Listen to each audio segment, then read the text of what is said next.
Welcome to Watkins Glen. This place is absolutely historic. It was located just about 45 minutes away from New York City. And now we are all set for yet another round of the NASCAR series in 2026. We're about an hour away from the invocation, so let's get set and hear from our drivers who spoke to the media yesterday, and at the end we'll also hear from our pole sitter Shane van Gisbergen, who this is very much his playground. Can anybody beat him? Let's get set as we go in, ready for the drivers' press conferences.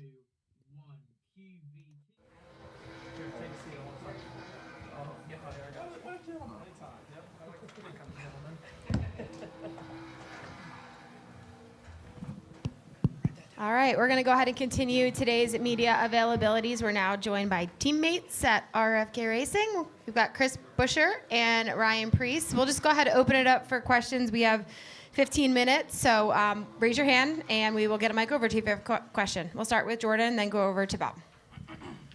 Jordan Bianchi, The Athletic. Ryan, your reaction to the penalty this week? Honestly, a bit surprised, but you know, I'm thankful that NASCAR has an appeals process so that I feel like I can be heard and let that process play itself out. Was there a conversation with them, and did they explain what their position was, and did they hear your position? I was on my mower mowing my lawn at about 4:30 in a not very great signaled area, so I just kind of saw I had a missed call. So when I made the call back, I found out I had a penalty. So at that point, you know, I'm thankful for RFK. I'm thankful for Chip. I'm thankful for everybody there for the support. Thankful for having Chris and Brad as teammates for, you know, being great teammates like they are. And I'm excited to go through the appeals process because, like I said, at least I feel like I can go through it and share my side. Go to Bob. Bob Pockris, Fox Sports. Ryan, did you reach out or talk to Ty at all, or is that not your style after something like that? There's nothing right now until after an appeals process. And do will you whether you hesitate to be maybe as honest or say things on the radio if you don't win the appeal?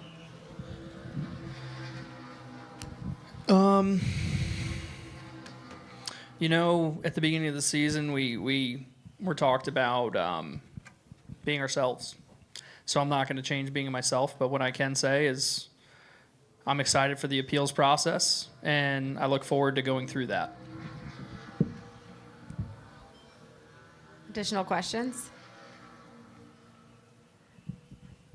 Chris, one for you. You've won here. Can you talk to us a little bit about what it takes to win, especially in different conditions here that we're looking at today and tomorrow potentially from when you won before? That was awkward. Sorry. First time I've heard you laugh in this type of environment. No, sorry. I've been distracted. I'm watching them make laps here in the wet. It's not been raining for how many hours now, and there's a little bit of a dry groove rolled in here, but it's so cold. You know, usually it would be completely dry all the way around it, and you would be chasing the moisture down the straightaways, and you know, it's there's a handful of it of the dry racetrack, and speeds are definitely picking up. But I think that the weather looks okay for the rest of our day, to where we'll have a pretty normal-ish practice qualifying. I'm excited to get on track. This has been this is my favorite road course that we come to. I've loved this place for a really long time, and excited to be back. We got to come up here the other week and kind of talk about this weekend and looking forward to it. And the weather was kind of like this, and we all kind of joked that surely it would turn around, and it hasn't done it quite yet. But you know what, Sunday looks like it's straightening out pretty decent, and I think I just want to say how thankful we are to all the fans that have come out and braved the weather, the conditions. I'm sure a lot of people are parked where they could, not where they wanted to be, and appreciate everybody sticking that out with us, because I think we're going to have some great racing this weekend. So I certainly hope that we don't have to mess with wet conditions. I don't really enjoy that. Ever since talking with Brad, we've had different race experiences in the wet conditions through the years, and he always brings up Montreal from I think 2009. I bring up COTA. I don't remember the year, but handful 21 COTA. And I'd say probably the dumbest thing I've ever done in a race car was run down the backstretch at COTA at 140, 50 miles an hour with absolute zero vision. And we drove Crown Vics around Talladega this year at 160. So I think that says something. But so I guess all that's my roundabout way of saying I don't enjoy rain racing, but we are excited to have the little bit of challenge of different conditions. Just watching more laps here. It's damp without being wet, and I think that's kind of the idea of what we try to strive for. Is if we can race in damp conditions, we're okay with that, and we can adapt. But with standing water and in a 13 or 14 inch wide tire, I think the rain tire is even wider, isn't it? It's just going to hydroplane. So once that happens, I know everybody's had that happen on the road. It's not comfortable, and it's less so in triple digit speed numbers. All right, we'll come down here to Dustin. They cut qualifying For them. Yeah, so Good breaking news, qualifying's canceled. It'll be set per the rule book. I think that's good. That's how it usually goes. We find out from Bob Yeah, first. exactly. I mean, I like that, and I Yes, support just that for decision, O'Reilly. so We're still that's a good waiting thing on to Cup. So try the track. O'Reilly Series qualifying has been canceled. It'll be set per the rule book. We're still waiting on all Cup activity here. Got it. Go ahead, Dustin. Dustin Albino, J-Ski. It's still going to be 30 degrees cooler tomorrow as opposed to August. How do you think that'll impact the racing? I'll start. We had a tire last race here that did have significant fall off at the very tail end of a run. So the same tire this go around. So it was a lot warmer, like you just said. But we also have horsepower. So is it enough to offset it? Maybe. I don't have that answer yet. We've kind of wondered if it would just kind of flatline it because of the extra power, or if the temperature is significant enough to hold long run speed in the tire longer. I suspect that might be the case, just because that is a significant temperature change, and especially if the sun's not out. If we don't get the solar radiation in the racetrack, then the track stays that much cooler, and you'll be looking at something that probably doesn't fall off as much, even with the extra horsepower. So 900 might make it fall off in this cold weather. I don't know. About 1,100. 1,100? We're going somewhere right now. All right. Yeah, I mean, I echo Chris in that regard, and we might be surprised having that extra little bit of horsepower might create a little bit more tire heat, which then is going to make them a little more of a handful. I think there's just a lot of unanswered questions at this point, but I like the direction of what we're trying to do, create fall off. And if we can keep creeping up on that to where tire fall off beats fuel load in the race car, that's when you're gonna see a lot more strategy play out. But my focus this week, trying to prepare for Watkins Glen is keep up with this guy right here, because he's a road course ringer himself, and I've enjoyed studying what he does in a RFK car and what we strive to be, and hopefully that's trying to put one of these cars in victory lane this weekend, and make Jack Roush and everybody at the RFK racing company proud. We're going to come down here to Zach, then over to Steven, and then down here to Davey. Zach Albert, NASCAR.com for Chris. You're one of the handful of people that has, taken on SVG in one of his prime territories and won. Is he still the bar that you guys know that you're going to have to try to clear on Sundays? And does it at least inspire or give confidence that, hey, we've done it before, and, we know we may have to do it again? Yes and yes. It's obviously he's come in to our world and has instantly shown to be an exceptional talent. Very specifically, we see it on road races right from the get-go, right? And that's been a benchmark for the entire garage, and that's been something that there's been a handful of racetracks, and Watkins Glen is one that I feel like everybody's run here so much through the years that we're all closer here, but man, we went to new racetracks and we realized we've got some work to do, and I had the same.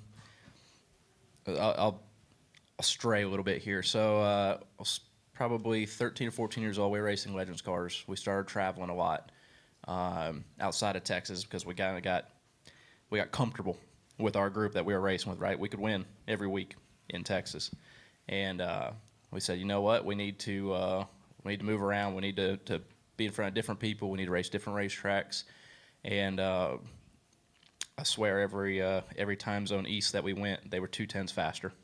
And it made us realize, okay, we have work to do. That what we thought was good enough is not. That's the long-winded way to say that we had work to do yet, and things that we hadn't thought of, and everybody has been studying and playing catch up. And we put a tremendous amount of work into our road race program. All of our 3 teams at RFK to be able to dive in, to share data along all of us, to figure out what works on these racetracks. And Watkins Glen is a completely different road course than anywhere else we go to. But yeah, in the sense that we've been able to win a race here, we've been able to run really well the last handful of times. We've been able to cover different strategies, which I think we talk about in-house a little bit more of just if we're going to have stages being flipped, then or not. We don't want all 3 of our cars on the exact same plan in case it does come up with an untimely caution or something that none of us will be able to benefit from, or we all would, but ultimately you like to cover all your bases, right? So yeah, we feel good about it. I always feel confident coming in the Glen. I've been fast here since my first Cup race here. We're really decent with front row back then, and crazier things have happened, but finding 4 neutrals into the bus stop lap 1 did not go well for my inaugural race here. But yeah, it's been a good track for us. Love coming here, and yeah, I think we're going to have a chance to win with our race cars this weekend. We'll go in the back to Steven, and then we'll wrap here with Davey. Steven, StunFurniture.com. For Ryan, $50,000 is not a small amount of money. Just how big of a hit would that be if that part of the penalty were to stand? He just got to dig a jar up out of the front yard. He's all right. Copy. I know I'm going to your house. Apparently you got jars in your front yard. I'm feeling pretty good about the appeals process and hopefully not having to deal with that. But that is, to your point, it's a substantial amount of money. So. And then for both of you, the race has been extended this weekend from 90 to 100 laps. Is that a welcome change? And how will that longer stage 2 impact kind of strategy, throughout the day? Yeah, I mean, to me, that last stage is longer, and it kind of breaks up when you're pitting and when you're not pitting, and that's typically, if you looked at last year's race, even at, I would say lap 85, you started to see people kind of hit this peak and really, really fall. So having that extra 10 laps is only going to magnify that. And if you choose to short pit and try to make time by not having traffic and get clean air, that it's a risk. Because the risk of it is you're going to have to go that much extra on tires and potentially have that peak fall off moment happen. So I'm happy because, as I referred to earlier, it's important to kind of make the tires fall off more important than the fuel. Like, a lot of us pit when we can make it on fuel. It'd be nice to start having to pit because, man, our tires are gonna continue falling off. We need to come in for a set. So I've liked the direction that Goodyear has been going in over the course of the past year and a half. Hearing us as race car drivers, and I think the fans see the product there. So yeah, I feel pretty good about it. Yeah, I think I talked about it a little bit earlier this week with a handful of you, but we went to Talladega with a massive overhaul of stages, and we've seen a bunch of different strategies, right? 3-4 different strategies play out, and it changed that side of the race pretty significantly. And while the end product may not have been what we ultimately all wanted, but the strategy side of things made everybody think and try something new. Is 10 laps enough, in the stages to stir that up here? Maybe. Probably not to that extent, but I think it will. It'll at least put everybody, make them take a little step back, look at it, and maybe see some varying strategies that are willing to take chances that we don't have the data for yet, and maybe that makes some more movement through the field. And as long as we come out on the good side of that, I'll be happy with it. We'll take one final question from Davey down here in the front. Davey Siegel with Sirius XM NASCAR Radio. Ryan, you've been kind of sneaky good on road courses. Maybe not as good as Chris, but still pretty good. Without giving away any trade secrets of sorts, could you explain what you lean on him for and what he's helped you with to get better at these types of races? Well, when people kick your butt on road courses, it kind of forces you to be better. So I don't know, I have no problem going and doing work thinking I'm not good enough. Actually, I enjoy that. I look at people, we look around at road racing. I think, a lot of the series look at SVG. I look at AJ Allmendinger, who's standing right there. I look at Chris. And then we go to intermediates. There's certain drivers that things just suit their styles. What I feel like is my short track racing background. It suits the road racing style of racing, but from the speed perspective, there's a lot of things that I can do better as a racer, and I continue to try and do better. So for me, a goal here today or this weekend is qualifying the top 15, top 10. It's a big goal, but I feel like we can, which is going to give us options going into the race. And once we get racing, I feel really good about my racecraft and the things that I do there. So I enjoy the challenge. I'm not scared of a challenge, and I look forward to Watkins Glen, because like Chris said, this is kind of like a racetrack that I haven't been racing here all my life, but I grew up playing it on video games, so I feel like I got a lot of laps around here, and just trying to be better. All right, guys, thanks for your time and good luck this weekend. Thank you. There you go, Mike.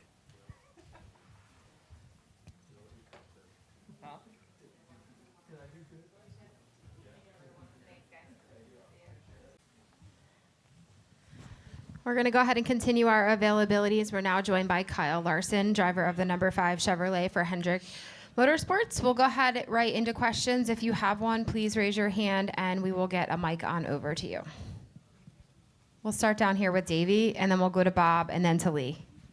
Davey Siegel with Sirius XM. Hey, Kyle.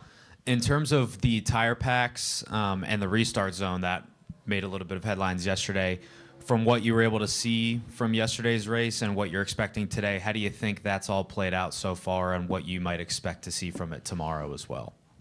Yeah, I don't know. I mean, I think the barriers and stuff, just from watching on TV seem to work out okay. And then, we have a much different perspective as a fan watching on TV than behind the wheel of the restart zone. So It sounded like maybe it was hard to see listening to some of the guys' interviews, but yeah, so I think they made some changes overnight. Not sure what that was, but yeah, hopefully I'm on the front row and can see or not see how difficult it is. We'll go to Bob. Bob Parkhurst, Fox Sports. What happened last week on pit road with Briscoe, and do you have to change anything on entry or exit? I don't know. I mean, I was committed to getting in my pit stall. I had my, eyes aware of what, he was doing, and I thought I was close enough to my pit stall that they would hold him, just because his car was still up on, the jacks, or the jack, when I was about next to him. So I was surprised when we hit. I'm curious, if they think it was my fault or our team's fault, but I don't know, maybe just more communication between the two teams, coming in. We'll go to Lee. Lee Spencer, SiriusXM NASCAR Radio.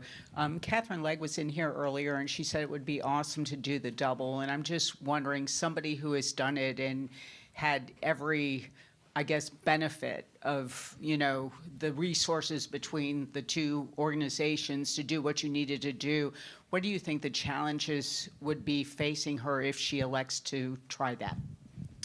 Yeah, I mean, first off, I think it'd be awesome if she could do it. I believe first female and only female to have done it, so that would be great. And then, yeah, I mean, just the challenges, as everybody was aware of mine, is just the weather. So, yeah, I mean, the driving and whatnot is a challenge in its own, but, ultimately it's the weather that kind of can put a damper on things if you get any bit of delay. So, yeah, if anybody does do the double in the future, I hope it goes smoother than it did for me, and they can enjoy the great race day that it is supposed to be. We'll come down here to Reed. Reed Spencer with the NASCAR Wire Service. I'm just curious your reaction to Casey Kane winning at Williams Grove last night after 29 years. Yeah, no, that was awesome. I was flying here, so I didn't get to watch the race live, but I gotten texts from multiple people when he won and landed in time to watch his interview and just see how excited everybody was for him. The fans, himself, the team. Just Casey's put a lot into the sport of sprint car racing, and he's achieved everything you can achieve as an owner. So to have him conquer something that he's been trying to get for a long time and been somewhat close was cool. So yeah, he was fast at Lincoln the other night, and then really good last night. So that was awesome. We'll come down here to Dustin. Dustin Albino, JSky, obviously you won in 21 and 22 here, but since then the results have been kind of all over. What's made this place so challenging the last few years? Yeah, I mean, I think, last year we had brake issues. I think our car was probably okay, just didn't qualify good. And I can't remember the other years. I think probably I sped one year. I was fast. I think I sped on the final pit stop, and we had a decent shot at a good run then. And then 24, I just didn't do the best job on restarts. I remember everybody was very aggressive, and it was in the playoffs, I think, at that point, and I was just trying to protect, to not crash and go into whatever weekend was next with a rough finish. So got kind of taken advantage of then. But yeah, it's I don't know, just road courses have gotten a little bit tougher for me. I feel like since we've gone to a softer tire, I don't feel like I do the best job of kind of treating it how it wants to be treated, and I think too our car setup was just right for the old tire, and we're just still trying to figure it out. But yeah, hopefully this weekend will be smooth and we can have a decent practice. I don't know what the conditions will be like when we get out there, but just try to do a good job, all weekend. We'll come back down here to Davey and then over to Steven. Monday will mark 1 calendar year since you last won a cup race, and I know a lot of people in this room and the media in general, fans, they make a big deal out of that. Does that hold any water to you? Do you make a big deal out of that? Is that important to you at all? I mean, I think you guys pay attention to it way more than I pay attention to it. But yeah, obviously, I would have loved to have won to this point, but we just haven't been good enough. And yeah, I feel like at times we're really close to getting a win, and then we're at times I feel like we're far from getting a win. So it just kind of shows how tough the series is. But yeah, I don't know. I mean, we're working really hard. I say the same thing every time you guys ask.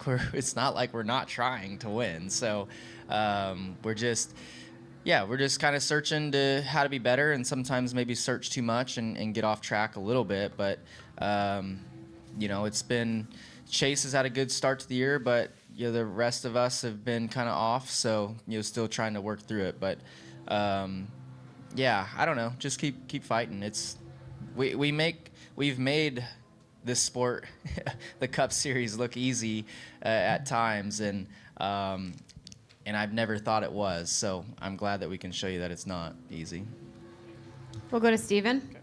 Okay. Steven Sum, Frontrush.com. Kyle, obviously had the brake issues here last year, but what benefit would there be for future races in kind of being able to use the rest of that race as a test session experiment as well? I don't know how much experimenting was going on after we came back out. I was just kind of making laps and trying not to get in people's way and get in the middle of their battles. But yeah, I don't know. I mean, yeah, it was good to just get back out and make laps, because I think anytime you can make laps, you learn something as far as more probably behind the wheel, because there's not much you can adjust on your race car and stuff during the race besides air pressure and things. So yeah, maybe they learned some on that, but yeah, just kind of looking back and studying on the race, I think we were actually better than I remembered being, pace wise. So excited now to get on track. I just it's easy to forget. I guess it hasn't really been that long. It was just in the fall, but we raced so much, it's easy to forget kind of how you were. So I think we were better off than what I remembered. So we'll see. Are there any other final questions for Kyle? We'll come down here to Matthew. Matthew Manno, WVBR-FM Ithaca. Kyle, today's O'Reilly race seems probably going to end up being one of the coldest at Watkins Glen. Tomorrow's looking to be more of the same. Does that have any impact on how you guys set up or go about things? I don't know. I guess I've never been here when it's this cold. So yeah, it's a pavement track, so you do have grip differences when it's hot and sunny, like it's been most of the time we've been here. So curious how it'll be, on the balance of just speed and grip and pace fall off.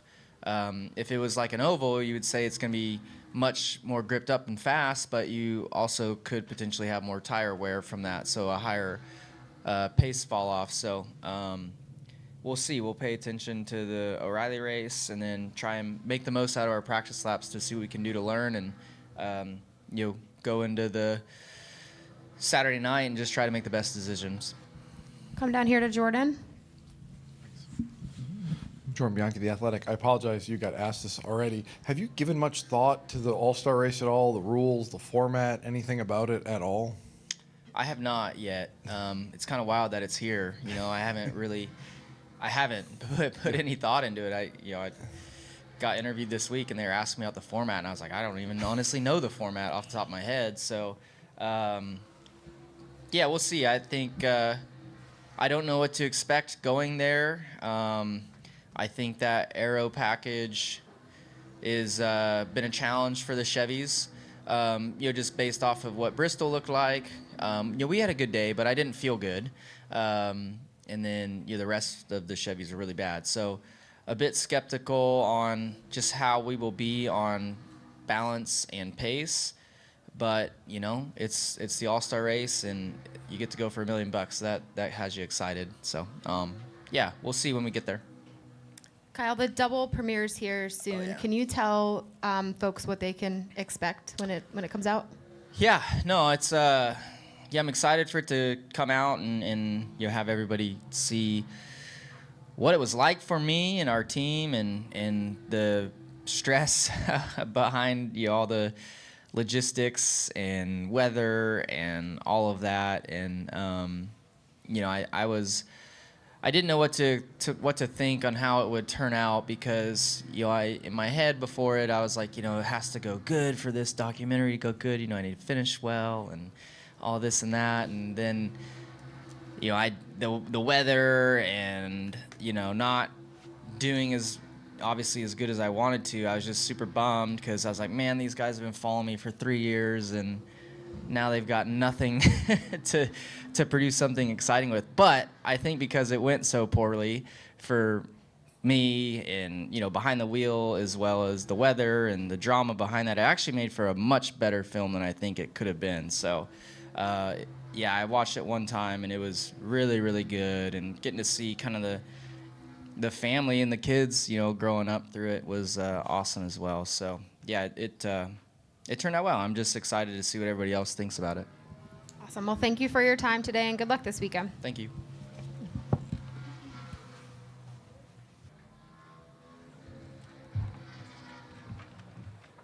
We're going to go ahead and wrap up our press conferences for this morning. We're now joined by Chase Elliott, driver of the number 9 Chevrolet for Hendrick Motorsports. We'll go right ahead and open it up for questions. If you have one, please raise your hand and we'll get a mic over to you. We'll start with Davey and then go to Lee.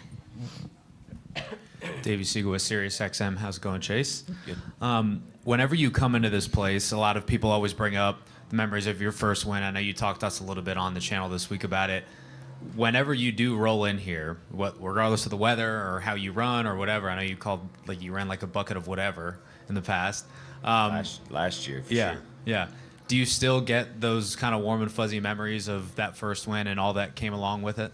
I do. I was kind of curious whether or not that would still be the case this year for as bad as we've run the last couple seasons, but it very much is alive and well. And yeah, it's kind of, you know, winning your first race is a really big deal, right? And, you know,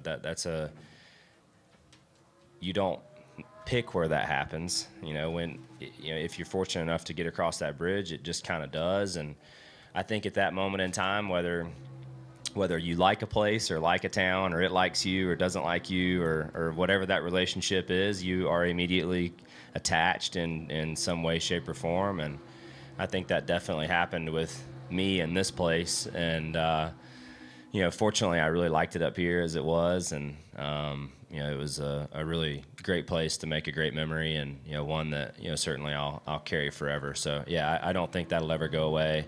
At least it hasn't. You know, it's been, 8 years ago now. So,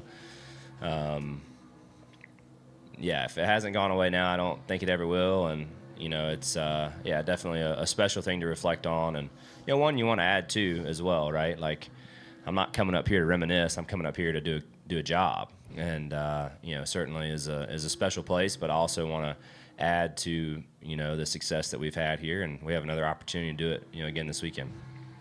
We'll go to Lee and then over here to Dustin. Lee Spencer, SiriusXM NASCAR Radio and CatchFence.com. There was such joy in Victory Lane last week. I mean, it was almost like a relaxed joy, and it seems like there's so much pressure on you guys to win, and probably even more so under the old format, because winning you were in, with that, you know, pressure aside, here you've gotten 2 wins so early in the season, which is almost uncharacteristic of the 9 team. What can you say about just the team itself, the maturation level? It's mostly, you know, tons of veteran guys on your team, the pit crew, Alan, you now. What can you say just about the evolution of the 9 team? Yeah, I mean, it's we've been together a long time, you know, we have, and I think with that you experience, you know, we've experienced a lot together. We've experienced a lot of good, fortunately. We've also experienced a lot of bad, unfortunately. But I think in all of that, you know, it certainly has helped shape us to be who we are today, and I think that's a team that has experienced enough to, you know, we should know better to, you know, just in how to handle things and how to handle bad days as well as how to handle good days, you know, if you're fortunate enough to have them. And, you know, it is really nice to, you know, have gotten another win and all those things. And I think, you know, last week for me was just a lot of pride and you know, really proud of our whole group. You know, I thought we had, you know, one of the best weekends we've had in some time. You know, and certainly throughout the race and just the performance throughout the day and just how we executed the whole thing. Like our pit crew was doing an incredible job. I thought Alan called a good race. I felt like I managed things behind the wheel well. I just felt like everything was clicking, and it's like you always kind of have those beliefs of, or I have always had the belief of,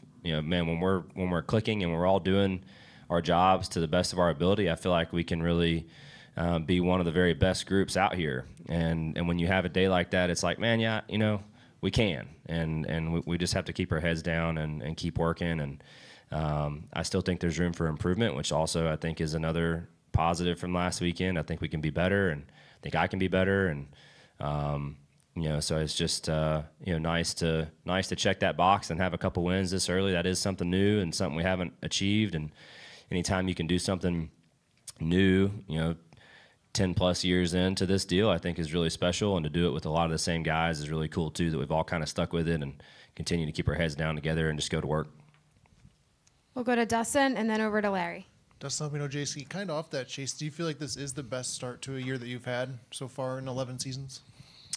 I don't know. That's a tough question. I mean, we've had some other pretty strong years too. I would have to go back and really kind of dive through that, but now's not really the time for reflection. It's more about what we have going on right now, and like I said, really proud of our team for the win last week, and that's that. It's like, okay, now we're at Watkins Glen, and we have a new week ahead of us and a new opportunity, and like I said last week, look, it's not, hey, we have 2 wins, pressure's off, we can relax now. It's no, we have 2 wins, and we have a longer runway than we've ever had before to build on that. And I think that that's the part that's special and really cool. And I felt that way after Martinsville, and I still feel that way now. So, my mind has 100% shifted to here, and reflecting on how terrible last year was, and that's given me a lot of motivation and energy to want to try and better that this weekend.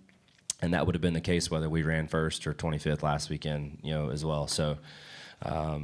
Just looking forward to getting out, getting on track, and hopefully getting off to a better start than where we left off last season. We'll go to Larry and then to Steven. Yeah, Chase, Larry out from the Buffalo News. Up in the Buffalo area, you have a new addition to your garage crew this year, Thomas Hesslink. He's a Buffalo, New York native. He's new to your team this year. He's your front suspension specialist.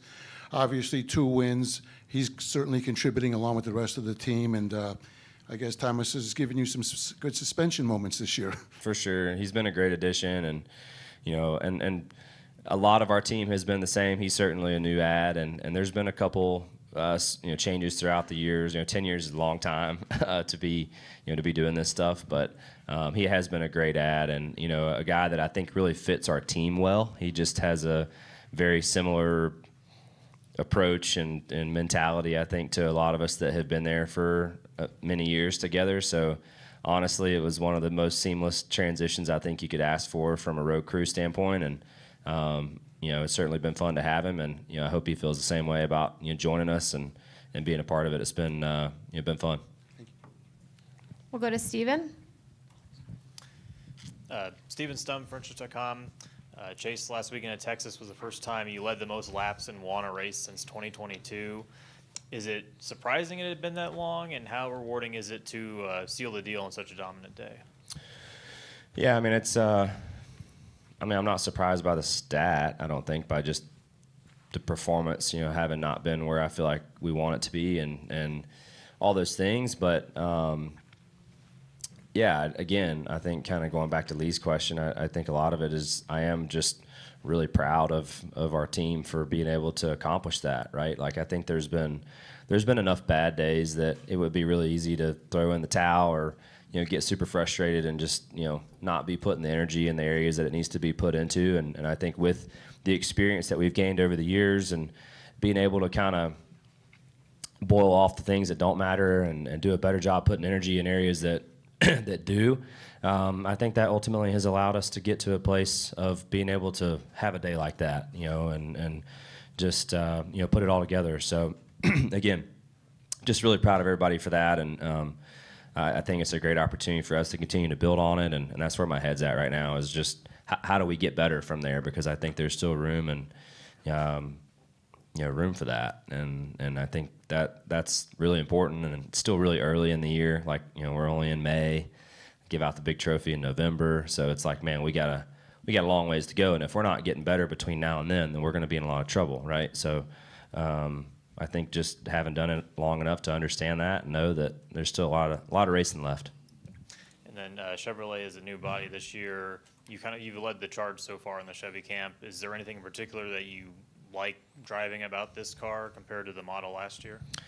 I think it's just been different. It's been different, and I think it's been a huge collective effort to try and make it better. And from my standpoint, Chevrolet has been a great partner of mine throughout the entirety of my NASCAR career, and it's been fun to be a very small piece of that development. And we've gone through car changes at different points in time over the years. Like, we've had a couple body changes throughout my career, and then certainly, transitioning to the next gen car was a totally different animal. But being a part of the development and having somebody ask your opinion and kind of feel like they're leaning on you for your thoughts and things, I find to be really fun, and I enjoy that, and I certainly want to make sure I'm bringing something to the table for Chevrolet. And so I think the development process has been fun. I think we still have a lot of room to improve, and we intend to do that as we progress through the summer and certainly into fall. We'll go all the way to the left to Emma. Emma Hammond, WYDC News. I wanted to ask you, racing, it's individual, but it is also, you're part of that team. And we saw how important that is with that push you got from Bowman. So I guess if you could speak to the importance of being able to trust your teammates when you're out on the track. Yeah, I think it's, it is a huge team sport. I mean, certainly, when you look at just everything that goes on, kind of going back to just the whole collective effort, right? Between Alan calling a great race last week, our pit crew was doing an incredible job. Those guys have been doing a great job for many years. I know that you guys haven't necessarily seen that all the time, but have a great group there. And, certainly Alex giving me a good shove on that last restart was a huge help to getting momentum going back forward at the right time to be able to get by Denny and get clear off of turn 2. So, yeah, I think all those things. And certainly, from a teammate perspective, we spend a lot of time with each other. We spend a lot of time talking to each other. So I do think you have a little more trust in those guys than you might, some other folks throughout the field. There are other guys in the field that I share a similar level of trust with, but certainly we don't talk all the time like we do, inside the walls at HMS with the 4 of us. So, and also when the roles have been reversed, you try and lend that hand where you can as well when the time is appropriate and the time is right. And, certainly intend to do that if and when the opportunity presents itself. We're going to come all the way over to the right to Steve. Yeah, Steve Post Motor Racing Network. What you're practicing here in just a little bit, what will you be looking for? Is there a feel? Is there a part of the racetrack? This generation of race car certainly wasn't the last one with you here at Watkins Glen. What do you need to feel out of that race car in that practice session, into the qualifying session, to give you confidence going into tomorrow's race? Great question. I think for me right now, I'm kind of trying to reset a little bit of just my approach here from last year. I feel like it was just so poor that, a lot of the things that in areas I was pushing the car just really weren't making speed. And if they did, they weren't making speed that was going to last. So I've kind of adjusted my approach, I think, for today at least. And I'm going to try to do my best to just hit the reset button on what I need and what I want to feel and how I intend to make pace around the racetrack. And again, some of those things are not going to change. It's still Watkins Glen. I mean, obviously within reason, but certain feels, behind the wheel that I hope to improve upon, and hopefully find some of that today that can translate to tomorrow. This is a huge qualifying track. Like, you look at the couple years that we won the race up here and we qualified well. You don't qualify well, you don't win those races. That's just the way it works at this track, unless you have some crazy unforeseen caution that just happens to fall in your lap. But generally speaking, you have to qualify well. So hopefully get off to a good start, find a good feel in practice, find a good flow. I think that's one of the most important parts about road course racing is finding a good flow. So that's, kind of number one for me, and then start pushing areas in hopefully a more efficient way than I had the last couple seasons, and try to get a good starting spot for the race. We'll go to Reed and then Chris. Reed Spencer with the NASCAR Wire. When Marcus Ambrose came to NASCAR racing, he raised the bar in terms of road course performance, but ultimately he made everybody better, and the gap closed, and you ended up winning 7 road course races subsequently. Now we've got SVG, who won 5 times last year. Do you expect the same thing to happen with him, and do you feel like maybe that gap has even started to close right now? Yeah, I mean, I'm not sure that I have a really good like overhead view of what that looks like. I'm obviously very zoned into just my perspective of it, and I certainly feel like we and myself in particular have a lot of work to do to get to the performance that those guys have had. I think it's there. I think we're capable of doing that. And I have no doubt, to your point, I do think he and his performance and the job that he and his team have done are going to make the rest of the field better. I think that's just how it works. So, how far behind some are or aren't or have closed that gap or not, I'm not sure. I think for me, I still have a lot of room and work to go. But yeah, I think it's totally doable, and I think there is no question it will make everybody better, and I hope that we're among those that improve and can at least catch up, at some point in time. Thank you. Thank you. We'll go to Chris. Chris Knight at Trends.com. Chase, so what's the Achilles heel for the number 9 team right now? Well, again, I don't know other than this race was a terrible race for us last year, and I'm very much a week-to-week kind of person, and just my prep work and the things that I'm thinking about. And this sport is just like any other sport, is what have you done lately? Narratives can change quick, and it's your job to go and adjust that and do better if that's needed. And this is a place that is definitely needed. So my mind right now is just what can I do here today to improve and to set ourselves up for a successful day tomorrow. And that's where my mind's been all week. So Texas was great, enjoyed it for a couple days, all those things, but like the weeks are too short to get super caught up in that sort of thing. And again, have been doing it long enough to recognize that. So, it's just kind of all eyes on the Glen and what we can do to try to put together a good weekend up here. Have you given any thought to next week at Dover, with it being the All-Star race and different racetrack for that type of event? I haven't got there yet. I still think it's going to be Dover, to a certain degree, for sure. But I haven't gotten into the details of what all that looks like. We'll take one final question from Haley over to your left. Hi, Chase. This is Haley from WYDC News. I just wanted to ask you, you're a pretty cool, calm, collected guy. How are you going to prepare to be on such a hectic track, especially with the rain and stuff like that?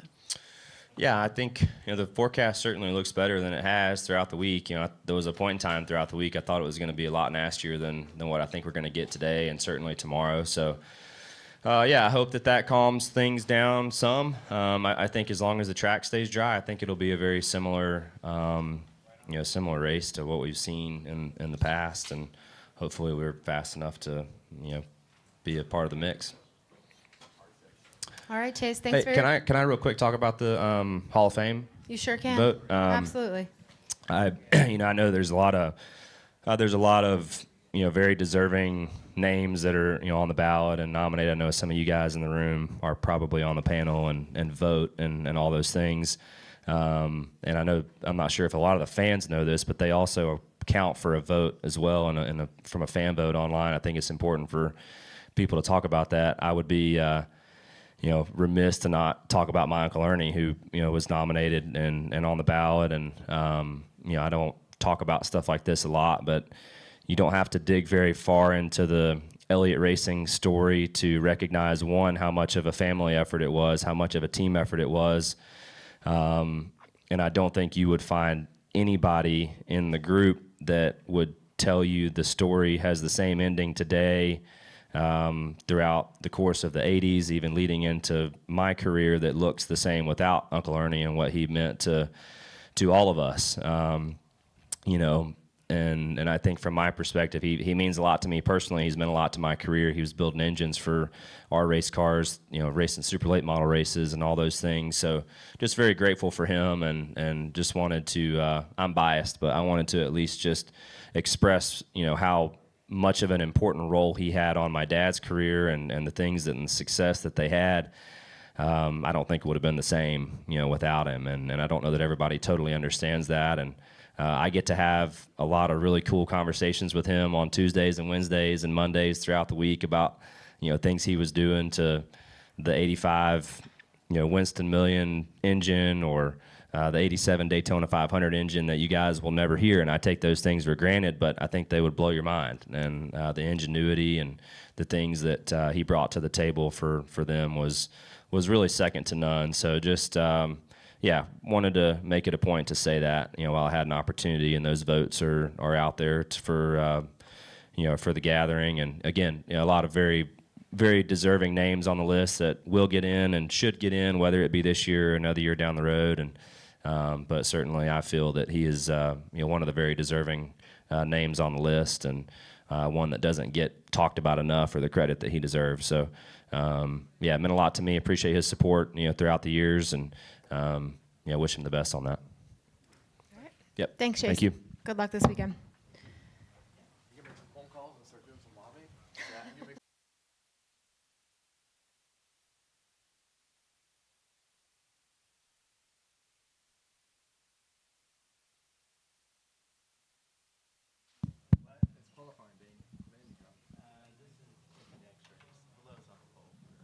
What about the Scots?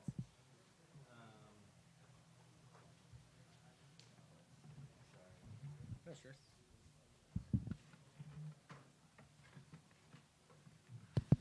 All right, we're going to go ahead and continue our media availabilities for today. We're now joined by Shane Van Gisbergen, who will be leading the field to green tomorrow in the NASCAR Cup Series race. Shane, happy birthday. Thanks. We'll go ahead and open it up for questions if you have one. Please raise your hand and we'll get a mic over to you. We'll start down here with Bob.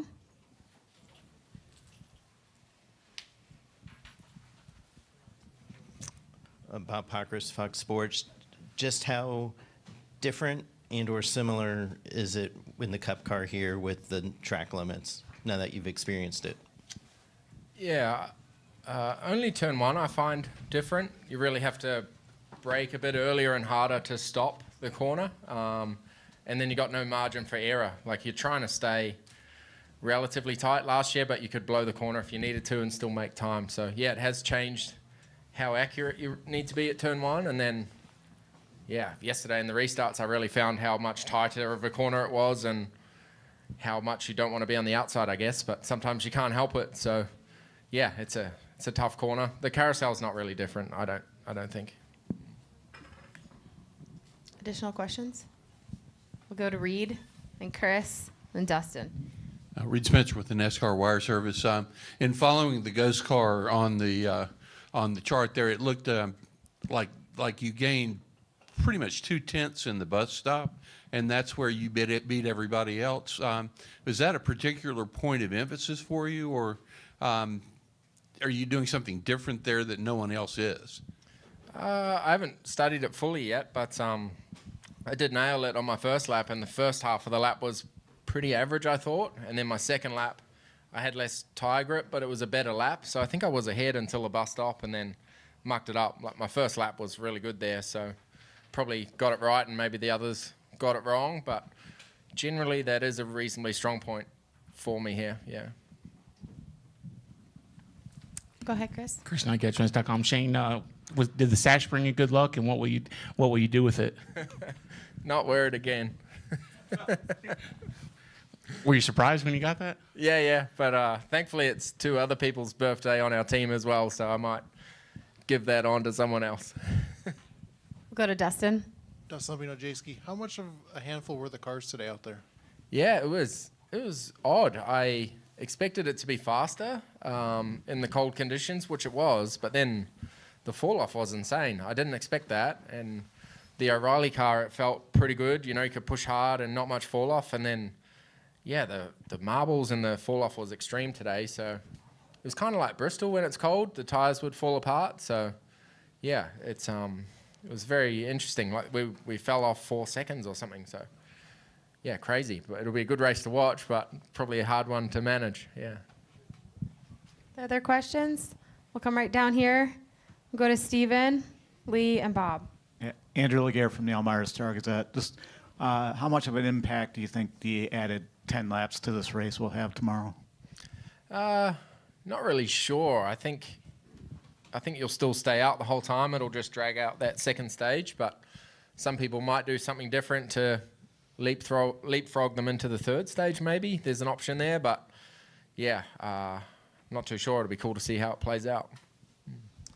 Stephen? Stephen Stump, Frenchers.com. Shane typically said that the trucks race closer to the next-gen car than the O'Reilly cars do. Was that your experience racing on Friday on a road course with the truck for the first time? Who said that? They're way wrong. Yeah, not even close. We'll come down to Lee and then to Bob. Lee Spencer, Sirius XM NASCAR Radio and CatchFence.com. Now that you've turned 37, then you're still relatively a young guy, but you know, even in racing these days, right? Where do you feel you are in your career, and how much better can you get, not even have turned 40 yet? Yeah, I think we're lucky as race drivers compared to other sports. We have a very long shelf life. You know, you see guys competitive into their mid-late 40s or even longer. It's a pretty cool career we have. So, yeah, I can keep doing this for as long as I want. I still enjoy it, and I still feel like I'm learning a lot, especially the last couple of years. It's probably more than I've ever learned. And, yeah, I feel like my mind is still open to improving and getting better, and I don't feel like I'm getting any slower. So, yeah, I'll keep doing it as much as I can. We'll go to Bob. I had a couple more. Like, do you feel like this is kind of your race to lose? Like that if you do everything right and your quick crew does everything right, you should win this race? Not with the tires like they are. I think there's going to be a lot of strategy tomorrow, and a lot of execution. Like we saw, Connor made a mistake and just got half a car wide in the marbles, and then he lost 3 seconds for the next few laps. So it's all going to be about executing, and I think there's going to be a lot of variables tomorrow. So yeah, I don't think it's an easy race for sure, like we've had in the past. Or straight, never easy, but straightforward. I don't think it's going to be like that tomorrow. And NASCAR repositioned a little bit of that tire barrier by the restart zone to kind of help you guys see the restart zone. I'm curious, could you tell a difference today? No, I didn't even look at it, but Jerry from NASCAR told me that they'd moved it this morning, but I was kind of looking at the markers on the fence yesterday because I did track walk yesterday, and there's all the timing lines, so I can see why it tripped everyone up yesterday. It's very, very confusing, but I kind of always use the lines on the fence anyway. We'll go in the back to Ryan. Ryan DaCosta, motorsport.com. Shane, you're one of the 3 Trackhouse guys doing triple duty this weekend. So when you jump from the truck to the O'Reilly to the Cup, what's the part or dynamic that feels the most foreign to you whenever you swap? I guess they're so different that it doesn't cross over as much, but yeah, I sat in the Cup car a little early, tried to visualize a lap and make sure I was going the right way on the gears and what I was going to do with the gears and stuff. And then thankfully with the weather, they let us run wets if we needed to. So that was kind of handy to run the wet laps and just familiarize myself with the car again, and then didn't waste the newness of the slick tires. But yeah, thankfully they're kind of too different. You don't really get crossed over with the gears and stuff. We'll go in the back to Kevin. Hey, Shane, Kevin here. Hey, we've been hanging out with your awesome crew today, and they've been giving you a whole lot of praise, and I was just wondering if you could give us a little something about those guys and what they mean to you. Yeah, you see how much that lap and getting a result means to everyone. It's been rough the last few months for our team and not much highlights, but you could feel like this cool vibe and energy in the shop this week and how pumped everyone was. We have 3 good road course guys capable of results, and it was good we executed, and all 3 of us are in the top 5. So yeah, it's a fun bunch of people to spend your weekends with, and I really enjoy being around all the guys and girls, and yeah, hopefully we can reward them with a result tomorrow. All right, Shane, thanks for your time and good luck this weekend. Cool. Thanks, everyone.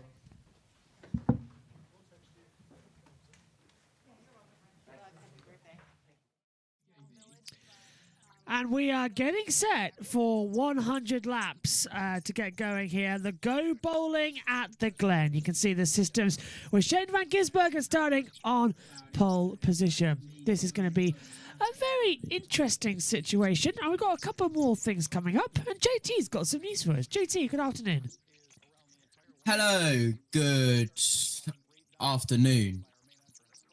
We have had a lot of stuff with tyre packs and tyre barriers being put in turn 1. This is the official ruling from NASCAR in the event that a car exceeds those limits.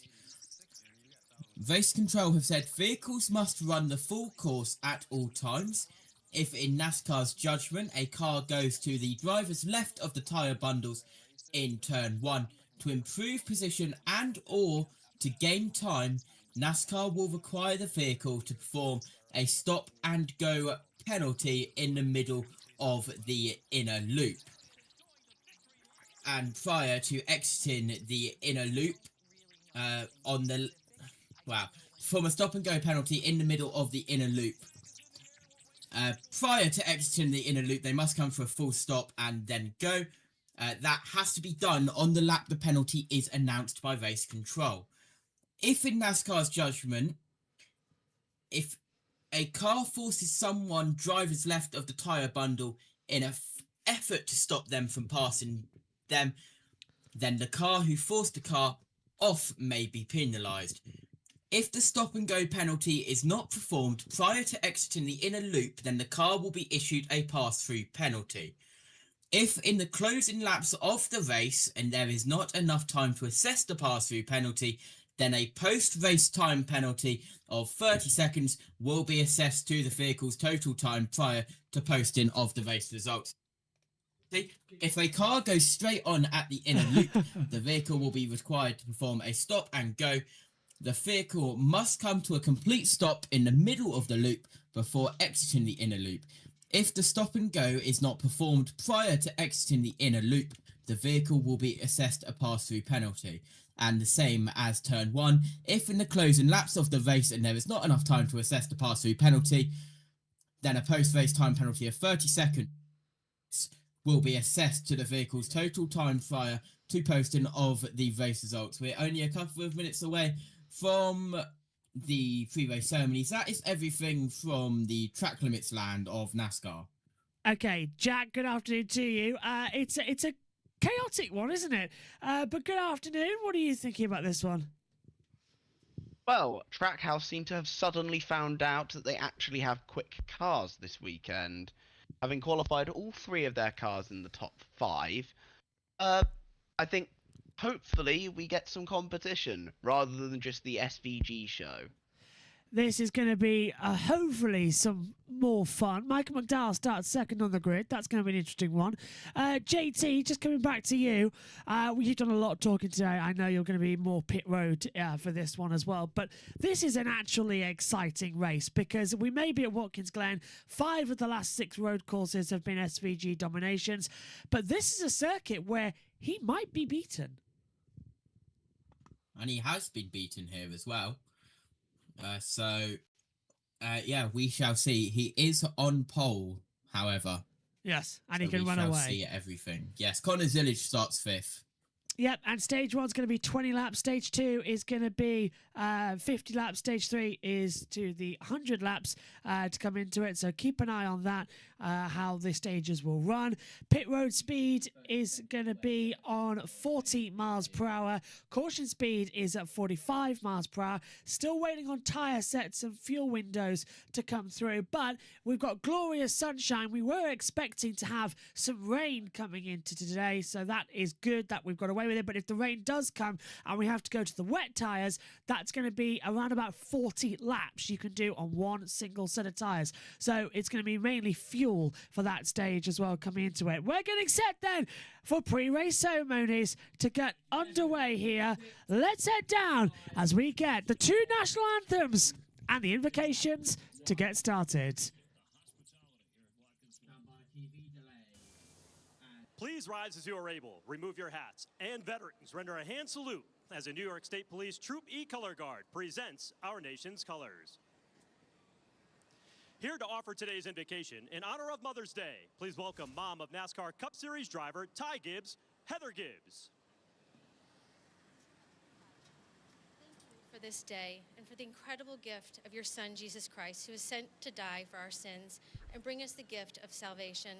Thank you for the countless blessings you poured into my life, especially the blessing of family and the privilege of being a mother. Lord, on this Mother's Day, I pray for all mothers, for those celebrating with joy and for caring with grief and heartache. I especially lift up the remarkable mothers who raise brave and courageous members of our military who have made the ultimate sacrifice for our freedom. Please surround them with comfort, peace, and strength today. I want to pray for the children of the families of the courageous mothers who gave their lives in service and sacrifice for our country. I pray they would feel your presence and unfailing love. Lord, please protect the military at home and abroad. Watch over our first responders. Guide the leaders of this great nation with wisdom and protection. Today, we also want to ask for your hand of protection over our drivers, team, track officials. Keep them safe throughout the day. And Lord, finally, thank you for the fans gathered here today and at home. I praise you for this grateful opportunity. I pray that we would glorify and honor you. In Jesus' name we pray. Amen.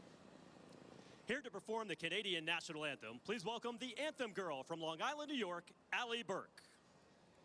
Oh, Canada, our home and native land, true patriot love in all thy sons command. With glowing hearts we see thee rise, the true north, strong and free. From far and wide, O Canada, we stand on guard for thee. God, keep our land glorious and free. O Canada, we stand on guard for thee. O Canada, we stand on guard for thee. Here to perform the Star Spangled Banner, please welcome from the United States Heritage of America Band, Staff Sergeant Victoria Park. Oh, say, can you see by the dawn's early light what so proudly we hailed at the twilight's last gleaming, whose broad stripes and bright stars through the perilous fight o'er the ramparts we watched, were so gallantly streaming, and the rocket's red glare, the bombs bursting in air, gave proof through the night that our flag was still there. Oh, say does that star-spangled banner yet wave o'er the land of the free and the home of the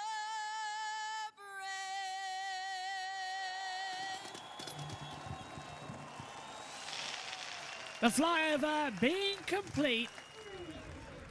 I forgot how long the two national anthems really were compared to each other out there, Jack and JT. A little circle there of fist bumps and pumps up. Oh, okay, so... I didn't even know there were two national anthems, but there we go. yeah, because we're not far away from Canada. Oh, Canada. Coming into this one as well. Oh, hello. The encoding's overloaded a little bit. Hello, everybody. Hopefully we're okay. Sorry if we're glitching out. Bit of Wi-Fi is... Well, the internet cable itself is not 100% good today. We've been having a few glitches, but hopefully we'll stabilise coming into it. Jack, who's your money on them for today? Is it foolish to go away from SVG, or have you got anyone else? Because you've got Connor Zilic up in 5th place, as JT said earlier, looking good. Chase Elliott's won here on a road course as well. William Byron, Chris Buescher, Kyle Larson, you know, names that you can throw in together. I think it's pretty clear that SVG is the favourite today, let's be honest. At the end of the day, he has dominated road courses, other than Circuit of the Americas, like no one else since he has come into this sport. He is a brilliant driver, and I think by being here, he's actually making a lot of the field a lot better. I think he is too. I think it's just getting better and better and better and greater and greater. 4 minutes until we get ready for the command to start the engines.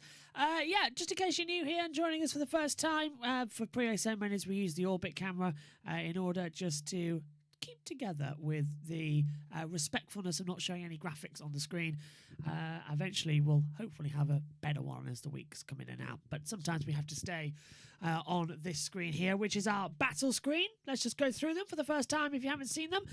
We have several screens available to us as well. The first one is our commentary camera on the session screen where me and JT are located. Hello, you'll see us on the start and end of races.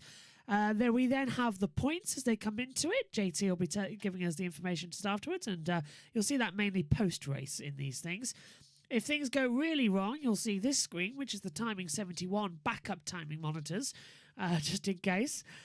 This is the usual times and tracker that you see. So we get a driver tracker alongside, going forward with the usual. We have a qualifying battle screen, but that's usually for the qualifying times on ovals. And then this one you'll see if there's a caution or at the start of the races, which is our driver tracker screen. Let's check in with Watkins Glen's favourites. Tyler Reddick is a 4-time road course winner. Won, of course, the 2026 Austin race. Chris Buescher, 2024 Watkins Glen winner. 4 straight top 10 finishes on road courses. Christopher Bell, 3-time course winner. Most top 5s on any road course in next-gen cars. Connor Zilic won the last 3 Watkins Glen O'Reilly races, but when they were Xfinity.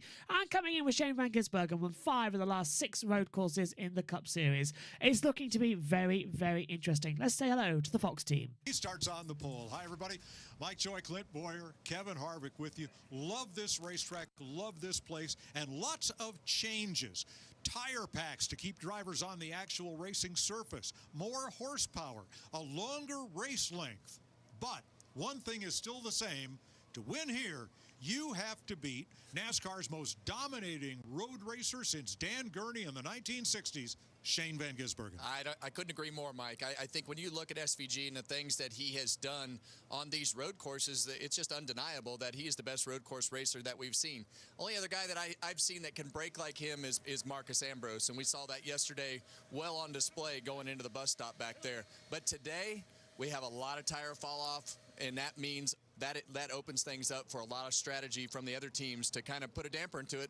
And we saw it yesterday. He got hung up on pit road and knocked the right front fender off. And that's right, Kevin. And Mike, you are right. I think SVG probably is the fastest car, without a doubt, and the car to beat. But how can they beat him? They can work on strategy. And also, remember, we've heard time and time again from SVG, mind you, this weekend that grip is an issue.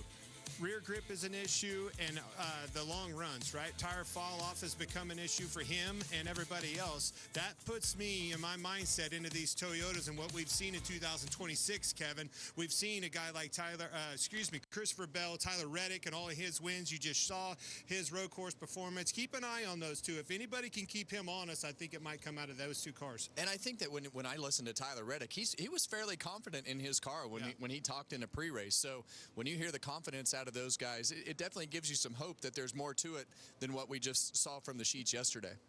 Christopher Bell is one of those who needs a big turnaround. Someone started a GoFundMe to buy him a break. He needs one. He needs one. He's had plenty of speed to win these races, and he just had terrible luck. Well, who will be the stars today? Will they all be chasing SVG, or will a new star emerge? And how about a first-time winner? We'll see here at Watkins Glen as we go trackside. Watkins Glen, here to give the command of fire engines with the most famous words in motorsports. Please welcome President of Strike 10 Entertainment, John Harbuck. Drivers, start your engines! XJ.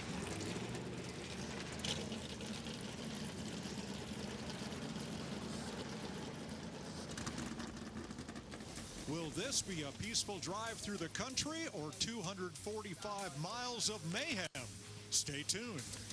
Okay, let's check in on the Watkins Glen history of this amazing circuit, which hosted the World Championship Formula One United States Grand Prix for several years.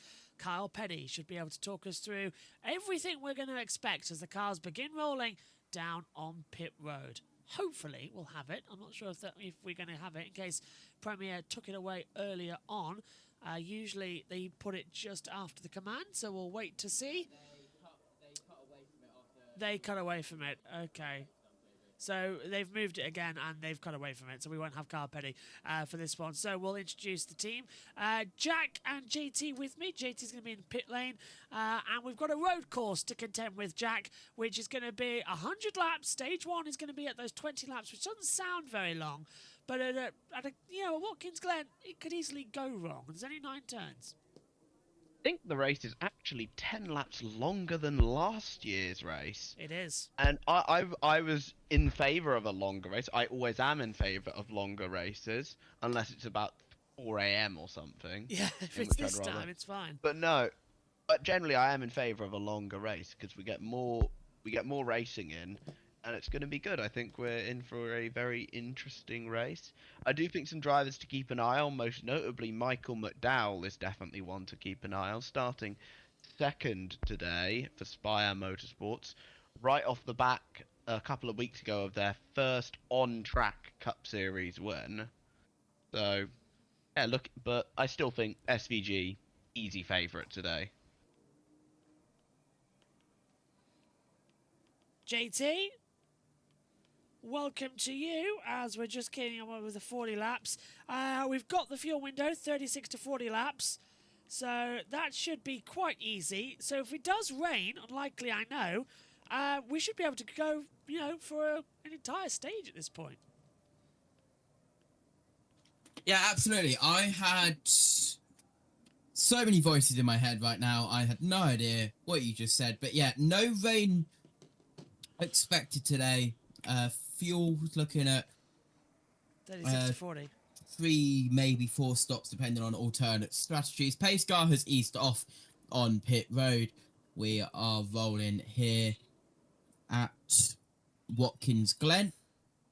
And stages, it's 100 laps, so stages are 20, 30, 50, ending on laps 20, 50, and 100. And it's looking strong. We've got a problem with our fader at the moment. Welcome back to the Let's go check in with Fox. At the Glen on FS1 from Watkins Glen, New York. NASCAR did not want to officiate track limits, so instead they've used tire packs. Yeah, and we've also moved from August to May, and next year, Jack, this race is going to move further down in towards the chase segment in September.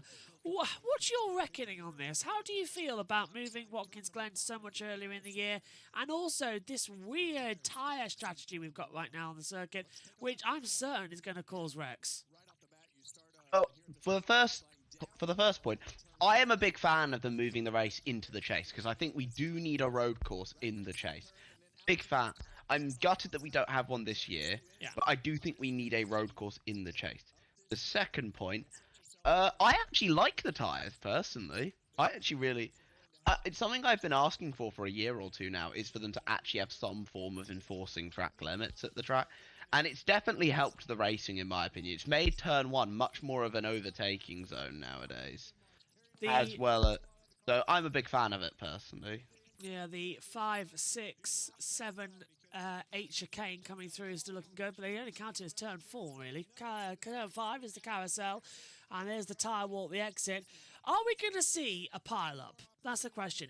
Everyone's glad it's not raining. Everyone's glad we're not going to have that weird situation going on again, but everybody is slightly worried about what this race could actually bring. They don't want drama, but drama seems to follow this series around a lot. I'm going to be honest with you. If we wanted a pile up, we would have had it in the first 2 races. We did. I think we did have one in the ARCA race, somewhat, but the other 2 races were mostly clean. The O'Reilly race yesterday was phenomenal as well. O'Reilly was really good, and especially at the end, it was side by side coming to it. We need 2012 vibes for race today's and end. You can still see, by the way, when it was damp earlier, the NASCAR 75 logo that was down at the chicane. Look how muddy it is offline, though, for the amount of rain we've had. So that's going to be a That might swamp. have been the Sheldon Creed mark there. Yeah, it that is. might have been where Sheldon Creed hit the grass, unfortunately. And Sheldon launched up in the air. Absolutely incredible. Let's have a word with SVG. We're talking to him on pole. Is that your main concern today? I think so, yeah, but I think the sun's out, you know, and that might make them wear a bit better and activate the tyre, but yeah, I know the guys have got some good changes for me today. Hopefully the car's better. Got a great car, good team, great pit crew, and some good spotters too. I think we're in for a good day. All right, buddy, it looks good on you. Good luck out there. Thank you. Well, let's have a look at the Go Bowling starting grid for today's race. Van Gisbergen, who's won 5 of the last 6 road course races. 5 of the last 6 road course races, shares the front row with Michael McDowell, 2 Chevrolets. Glitched again. Row number 2, Austin Cindric, and Yeah, well, we'll just go through the grid quickly, with it being row 1, Shane Van Gisbergen, Michael McDowell, Austin Cindric and Ross Chastain, Connor Zilich and Joey Logano. Then Ryan Blaney and Christopher Bell are on row 4. Back to the team on Fox. Well, here's Josh Sims.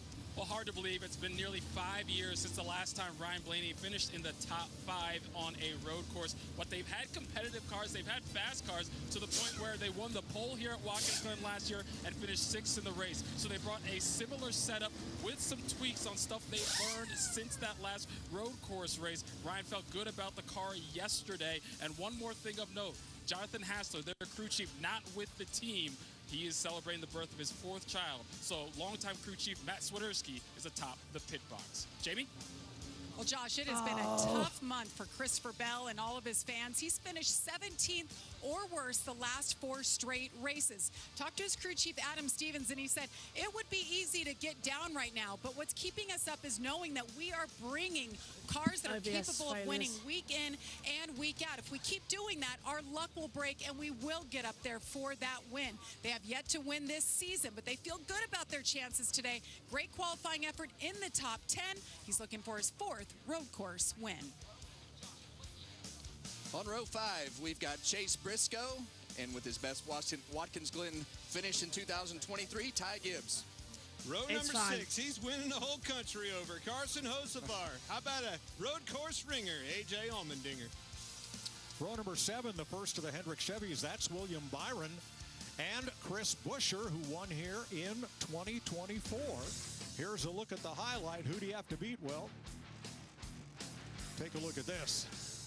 Yeah, and this all started with that inside wall, but man, did he take advantage of it right there. Used a little bit of front bumper, and on he goes to win here at Watkins Glen. What a cool race, Mike. How many guys have beaten SVG on a road course? My gosh. Well, Chris Buescher has done it. Here's Regan Smith. Like Chris Buescher has seemingly flown under the radar for quite some time, but that is starting to change. Coming into this race on the heels of back-to-back top 5 finishes, and Watkins Glen, a place where he has had 4 straight top 10s, including that win that we just showed where he went toe-to-toe with Shane Van Gisbergen and came out on top. This team is clicking on all cylinders. The 17 team is doing things right now, and they feel like today if they can make the right moves to get him a little bit of track position from that 14th starting spot, they can go heel or toe-to-toe once again with Shane Van Gisbergen and try to get his 2nd Watkins Glen victory. Getting ready then for the start procedure to kick onto gear. Think we know what the problem is. If I just hit the cut button, that should keep us on the air.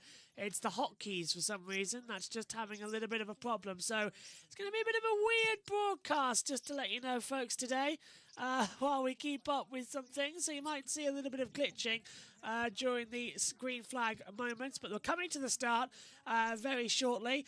Jack, what do you think we're going to witness down towards that first corner?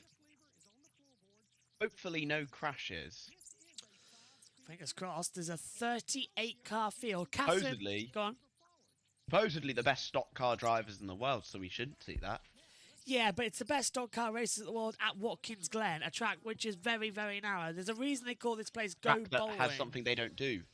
Turn right. That is also true. Very, very. When was the last road course we had? It was Kota, wasn't it? So that was a long time ago. Long time ago actually coming into it. Let's take a look at the calendar. If it takes me to typical. The one time I wanted to take me to page 1. The time I wanted to take it. So yeah, we had Kota. And that was the last time we were on a road course. Now we've got Watkins Glen. Next week it's Dover. That's the last week, by the way, for Fox. Next week, that's the All-Star. This is the last Cup race, and next week it's the All-Star at Dover at 3 p.m. Eastern. And then, of course, Prime takes over for Charlotte, Nashville, Michigan, and Pocono and San Diego. TNT take over for Sonoma, Chicagoland, Echo Park, North Wilkesboro and Indianapolis before an off week because, World Cup. Then we go into Iowa on USA, followed by Richmond, New Hampshire. Daytona's going to be on BC, but then it's USA for Darlington, St. Louis at World Ride Technology Raceway, Bristol, Kansas, Vegas, Charlotte, Phoenix, and then the last 3 are on NBC of Talladega, Martinsville and Homestead, Miami. That's the way it crumbles at the moment as we get set.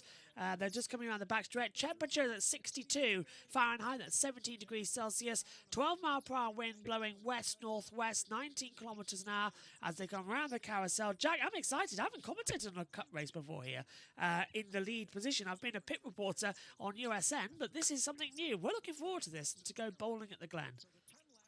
Well, hopefully we don't go bowling, but considering some drivers' habits, we may well do so. Keep an eye out if that is going to be the case. This is very, very exciting. Do you think Rex will happen today? Yes, I do. What about you, Jack and JT? Rex? Yeah.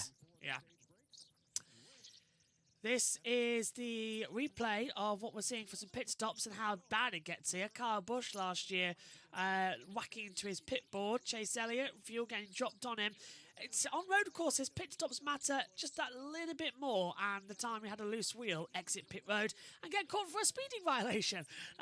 If you remember when that Goodyear escaped onto the circuit. They are backing up 2 by 2 and we are all set for this next round of the amazing season we've been having. Reddick is on 526 points. Hamlin's on 417. Reddick is taking it away.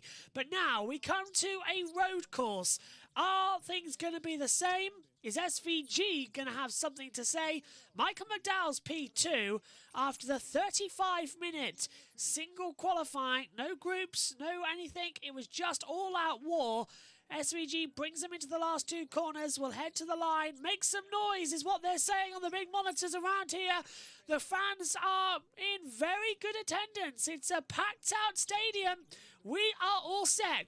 Watkins Glen for the second of the road course races. Stand by for action. NASCAR goes green and goes bowling at the Glen. SVG got a great start. He brings up Michael McDowell down towards the first corner. Austin Cindric's going on the inside line, and now they can't go wide because of the tyre barrels. So congratulations, everybody stayed inside track limits as they swing now through 2 and 3 and up towards the bus stop for the first time, Jack. SVG leading. McDowell holds second. Cindric's down to third, and not many position changes as we expected on this first lap. Yeah, we got some side-by-side there. I think it's Cole Custer and Denny Hamlin. We also got side-by-side there between, I think that is Ryan Blaney and Christopher Bell, or is it Chase Briscoe? I can't tell which. I think it's Briscoe and Gibbs in the 54. Gibbs has gone to a lighter colour scheme this weekend. It looks like we're all safe so far. Got it through the bus I think stop. that's Reddick trying to go round the outside of somebody there. Reddick taking the back on through the carousel. Couldn't see who that was though, Jack, admittedly on my screen. Yeah, no. But Dow managing to keep up with SVG so far, though, as Gibbs trying to battle with his teammate Chase Briscoe. the cuts working actually, so no fancy fades. It's just going to be cuts today, I'm afraid, for TV graphics as we open up the battle screen. Down we go. Van Gisbergen leading from McDowell, Cindric, Chastain, Zilich, Logano, Bell, Blaney, Gibbs, Briscoe, the top 10. And there on the inside, Ryan Blaney going for a move on his teammate. Well, actually, let me just correct myself on that front. Going for a move on Bell in the 20. His teammate, Joey Logano, is already ahead of Bell in 6th position. So it's a Penske sandwich for that 20 car as they come out the back. Fuel window at the moment is at 36 to 40 laps, so stage 1 should be good. Even good on the lap tyres, so it's a sprint for the first stage here as we head down towards the bus stop once again. Very nice start procedure. I'm impressed, Jack. Everyone's been very sensible as Busch and Hamlin battled. The 19 of Briscoe now trying to go right round the outside of the 54 Ty Gibbs coming through the carousel. Gibbs has got the inside line.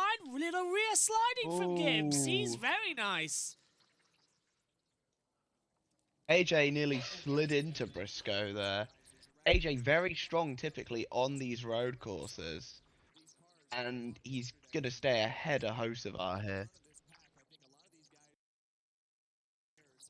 As they come into it. On we go once more. Down the back. Van Gisbergen by 0.4 of a second. Here comes Ross Chastain.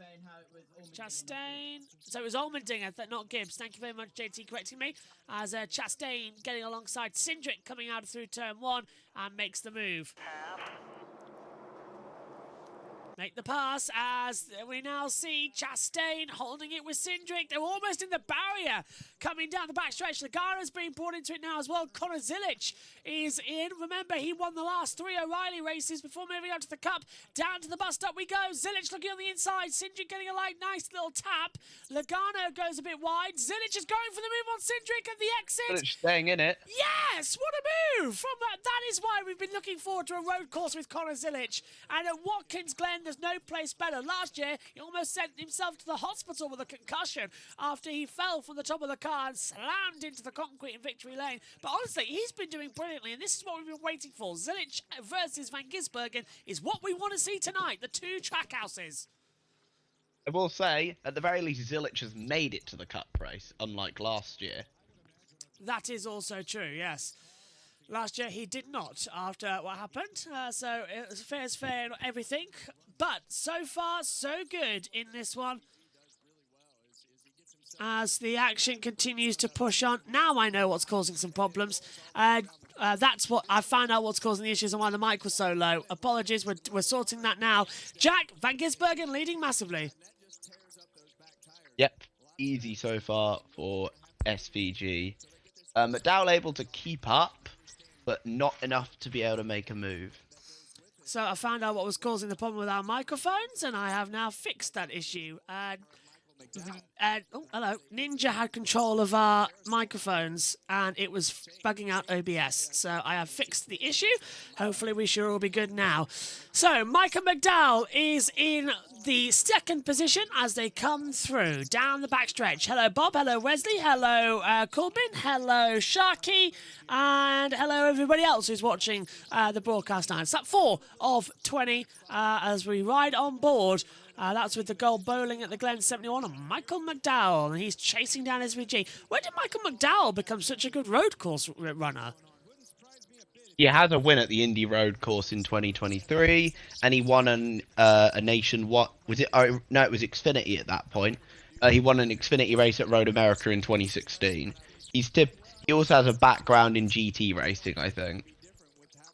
Let's check in with Fox quickly because they're talking about driving positions. Is really unique with the way that foot pad slides up and down the shaft of that pedal, so it stays with the ball of his foot. Do you think those are PBA approved? I don't know, but I really thought that we should make those tire packs down there like bowling pins, balls, because somebody's going to hit them. Sure.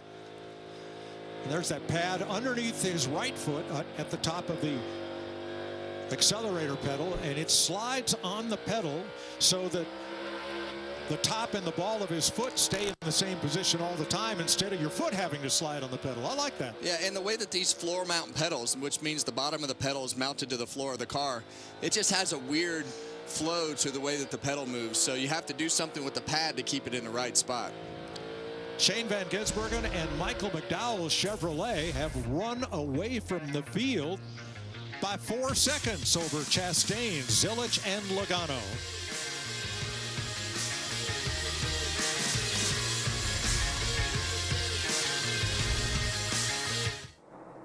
What a start to this race. Lap 6 of 20. Still a long way to go in this one.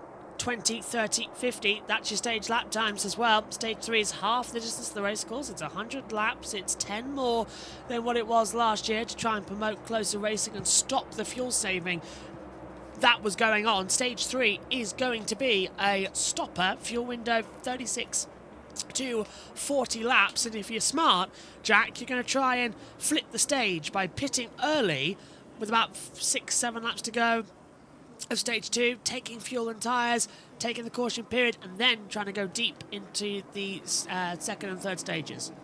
Yeah, it depends how much you want to prioritise stage points. And that'll be for guys who probably aren't going for the win today and are just trying to collect some good points. Arguably, that's anybody but Shane Van Gisbergen. No, but honestly, it's effectively, yeah. Maybe, would you count Logano? He's up in 5th. This is the highest Logano's run. He's not really a good road racer in my eyes, though. He has won here, I think, at Glen in the past, though. So maybe going for the win if things go a bit sour. Also, Zilich makes the move for 3rd. Yep, the Joey Logano has won here once before. Kyle Larson's won here twice. Shane Van Gisbergen also technically once. Kyle Busch twice. William Byron once. Even AJ Allmendinger has had a win here as well coming into this one. Last 5 winners though. Kyle Larson did the double in 21 and 22. Byron won in 23. Buescher won 24.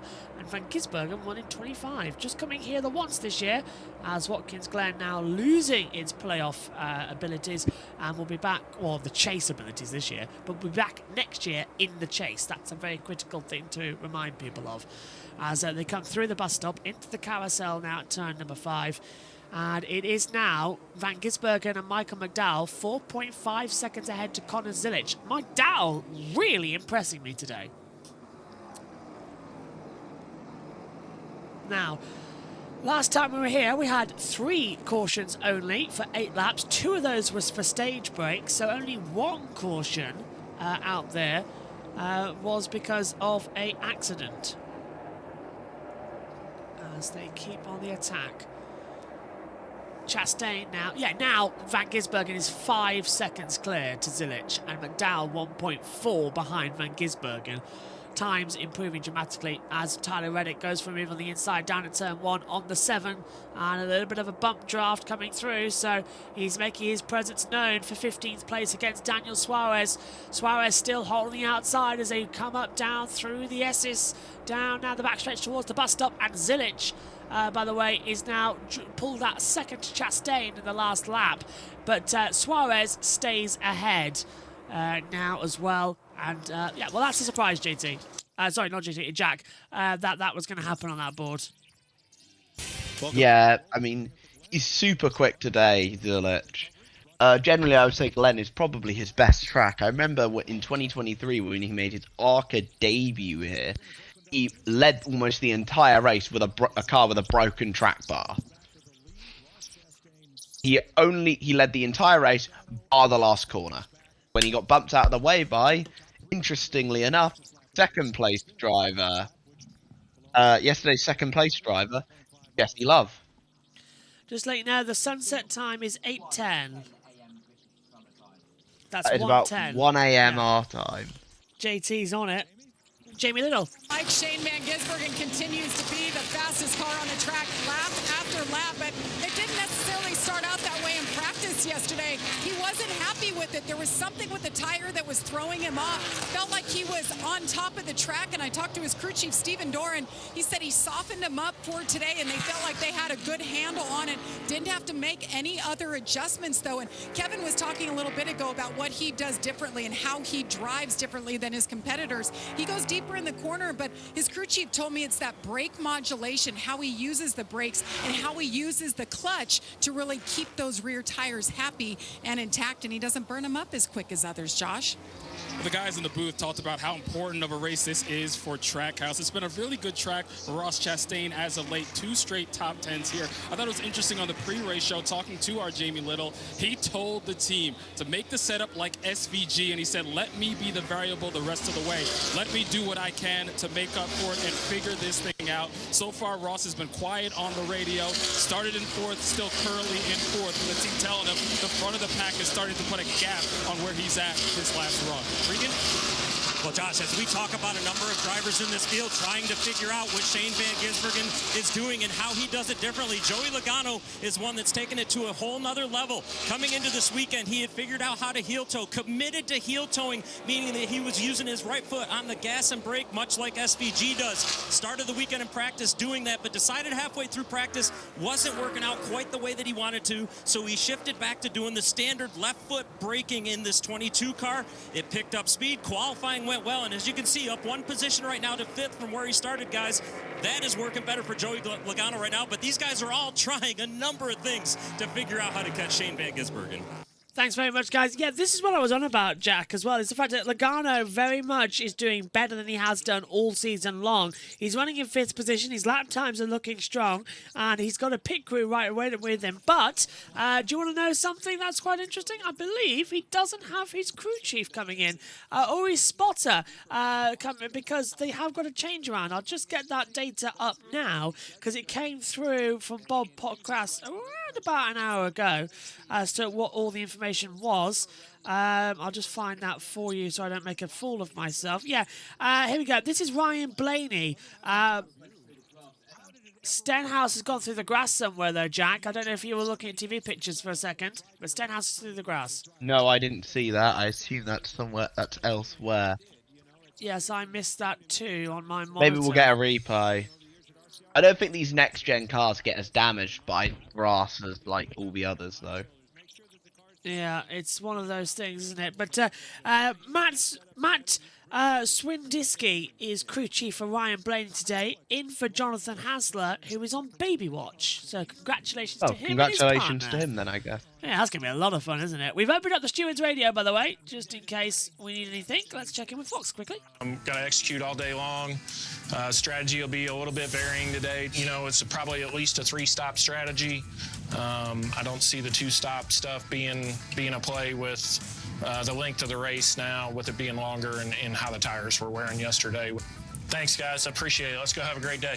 Have a good day. Happy birthday, Jimmy. Happy birthday, Jimmy. Happy birthday, Jimmy.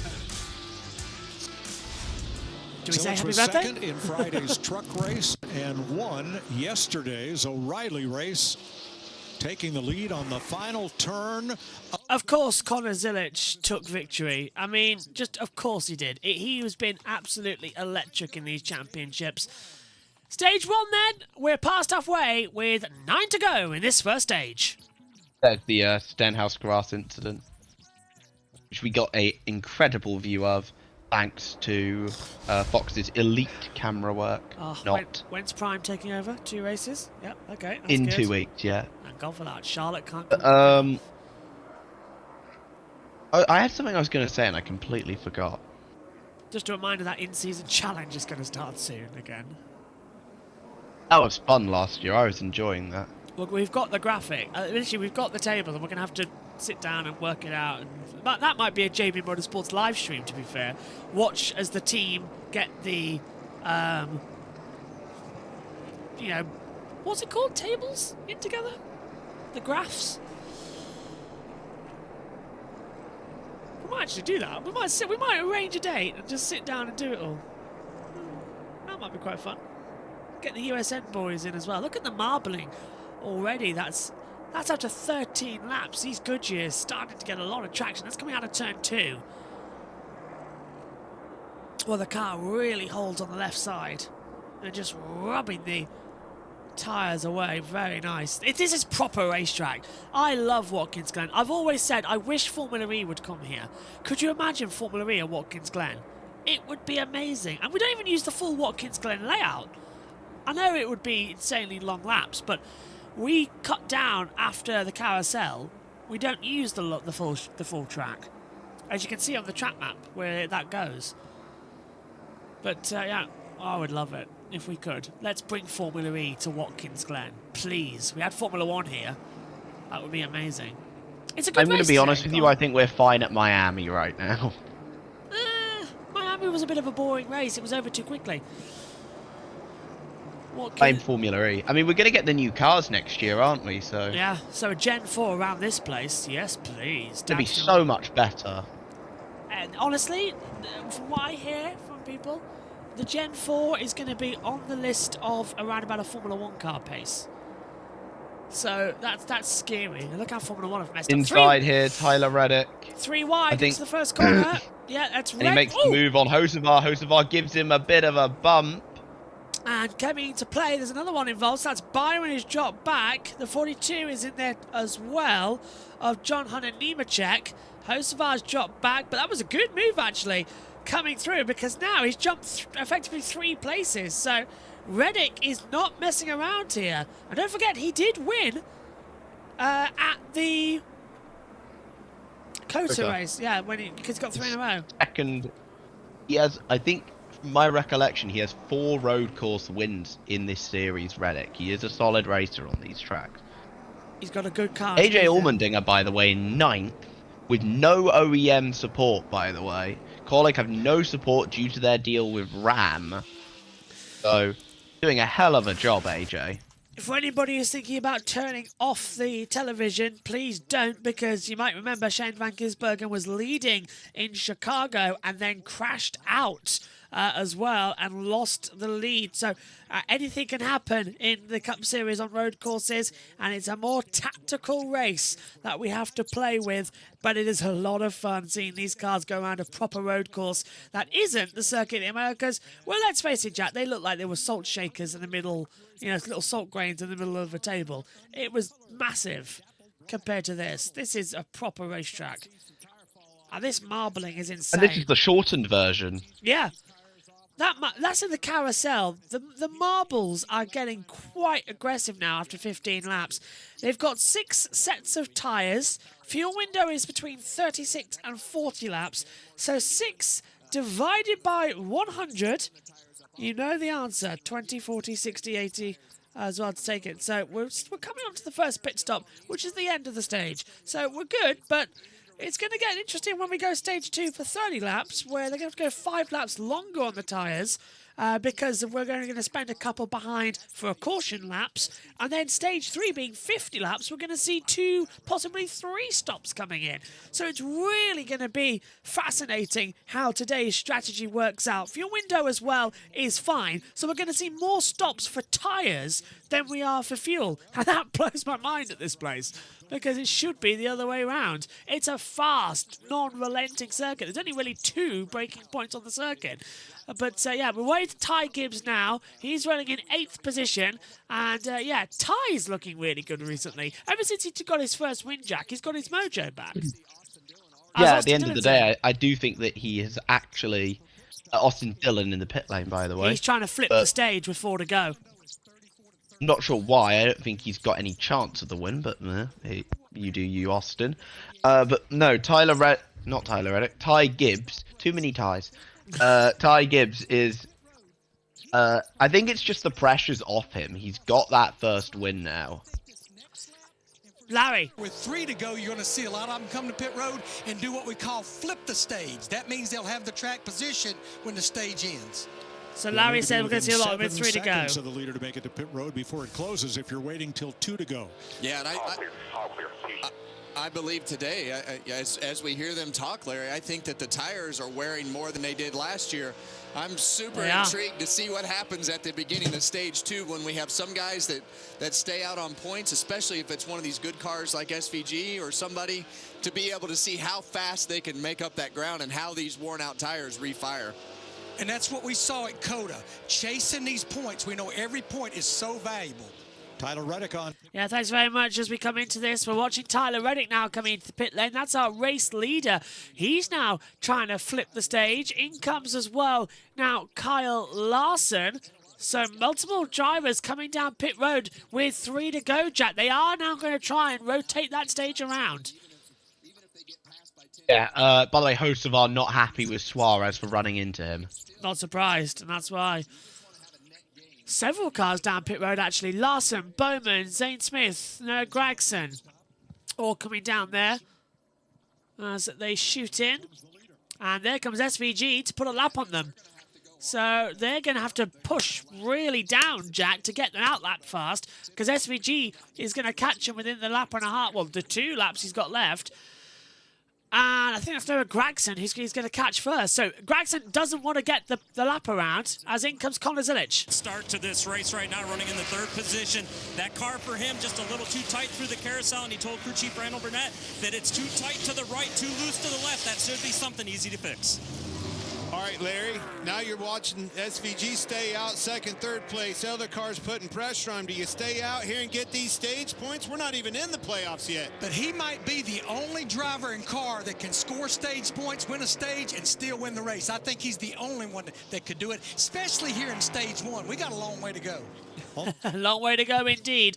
With 83 laps to go. At the end of the first stage, it will be 80 laps. We would have taken a come through. SVG is going to try and flip the stage. He is going to come down pit road this time by, we're hearing on the radio. So SVG is going to surrender as several of the cars come down pit road. SVG boxes.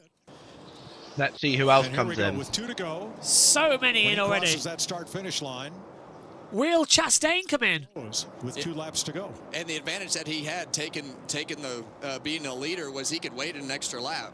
But they saw how many cars pitted, and they knew that they would be in big trouble if they stayed on the racetrack. And now no one else can pit because the pits are closed all the way down to Oh, Jamie. no one can stop. Jamie. Are so perfect for Shane Van Gisbergen. Led the first 18 laps of this one. They count him down all the way into the #1 box. Remember, a lot of these teams, they've swapped the front changer and the rear changer just to keep things and that muscle memory the same. Solid stop for the 97. Very nice stop, and he will. Chastain, Logano, and Blaney. So he surrenders the stage to Ross Chastain, who's going to pick up more of the points. Of course, it's not an in-and-you win for the chase this year. It is based on the top 16 in points. So this is going to be very entertaining. It's going to be the first time, really, that SVG can get something, because he didn't do well at COTA. He never really does well at COTA, does he? That's why he's only won 5 out of the 6. Bell won last year, of course, at the street on the COTA circuit. Chastain now is your race leader, as our TV pictures have a little glitch on them. Yeah, Chastain leads as he comes over the line. He becomes it, and the 22 is going to be lapped. Is that the 22 or the 21? No. I'm trying to hold my words for a second. Joey Logano apparently is showing on my screen ahead of Ross Chastain. I think that's a timing issue, because on my TV pictures, Chastain is ahead of Logano. So that's a timing issue on the monitor you're watching, because that is not going to be it. This is the last lap of stage 1. So it's confirmed. Chastain leads this race. So stage 1 sets up, hopefully, an interesting stage 2, where we will possibly see more green flag pit stops, with it being 30 laps in duration. Stage 3 will be 50 as well, half the distance of the race. As they come through, there's the Choose at the back half of the track, coming through at the entrance to the carousel. But it is about to be the first stage victorious moment coming through as we cut to the Combox cameras. I'll try and find out where the mouse is to click Jack's name, as we get set then for the end of the first stage, and it will be Ross Chastain who picks up points from Logano, Blaney, Cindric, Allmendinger, Bell, Nemechek, Van Gisbergen, Wallace, and Riley Herbst will pick it. Stage 1, the green checkered flag goes out, and it is Ross Chastain who wins stage 1 at Watkins Glen. Logano and Blaney comes through. That's Chastain's first win of a stage this season, Jack. Not a bad first stage, actually, as the caution comes out. So, there we have it. Stage 1 is complete. We'll get the final stage points here. Caution's out. And Michael McDowell, right at the line, pops up into 10th spot. Oh, he got it! Michael McDowell got Bubba. Away from Bubba Wallace.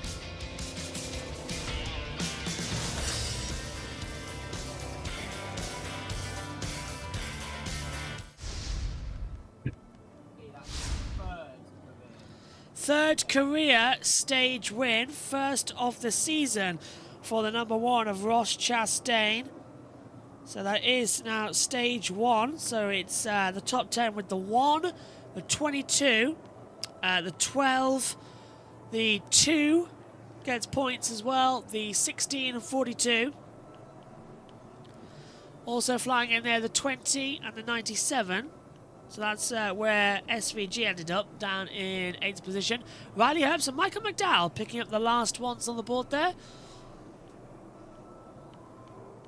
So well done for McDowell. Got ahead of Bubba at the end. That is stage 1 complete, and our first caution of the night. We're not expecting too many to take through there. As I just put my notes up, because I can highlight and move them around on the board for caution times. Yeah, as I said, 3 cautions last year. JT, are you able to pop up into the commentary box with your microphone? I hope you are. I want to ask a quick question to come through. The All-Star race first is at Dover. No, you haven't lost comms. Hello, JT, can you hear me?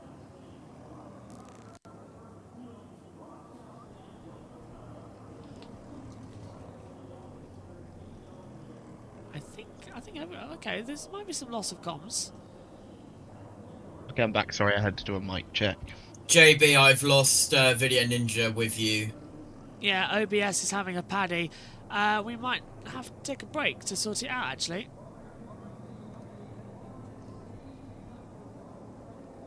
Okay, so we're having a bit of a technical gremlin up here in the box. I can sort that though, because I've got a backup to keep the stream going. Ha ha! I will not be beaten. That is always the case. I have a backup stream. I've got a backup one. I can throw to while we fix our main systems up here. Stage 1 complete then. As we hold it in now, waiting for the next stage to come through. For the Go Bowling at the Glen. Fingers crossed it's going to be a smooth restart. We don't want another drama. We really don't actually want another drama coming into this. As we now wait to see what the next one will bring. We'll have Fox with us shortly. And we will check back in with them. Ready for the Go Bowling at the Glen. I think that this is the way that racing championships should be decided. I think every week matters, and you know, the win in your in scenario was great. And now, you know, yesterday we saw Kyle Larson come back on the racetrack. Final stage point. You think points aren't important? Watch this. Oh yeah, they're close right here. You see McDowell on the inside, Riley Herbst on the outside, and Bubba Wallace is right there in the middle and just misses out on getting that final point. Hello everyone, drivers had trouble on pit road. Brad Keselowski slid through his pit. He is now 35th. And Noah Gragson, remember, we're pitting on the right side at the only time that we do that this year. And 2 of the crewmen ran into each other during the stop. So Gragson is at pit road's open. Let's go down. 14 cars did not stop under green. Regan. The plan from the start of the day for Joey Logano was to do what they could to get stage points in stage 1 and 2. That worked out in stage 1. Needs a little bit of turn in that car after lap 3. Josh? Well, stage 1 winner Ross Chastain said overall that car just too tight. Said he felt like the rear suspension was falling out of it by the end of that run because of the tire wear and adjustment for tires and fuel, Jamie. Austin Cindric comes in 4th, said he's a little bit too tight overall. And they told him he's giving up the most time in 2 and 3. Air pressure adjustment to help the issues. 4 tires, stop for the 2. Chastain, Logano, Blaney, the first drivers off pit road after this stop at the end of a caution-free stage number 1 in Watkins Glen.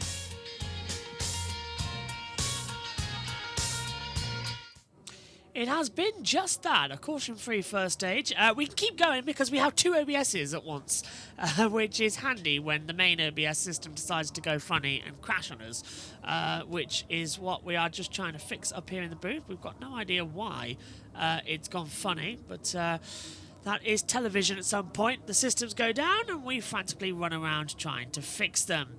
That is always the way it goes. So stand by. You will be back with the main picture soon. But right now, you've still got the driver tracker alongside all of the action. Jack, they can still hear us. What did you make of stage number 1 then, as we get set to go for the next one? Pretty dull, if I'm going to be honest. Not much really happened. But it's so short that I wasn't really expecting much to happen. Find out what's causing the problems. So it's Bristol, baby. Bristol is causing the issues. So I'll fix that up nicely. Thank you very much, Bristol. So we are setting up, ready to go again.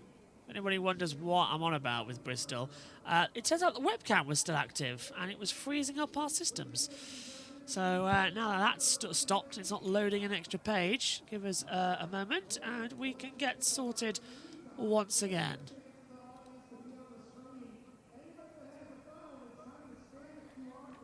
I've just got to go through every single scene now, making sure it's okay before we return to the box. The last thing you want is more drama coming in.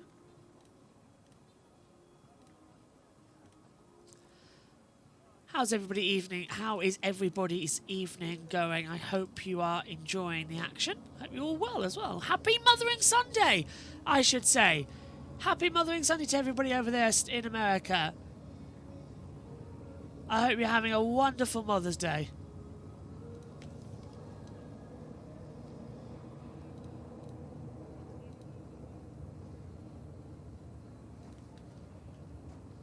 As we prepare.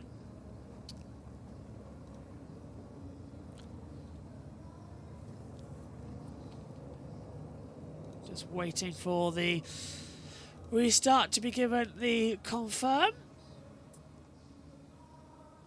And that will be the big thumbs up from race control coming in soon.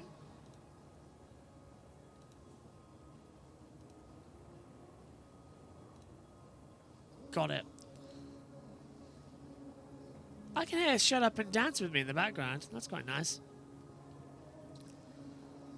Wonderful. Just all so wonderful. Let's check back in Fox as we get ready for the green flag to come out soon.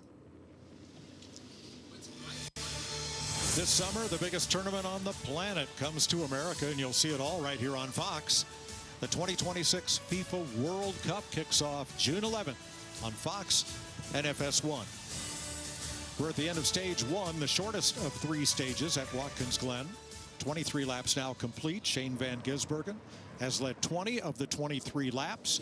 Ross Chastain, the other 3. And Ty Gibbs was 8th before green flag pit stops. Got a big gain there. He is now 4th. John Hunter Nemechek's crew was over the wall too soon. He will restart at the back. And biggest movers, the RCR cars jumped up a bunch, along with front row Zane Smith and Noah Gregson and the Wood Brothers' Josh Berry. Yeah, you see Austin Dillon up there in 8th spot, and Tyler Reddick, you know, we saw him earlier passing for 14th spot. He's up in 6th, so got some new players up at the front. Yeah, remember Austin Dillon stopped. He was the first driver to pit road back at lap 11. Yes, lap 11. Go bowling as part of the festivities here at Watkins Glen International. Regan Smith joined Michael McDowell at the Go Bowling lanes in the infield. Festivities here at Watkins Glen International. Regan Smith joined Michael McDowell at the Go Bowling lanes in the infield. They got to celebrate everything that makes bowling so popular, whether you're bowling with friends, you're back with us on the main family, channels, or even with NASCAR drivers. You a good bowler, Clint? I like bowling. You do? Goes hand in hand with a good cold beer. I kind of think Chuck looks like a good bowler, don't you? No. No. 23 complete as they line up for the restart, and McDowell, Van Gisbergen side by side again. Michael McDowell is the only driver here that had any luck in staying with SVG in stage 1. I agree. We are all set then for the restart. Jack, what do you think we're going to see in this one? I don't know. We'll see. I've got nothing currently. Hopefully not crashes. Well, we've fixed our main computer. We know what was causing the lag. We've got a backup OBS just in case we go down. We are buckled in for 25 laps around for stage 2. The green flag is out. SVG will bring us to the green as he did manage to flip the stage. And Michael McDowell still rolls in P2. We go green again here at the Glen. Down now. Watch now further back as making him on the inside line comes Chase Briscoe. We're 3 wide to turn 1. The 54s alongside the 8. So Kyle Busch making his way up there nicely. Some sliding out wide. Logano nearly into the tyre stack. But everyone's looking good, Jack, as they come up in towards the S's. Yeah, it looked like it was Ryan Preece, I think, who might have got a little bit loose, or maybe Chris Buescher. It was one of the Roush cars. Still looking strong. Down now towards the bus stop for the first time, and then into the carousel. I think everyone's going to be okay. Can't see much drama happening further back. What do you think, Jack? Oh, slide. Contact further back. Somebody making that was Cole Custer and Carson Hocevar more. There you go. I knew that Fox would have seen it, and we didn't. Larson's nearly into the tyre barrier. He's going side by side with a 38. Larson's loose. Larson is shaking that car around as the 38 goes on the inside of the 12. Now we've got Brad Keselowski battling with Larson down into the back half. And Larson's car's not looking that stable, Jack. It's looking very like a... Well, it's actually looking like a buckaroo. Yeah, very loose there. I'm not sure what happened. I'm not liking the way that car's looking, to be fair. I don't like the way at all. Very, very risky to get it wrong. Oh, nearly some more contact. And it is. Guys, it's lap 26. They don't seem to want to listen, do they? What is happening out there today? You've got like 70. Oh my goodness, and that's Larson nearly spinned someone out. Oh, and Keselowski's getting hit by AJ Allmendinger, and I think Keselowski's got a problem because he's backed off massively. 3 cars go through, including the 10 of Dylan, and then Bubba Wallace going through, and now Keselowski's finally passed by the 90. Yeah, I think Keselowski's got a problem as Elliott's going to go through now. There goes He Chase. got a little bit loose. He had some contact with Larson.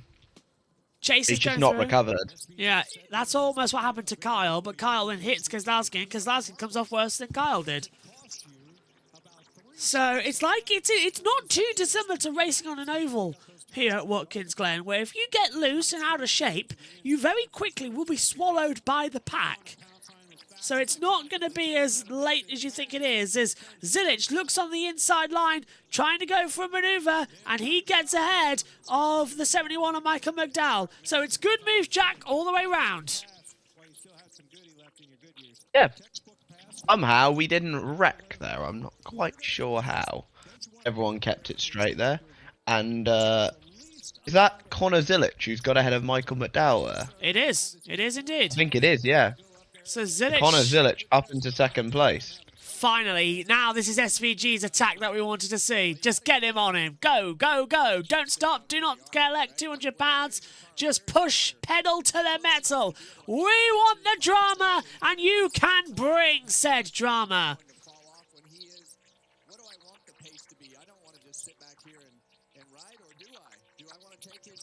Fox. Him know what I have to keep him from making his car better. You're starting to see a little bit of what I thought we may see and alluded to earlier in the show with Gibbs, Toyota, Reddick, Toyota. They have been making more grip week in and week out in 2026 than most cars.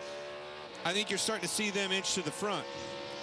Team Trackhouse first, second, and 19th right now because Ross Chastain should be took fine the now, alternate everyone. strategy of staying out to win the stage, and we'll see how long it takes him to get back. Lagging should be fine now as well. Just an internet reboost that's come through. Yeah, and that's what I want to see. I want to see how these guys can get themselves back through the field with that tire advantage. We think that the tire advantage is going to be bigger than what we thought it was last year, and I think that's definitely showed us that that's the case. So Ross Chastain having 3 laps fresher tires, 4 laps fresher tires than some guys. Just depends on when they pitted, but it's definitely going to make a difference, and especially when we get to the end of these runs. As a flyby once again, Van Gisbergen. And look at Zilic. Zilic has closed up what was a 2-second gap to just 3/10 into a few corners. Zilich is going to be on. This is what we were waiting for, Jack. Zilich is on the back now of Van Gisbergen, and I am just biting my nails with anticipation. Let's have a good race. Well, this is what we've all been waiting for, to see if Connor Zilich can challenge Shane Van Gisbergen on a road course, and the answer seems to be a comfortable yes.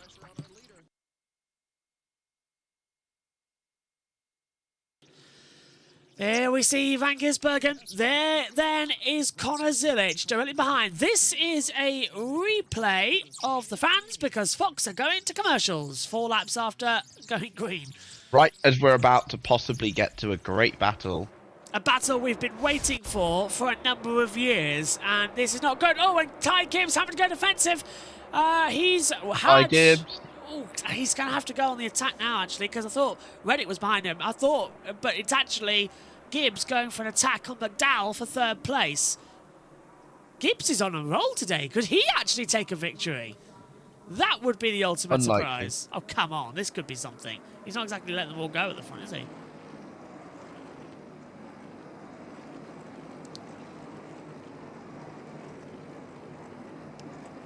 Nothing like a good coffee. 80 wants to know if you can hear him. No, I cannot. No, you can't. That's great. Yeah, can't hear him. Which means something's gone wrong somewhere on a connection line. I can hear him now. I can hear JT in the background. I can hear you now. Hey! Talkback has been restored. Hello, JT in the background. Right, that's good news. This chair's giving me terrible back posture. I as well. There we go. Let's actually use it as a chair, not as a leaning post. Van Gisbergen right now with Zilich. Very close coming through. Takes the inside line. Build that gap up. Look at the backstretch now. Come on, power, power, power. Gather time.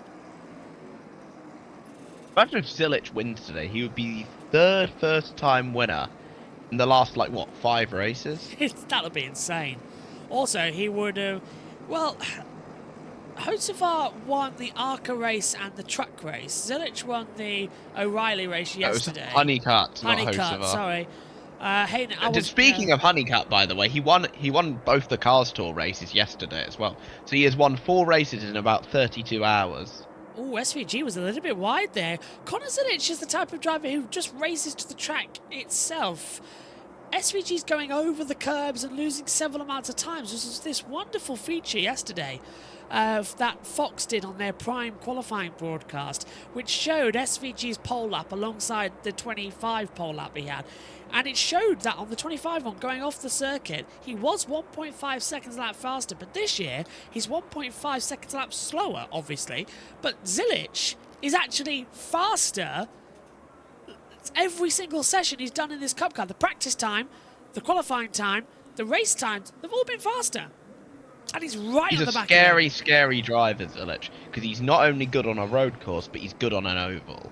He has something SVG isn't necessarily as good at. Like, I mean, you only have to take a look at last Xfinity season to see how good he can be on an oval. 100%. He won 10 races in a row, I'm pretty sure. We were at that not 10 races in a row. 10 races total, but it was like about something like 6 in a row. Yeah, I was calling that perfect 10 moment, actually. You're back with us on Fox Sports 1 if you're watching in the States, as we are going bowling at the Glen. And right now it's Shane Van Gisbergen from Connor Zilich, and then about a 1.8 second lead to Michael McDowell, and then the rest of the field closing in second by second by second in this crazy event right now. It is brilliant, and I also want to say a happy Mother's Day to everybody watching over there in America as well. I hope you are loving the atmosphere and loving the day. It's a nice go bowling event with 69 laps to go. Right, here's SVG on the backstretch after the carousel. Van Gisbergen is under attack by Zilich. 3/10. Larry Mack. Gisbergen in the 97, Zilich in the 88. As far as throttle, brake, shift points, they pretty much are overlaying.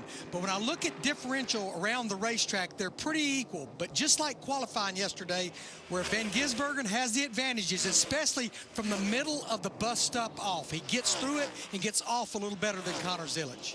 You know what, though? I am impressed with Connor Zilich. I know they're in the same equipment, same race cars, but he is keeping him honest. That's a 99 to a 95. It was a 63 to a 61. They have been right there, but Kevin, you know as well as I do, the closer you run to that race car, the more you wear your stuff out. Yeah, everything gets hot, and I think that's why you're going to see Connor Zilich dip out right here when you get to the straightaway, just to try to get a breath of air every once in a while. Sometimes you'll do that to make the guy think that you're looking inside, but I'm not so sure that those types of tricks aren't going to work on the 97 car of SVG. Regan? Well, Kevin, when you see the 88 car of Connor Zilich running in second place right there, this is almost a perfect scenario for what he and the team wanted for today.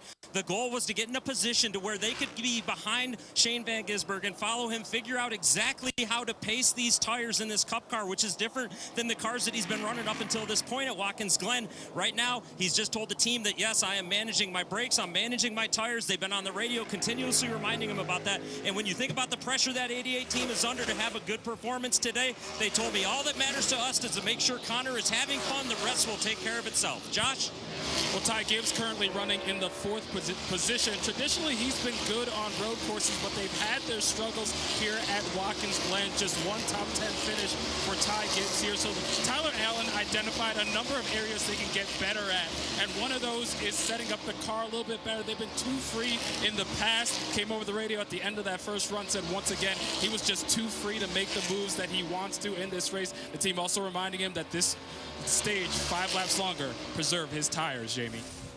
And Josh, just behind him, Tyler Reddick in the 45, up 10 spots since the start of this race. This has been a challenging road course for Tyler, and I talked to his crew chief, Billy Scott. He said they applied something at Circuit of the Americas earlier in the season that worked. Obviously, he went to Victory Lane. They were able to apply that here. The car so far, so good, but he did get some damage on the left front down into turn 1 earlier. The crew checked it out. All looks good. They made an air pressure adjustment to help him out. Thanks, Jim. Thank you very much, everyone down there on pit road. And fingers crossed we're going to have an interesting battle.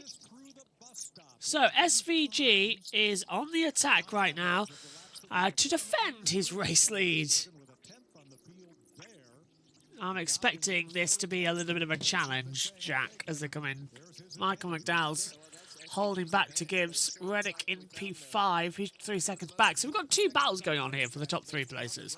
Van Gisbergen and Zilich, McDowell and Gibbs. And that is something I didn't expect to say. I want to focus on the battle, like, further back, though. Because we got, like, what? If we look at the top, like, 6 to 8, they're all within, like, a second of each other. Why are we watching that? And why aren't we watching that? Why are we just watching Michael McDowell cruise around the track? Really don't know. Fox seems to have a thing about Michael McDowell. Do you remember he was on pole in Atlanta either last year or the year before? Fox went nuts for it. Still, they've gone to ad break again about 4 laps after they last went to an ad break. I don't know anymore. Really weird. Just having a quick look through the field. Everyone's still on the lead lap, so that's good. Everyone's still running. We're halfway through stage 2, as things stand. 30 laps, of course, in total for stage 2. Then it'll be stage 3 at 50 laps. We're not halfway in the race just yet. That's going to be in about 15 laps' time. Van Gisbergen still holding on. I think Connor doesn't want to attack yet. Why want to lead? Why would you want to lead? He's trying to figure it out. Yeah. This could be the end. He's also trying to keep his brakes cool. Whereas Van Gisbergen's making a few mistakes. Yeah, he's just trying to see where SVG is braking, so he can match that. He's trying to learn off him. It's smart. This is the battle that you want to watch. Blaney makes the move on Chastain there. So he's moved up. So Blaney now goes into a 17th position, ahead of Chastain to 18th. Staying in the Busch Light apple flavoured car. What even is Busch Light? Is it like a type of beer? Yes, it's Busch. I think it's a beer. It's a light beer, yeah. Apple flavored beer. That sounds really odd. It's actually quite nice. I've had it before. Oh, fair enough. I don't drink, so I haven't had the pleasure. It's not. It's nice, but let's go through the field quickly with not much else going on. Shane Van Gisbergen leads, Connor Zilic is second, Michael McDowell third, Ty Gibbs is fourth, Tyler Reddick fifth. Then we get Austin Dillon in sixth, Daniel Suarez seventh, Chase Briscoe eighth, William Byron ninth, Chris Buescher has the top 10. Kyle Busch is 11th, Denny Hamlin 12th, Todd Gilliland 13th, Ryan Preece just passed Eric Jones on the last lap, so he now goes 14th with Jones 15th, Cole Custer 16th, Ross Chastain 17th, Ryan Blaney 18th, Austin Cindric is 19th, Alex Bowman is 20th, Carson Hocevar 21st, Josh Berry 22nd, Zane Smith 23rd, Noah Gragson 24th, Joey Logano 25th, Kyle Larson 26th, AJ Allmendinger 27th, Christopher Bell 28th, Ty Dillon 29th, Bubba Wallace 30th, Riley Herbst 31st, John Hunter Nemechek 32nd, Chase Elliott is 33rd, Cody Ware 34th, Brad Keselowski 35th, Ricky Stenhouse Jr. 36th, Josh Balicki is in 37th, and Catherine Legg 38th as well.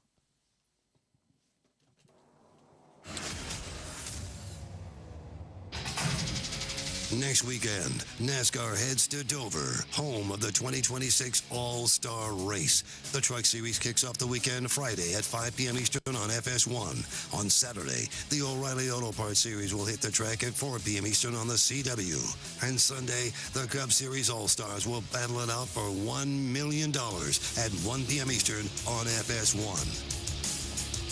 And you can watch it all here on JB Motorsports, all of the action, and the All-Star is going to be very interesting. We're all looking forward to it, as technically we take a break week in the Cup to go All-Star racing.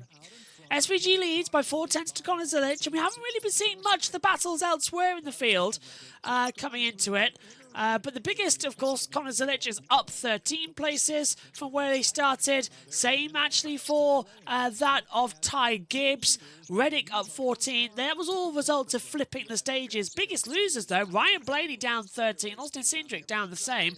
But Ross Chastain down 18 places. Joey Logano, he's down 23 places. And this was that camera I was talking about earlier on, Jack, between Van Gisbergen and Zilic through the bus stop. Van Gisbergen's quicker through the bus stop, but I wish they'd roll it on, because you'd see down the straight, Zilic's actually faster than SVG, because SVG lifts off to not hit the tyre barrier at the exit of the carousel. So actually, they're pretty much even throughout the lap, and that's why the gap stayed at just 0.6 of a second.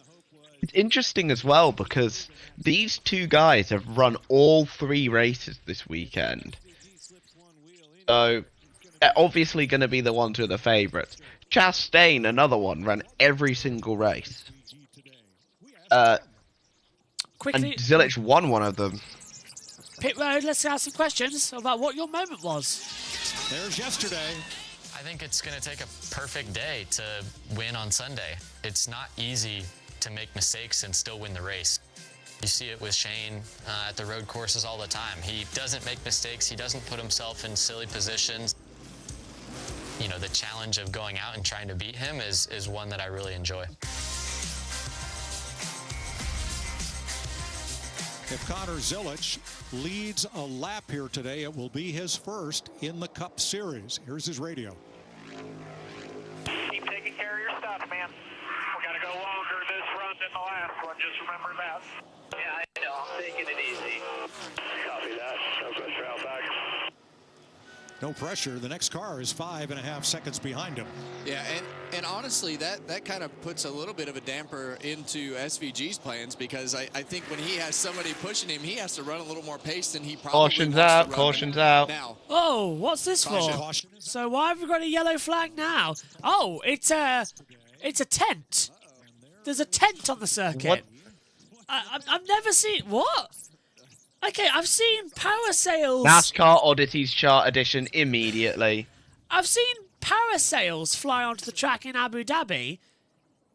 It's a tent from an infield. Someone's tent has got caught up in the wind. It has blown That's brilliant. into the air. It's gone around about 200, maybe 300 meters, and it landed in the infield But then I think another gust of wind is going to tip it over, roll it onto the circuit, and it's lied on the exit of the S's section before the bus stop. Ladies and gentlemen, this is why you nail down your tent. Well, I don't think I've ever seen a tent on the circuit before. I'm glad that happened today, not tomorrow, because somebody might have been sleeping in their car. The caution's out with 40 laps out of the 60 and 10 to go in this stage. Ah! The caution's come out for a tent with 10 to go! Oh my god. That's terrible. Oh, wow. Tent on the circuit. Perfect time to flip the stage as well if anybody wants to come into it. Wow.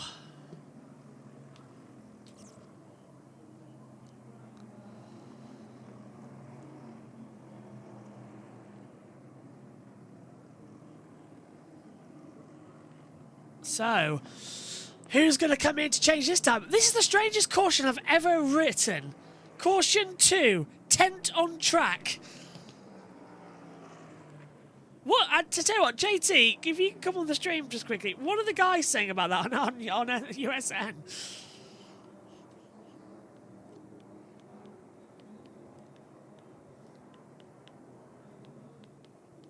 I've never seen a tent on the circuit before.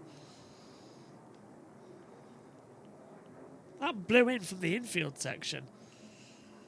So, yeah. Stage 2 will hopefully be the next caution. We only had 3 in total. USN aren't, so we need a stream. Oh, yeah, we can cover the All-Star. Yeah. I don't think we'll be doing anything else next week. We should have finished the qualifying coverage. If not, we can stream it with radio. So I think it finishes like 10 minutes before, because it's an earlier All-Star race at Dover this year. Because of course the Indy 500 qualifying.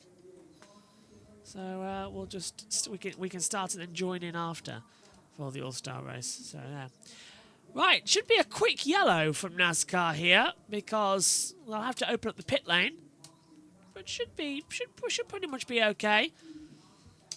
As we wait to see and have the next one. The tent has been recovered by the actual fan it was belonged to. So that fan, bit of a red face, but he has collected his tent, it looks like. Caution is out. Let's go over to Fox.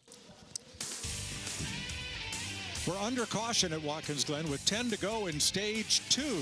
What do we do here, Larry? Yeah, Mike, there's going to be 9 to go when they get around here with the pits open. If you're going to flip the stage, you were going to come 3 or 4 laps from now. Anyhow, I think if you want to win this race, you better pit now and flip this stage. But we know some near the back, they're going to stay out and try to score these points. Probably a guy like that, Chastain. I mean, you're lying in the bed you made now. Went after them stage points. It worked for the first stage. Look for him to stay out, maybe try to capitalize again on stage points. And these are the types of moments, if you have another quick caution or something happen, that can totally flip these races upside down. Look at that. McDowell stays out. Regan? Well, there's never a question for the 88 Connor Zilic. What they would do is immediately pit when we get around to here. The car's still too tight to the rights. It's a little better to the lefts now. Josh? The call for the 54 was M&M. They came in to pit here. The biggest complaint for Ty Gibbs was just getting too free towards the end of those runs, Jamie. Shane Van Gisbergen's led 38 laps today. He said the tires are wearing, but they're not bad at all. He wondered if this was too soon to come, but they said, I think everybody's coming. We need to come in. 4 tire stop for Shane Van Gisbergen. 7 or 8 cars stayed out on track, and we will document this and sort it out for you when we come back.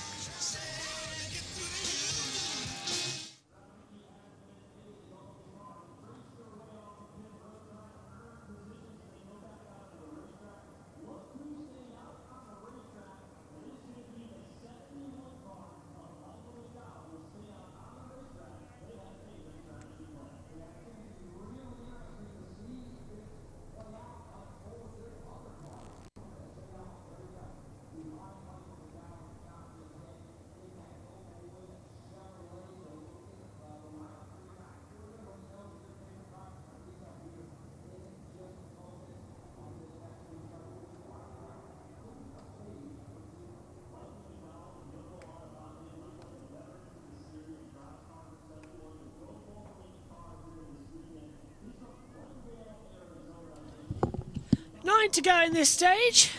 As I just ran into... Well, I'm left the comment box to go tell them of the strangest caution I think we've ever seen in the Cup Series.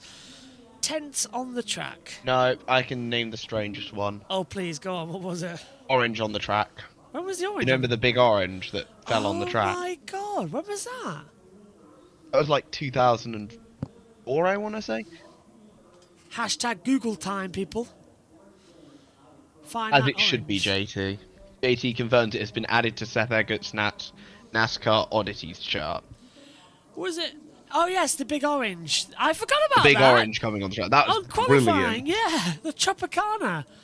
I forgot about that. And there's the other one I can think of is 2023 Truck Coda, when Marco Andretti's entire rear suspension just decided to detach from the truck. By the way, I've just figured out something. And no wonder we haven't been able to hear race control for a little bit. It's on the wrong output. So, if I find that... Somehow, this is not the first time a tent has been blown onto a track during a NASCAR race and caused a caution. It happened in 2022 as well, at the Indy Road course. Really? Apparently so.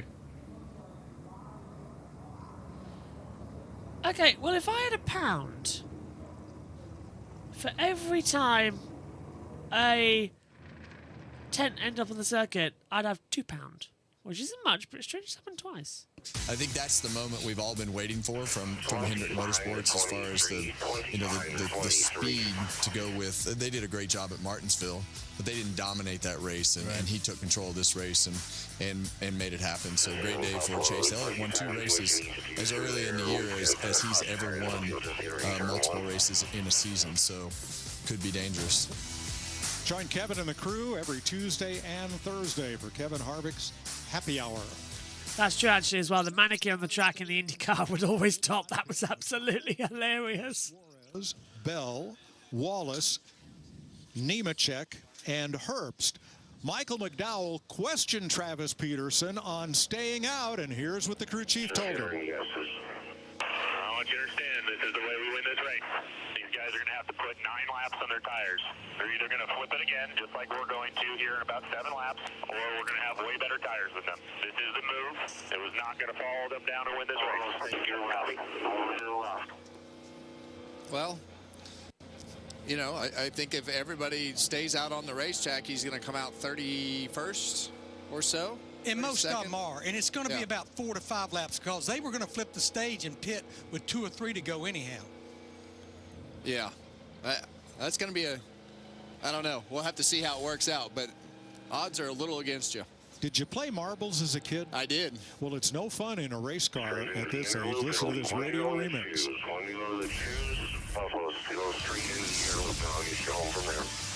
Here's radio remix. One of the cars in the back already throw off a big chunk of rubber. I don't think it'll bring you yellow, but just picking up rubber that bad already. Yeah, 10-4. He said he's starting to see some marbles. Copy that. Marbles. Just the first lap, the tires started to go. We just had the same thing. Just try to stay in the lane. Don't get in the marbles. I think that's what the 20 did.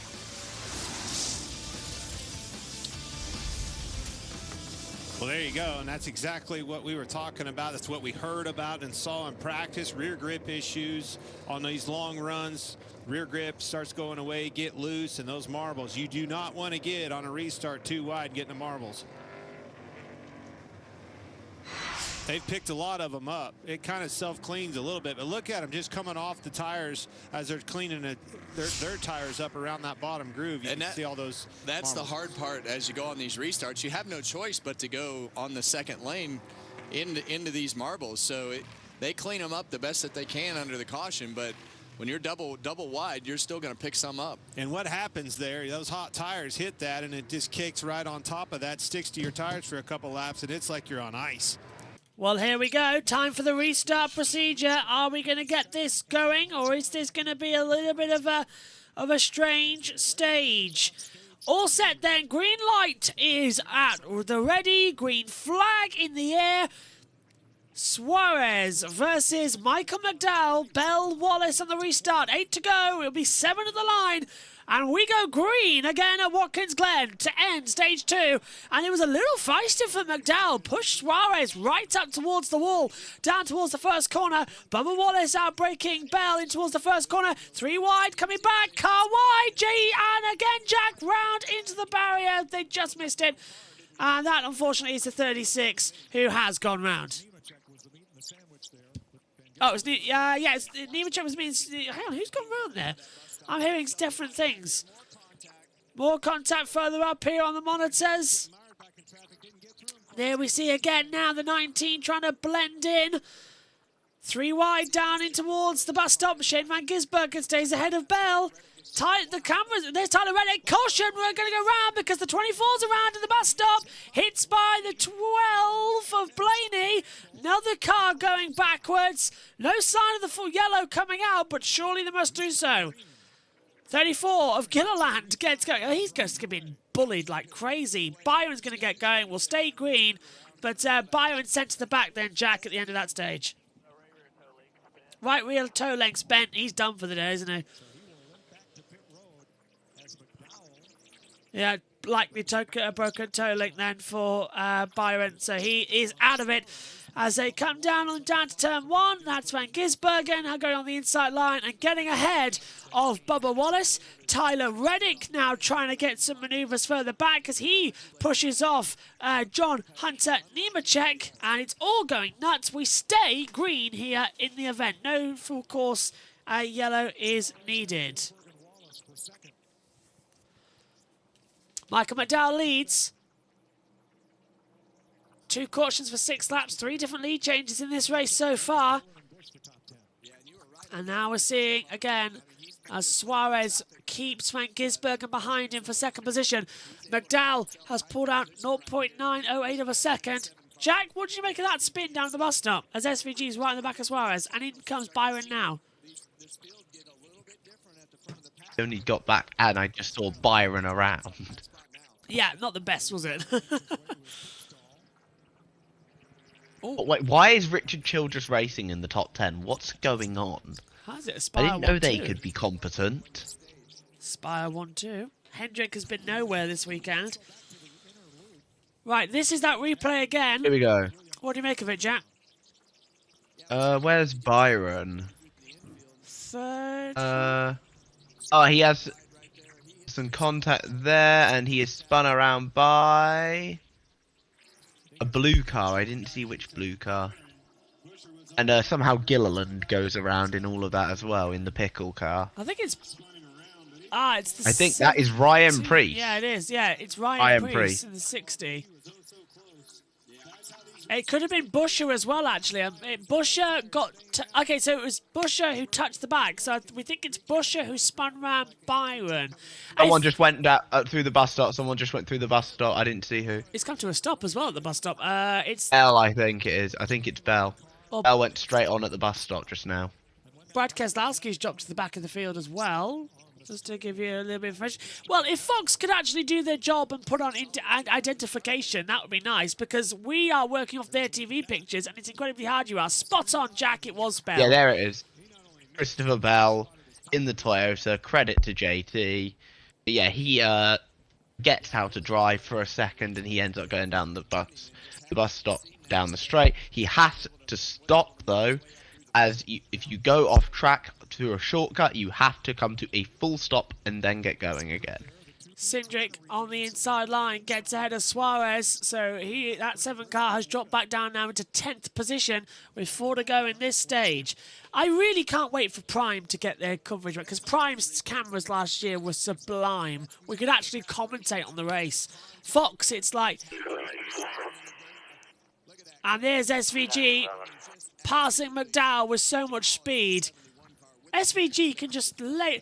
Why did the NASCAR drivers not know how to race on a road course? SVG's just passed him. He's already 6 tenths ahead. What is going on? It's called racing on ovals for almost the entire season. Really, really, really annoying. Larry. But you're going to have to come this time. The 97 is pretty convinced the 71 is going to flip the stage. He can run 1 more lap. He can run to 2 to go.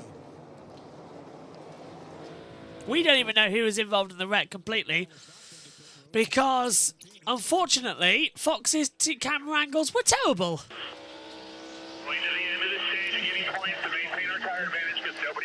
Buescher in turn 5, that's what it was. It's outweighed that decision. We're going to stay out, go for these stage points. So McDowell wants stage points, so he's going to stay in 3rd as it comes into it. Yep, lead change. SVG takes the lead on lap 47. As what's just come through on our monitors up here in the comms box via the Galaxy tracker, which is honestly absolutely incredible. Well worth it as they come into it. Spy's going to jump up actually in their team strategy. They were talking about going for a 4-tyre stop coming in, but they're going to lose an average of 28 seconds per stop, so they don't want to do it just yet with them having now McDowell in 3rd. So that's why they're not going to come in for a pit stop this time by. So 3 to go, will be 2 next time by, and this is going to be Van Gisbergen for a first stage win of the season. And remember what I said earlier on, Jack? For the first 6 races, SVG was the only driver to lead a race. Not bad. And then he got taken out, unfortunately, so he didn't lead one. But that was on ovals as well. SVG really did start the season well. And he's kind of side, and Gibbs makes the move on McDowell as Austin Dillon's going to try it as well, I think. Yep, Dillon's gone through. We're seeing more overtakes as well at turn 1. I'm liking it. Because they know they're not going to run wide, just keep the foot in it. Look at Kyle Busch. Well, here's Kyle Busch right round the outside. Has McDowell got a problem, or is his tyres just dead? His tyres are dead. They've been on. I think his tyres are just dead. McDowell's tyres have been on for 32 laps now in total, and the working window is 20 laps. He's really pushed them. 27 laps now also for Bubba Wallace, so that's why he's dropping down the order as well. So, yeah, McDowell tried to push it in the stage. It did not work. He's gone the whole stage without stopping. That is insanity. Yeah, he's 32 lap old tyres, left front, left side and right side. So over the line we come then. It'll be the white flag for this stage.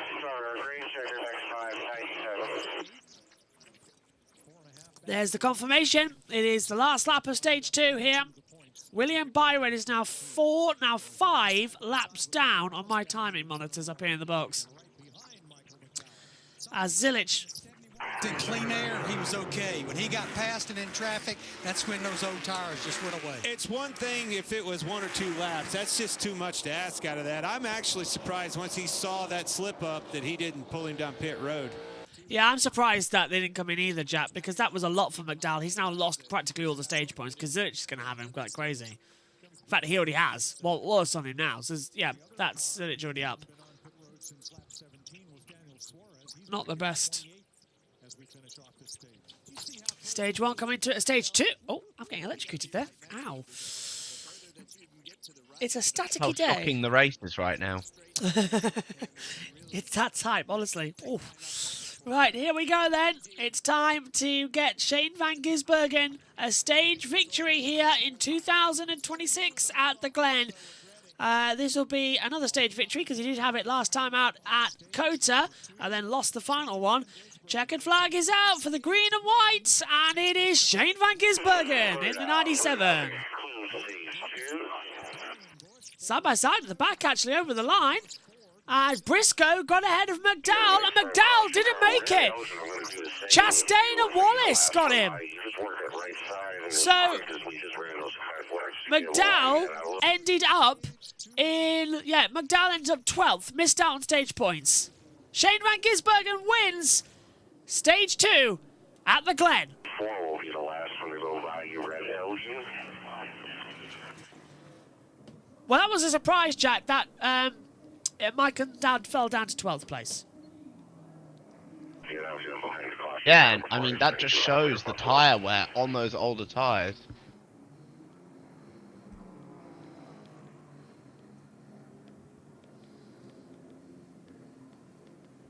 I just wrote Shane Van Gisbergen in the list. I might have to actually change my font size down a bit lower. Last one is the start-finish line now. Caution car and red Elgin. 34 will be the last one by. Red Elgin go to work. Watkins Glen, Buffalo, 34, green and white car this week, and then you can go to work. So stage 2, 97.45. 4, free pass. Correct, firms.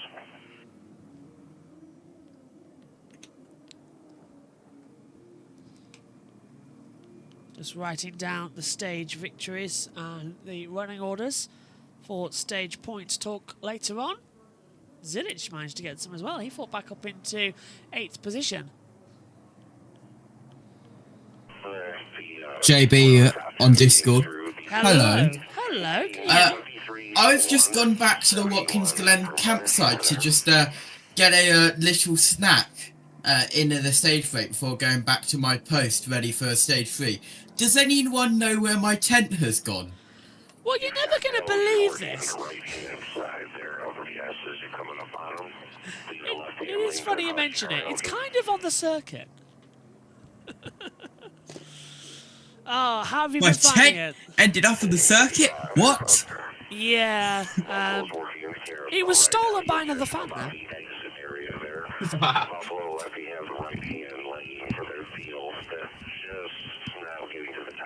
What have you made of it then, JT? How are you and USM boys been finding it?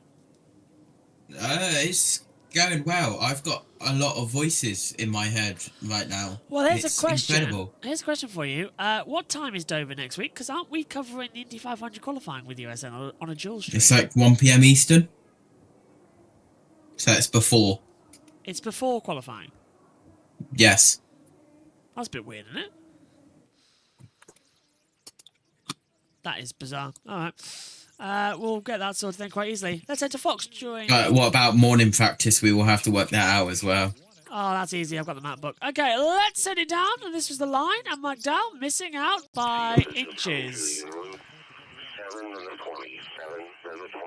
right, let's send it down to Fox. And got 0 out of it, so we'll see how this strategy works out when everybody's has the option to pit, but not looking good. Jamie? Well, Shane Van Gisbergen's team has already pitted him twice. They've been steady today, done a good job. They haven't been the fastest on pit road this year, but they're only one of 3 teams that have not made a mistake, and they're a good group of guys. Let's meet Team 97. Brendan Foley, tire carrier. I'm my mom's favorite. Evan Marshall, gas man. There's nothing fun about me. I work in accounting. Happy Mother's Day out there, and hey, William. Austin Holland, tire changer. I sold lady shoes before I got into NASCAR. Happy Mother's Day, moms. Jared Newsom, we're a tire changer, and I like racing horses. Marshall McFadden, Jackman. I'm fearful of raccoons, so they got thumbs.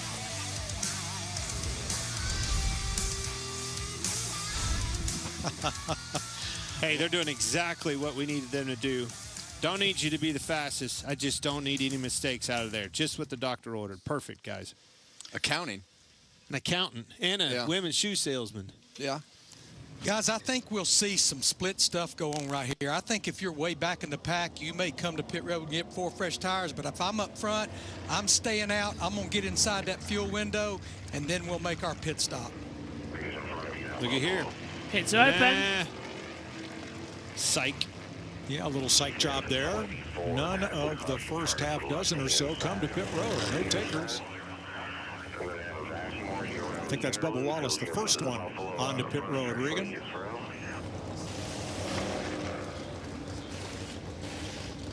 Michael McDowell's team had been on the wall with 3 laps to go, planning to pit, and then obviously they decided to stay out, lost those stage points as it worked out there, tighter through the right-handers and snapping loose through the lefts. Josh? Well, I can tell you Bubba Wallace was really happy to get that final stage point there, happy with the car, just 4 tires and fuel for the 23, Jamie.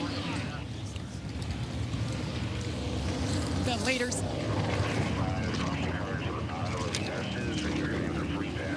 Bubba Wallace leads him off pit road after a fill-up with Sunoco race fuel with Poet Zero Carbon Bioethanol and some fresh Goodyear Eagles. The front runners did not pit, and that includes Stage 2 winner Shane Van Gisbergen.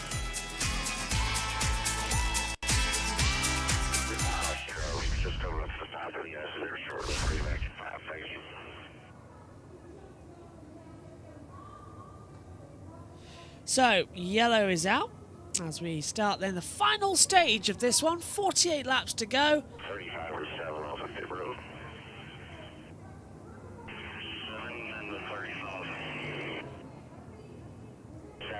35. Hold your line, Watkins Glen Buffalo. The free pass is going to be coming to your right.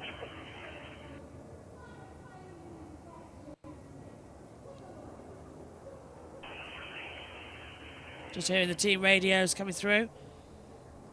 P1 on your left, but that's fine. You're clear. Everything's in front of you now, Buffalo. Elliott, you're clear to come across the entrance of pit road.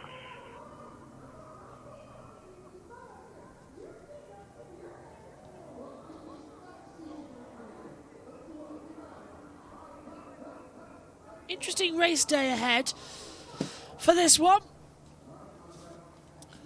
What exactly are we going to witness when we go green for stage 3 here? The Go Bowling at the Glen. Exactly what bowling are we going to be seeing?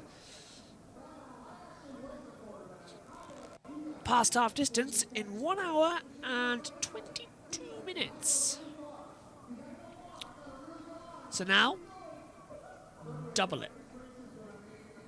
Takes us to about 11 o'clock actually. Caution first, just coming to turn 6 red Elgin to the bottom portion of it, and I'll let you know if anybody pits here. Still could have pits open next time by though from race control, so we're still sort of holding it through.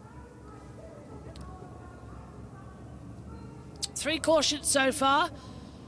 Stage 1, stage 2 completion, and then a 10th of the track at turn 3. Anyone diving in this time for pit lane? Who's going to flip the stage? 12 laps for Gisbergen, and well, actually the top 5 all have 12 laps, so Bubba Wallace might go to the lead as he flipped the stage. He's only done 1, so we'll see if this will change up shortly. Anybody coming down pit road for a new set of tyres? Start with the 6, top of the S's, you'll have the blower working. No, back to Fox. Race big at the Glen with Jaden McMurray, Chris Myers, and after stage 2, you know, coming in, 37-year-old New Zealander and a 19-year-old rookie were the favorites in this race. Shane Van Gisbergen has led the most laps. But Ross Chastain taking stage 1. It's his 3rd stage win this year, still chasing that elusive first victory. The only caution to come out other than that during the stages was this, the wind blowing a tent that actually got onto the track. I kept waiting for Bob Pockres to kind of sneak out of there with some kind of a scoop. Yeah, then we saw a little action here in the bus stop. I think Buescher got into the back of William Byron. You saw contact from Blaney right there, tore the suspension up on the back of the 24. He limped it back to the garage, but Shane Van Gisbergen went on to win stage 2.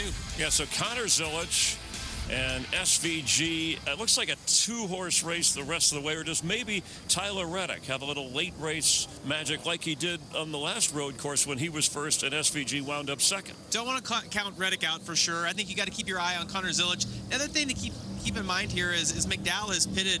Tires have made a huge difference. Now, I don't know if he can drive from 25th back to the front, but if we get a long green flag run here and they have to make green flag pit stops, there's such a amount of tire fall off here. It can make a huge difference, Chris, when these guys decide to pit and how long those cars can hang on. Yeah, Van Gisbergen has won 5 of the last 6 road courses. The only one he didn't win in that stretch was the one that Tyler Reddick did win. All right, let's go back to the booth.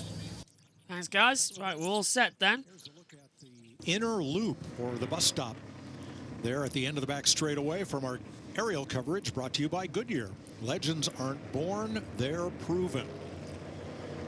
Out of there, quick squirt into the carousel, right down against the curbing, and then head back toward the start-finish line. 47 laps to go.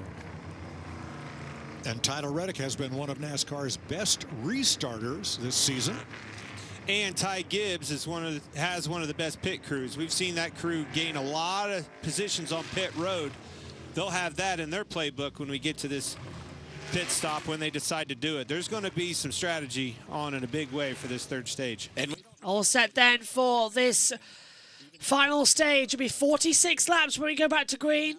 Jack, what are you expecting we're going to see in this one? Who's going to win the race? Are we staying with SVG or is it going to be someone else to line up? We'll see what happens. I mean, I think SVG's probably going to get the better launch, but we'll see what happens.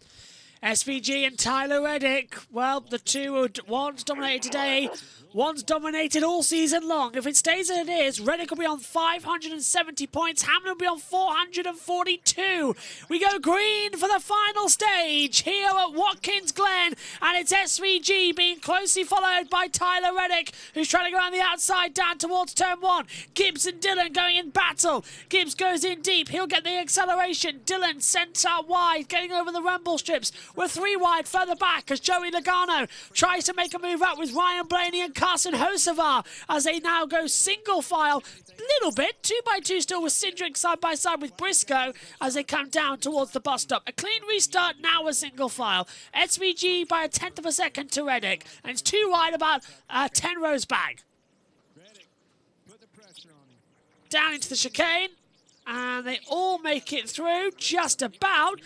I thought we were going to see a little spin there from Cindric. And there is Michael McDowell way down the back of the order in 28th position. So losing out on a couple of places, but it's a smooth sailing run for SVG on the restart. Back up into our normal cameras for the track, as there's the 60 of Ryan Preece trying to have a look through. And just getting it drifted. Larson drifting into the last corner as well. Down we go, over the line again. This is looking strong as they pull to the inside line.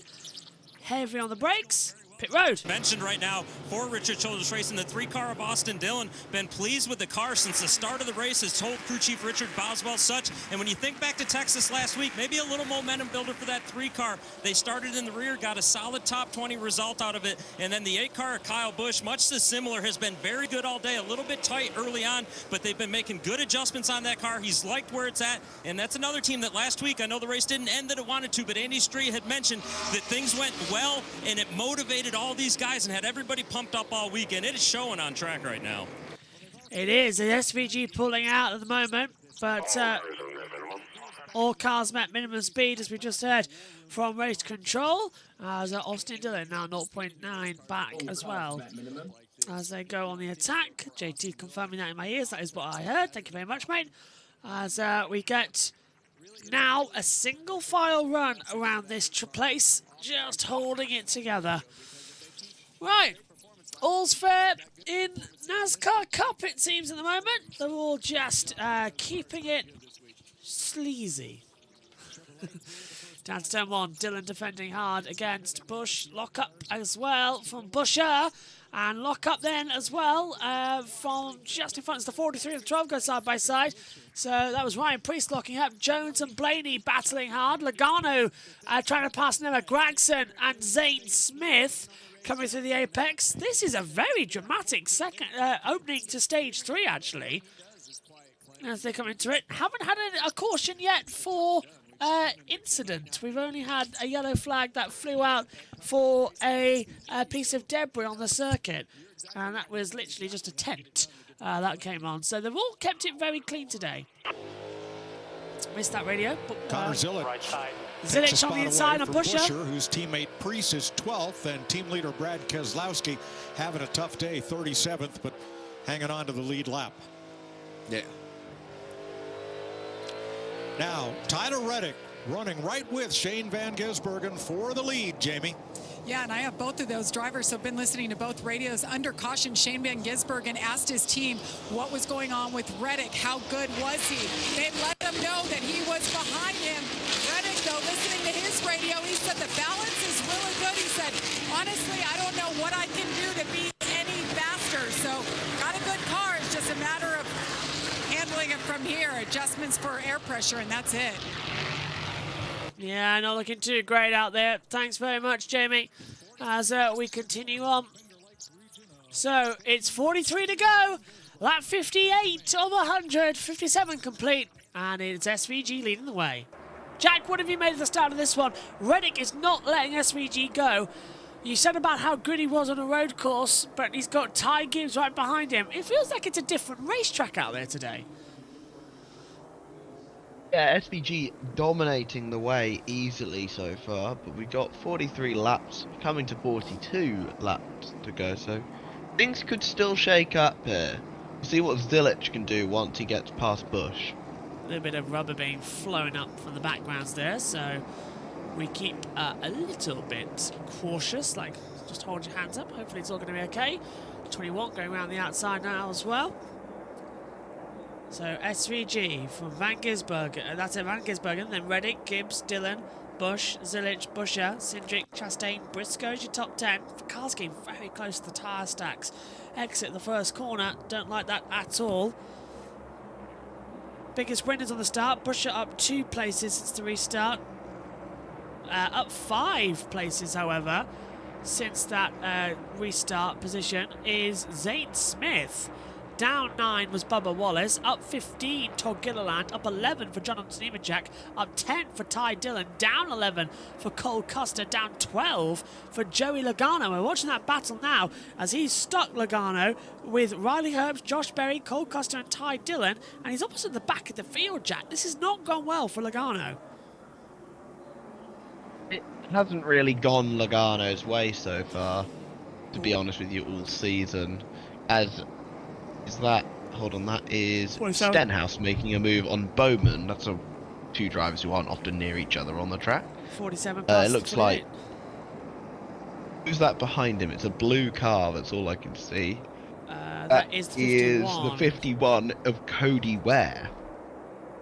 Come on, Alex, you're not going to get passed by Cody Ware, are you? Oh, Zilich just on the back there. Busch almost pushing him through turn 1. Very late through.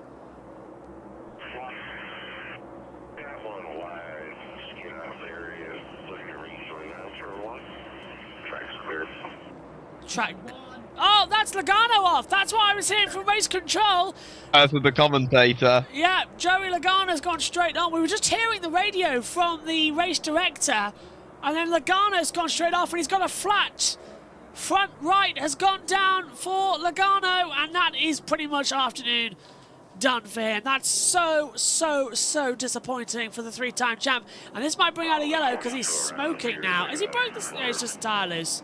Caution's out. Yellow's out for Logano. Caution for debris. Logano's tyre's gone off. Yep, Logano's tyre's gone off. Yellow's out. Logano's tyre got sick of driving with a driver as slow as him and just decided to separate from the car. So Logano's tyres go down. Caution 4 is out. This is actually a wide stage with 40 to go, Jack. You could pit with 30. Well, let's see. It'll be a quick yellow.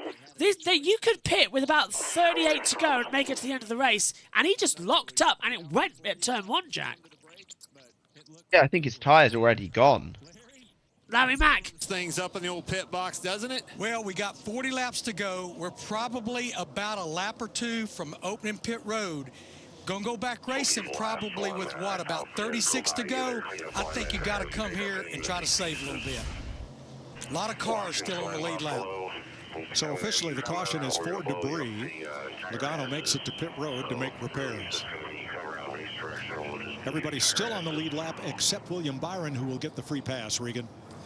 Yeah, Mike, just to add on the 22 of Joey Logano, about 2 laps ago, he came on the radio and said he felt like something was breaking in the front end of that car, and then it was shortly thereafter we saw that flat left front tire. I'm looking at the wheels that comes off the car right now. The wheel looks fine, so maybe something else more wrong going with that 22. Thanks very much. Joey is on a stretch, the worst of his career since his rookie season. He's finished 30th or worse the last 3 races. Yeah, it's a horrible stat he's on right now. Now that little windstorm, that little mini tornado that picked up that tent, put it on the racetrack, well, the wind has caught the attention of the drivers today. Here's a radio remix.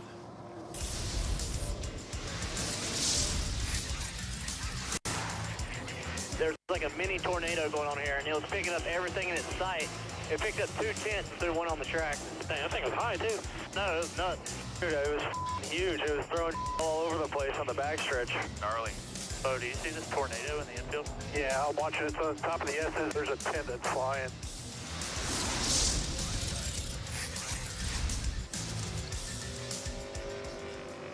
Yeah, a lot of the spotters over there having some chatter back and forth. You actually bring multiple spotters to the racetrack right here. So as much as the crew chief and spotter typically talk on the radio, now you have to listen to 3 or 4 spotters That's a lot of airtime, Clint. Well, let me tell you, keep an eye on this pit road. SVG's crew has been good. They haven't been great. And it is open this time, guys. Yes, sir. 54 has been great. 45, 5 races won. Puts the pressure on SVG's pit crew. Yeah, and I think you're right. The best pit crew is that 54, as we've seen most of the day right now. The first 2 faint, and the others inside the commit box and headed for pit road. Riggin. Connor Zilic continues to try to battle his way back after losing a little track position early on. Right now he is as tight as he's been all day through the right-handers. He needs some help with the rights. Had been a little loose early in the lefts. That's not a problem now, though.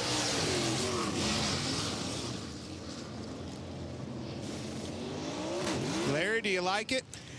They're going to be way back. They've got a pit. They've got a pit, and it looks like to me it's not going to be long after we go back racing. But we had so many that came to pit road there that I think that actually can make it from here if you save enough under this caution. All right, the cars that came to pit road fill up with Sunoco race fuel with Poet zero carbon bioethanol. And we have 39 laps to go in Watkins Glen. It's been an eventful day so far.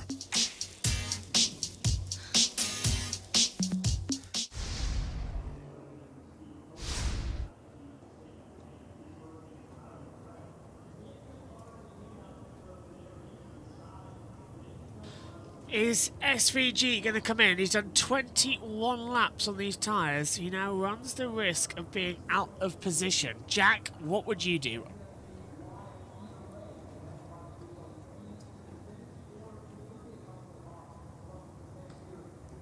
Okay. So, I would box, personally. What would you do, chap? Honk the horn, apparently. SVG has stayed out. He's done on 21 laps on those tyres. Also stayed out was Reddick. Allmendinger's actually a good place now, actually, because he's done 10 laps on these tyres. Yeah. I would pit, says Wesley. Elite Gamer would stay out.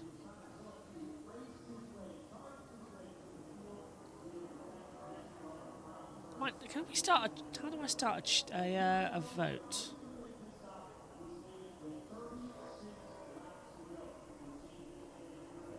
Start a poll. Should SVG box a pit? Yes. No. Start poll. There we go. That's simple, isn't it? Get your votes in. Yes, 58, 50-50. It's very 50-50 right now on the votes. 65, 61, 63. Many people saying yes. 62, 38. Get your votes in. Should SVG pit now? No, he hasn't come by this time. Joey Logano has come down pit road, though, again. SVG has not stopped. He's just come out the last corner and gone down, and SVG stays out on the circuit. Ty Gibbs has caught him up, so there's a few more coming down pit road, though. Catherine Legg, Brad Keselowski, Josh Bilicki. Let's go there through once more. We're just 2 weeks away from the greatest spectacle in racing. It's the Indianapolis 500. Only on Fox, Sunday, May 24th. All the pageantry, tradition, and excitement of Indy. Don't miss it. Many people saying if cars can pit now, they can make it to the end of the race. Fuel window 36 to 40 laps, so yes, they can. Tyres, risking it, but worth it if you lift off and coast. Only one car off the lead lap is William Byron, 3 laps down. And Kyle Busch has been suffering from a sinus cold all week. Lost 5 spots on that pit stop. He has asked to have medical attention available after the race. Here's his radio. And can somebody try to find Bill Heisel, the Hendrick doctor guy? Tell him I need him after the race, please. Hey, do you want Mr. Bill at your car or at your bus after the race? Bus. I'm gonna need a shot. Copy. He'll be at your bus.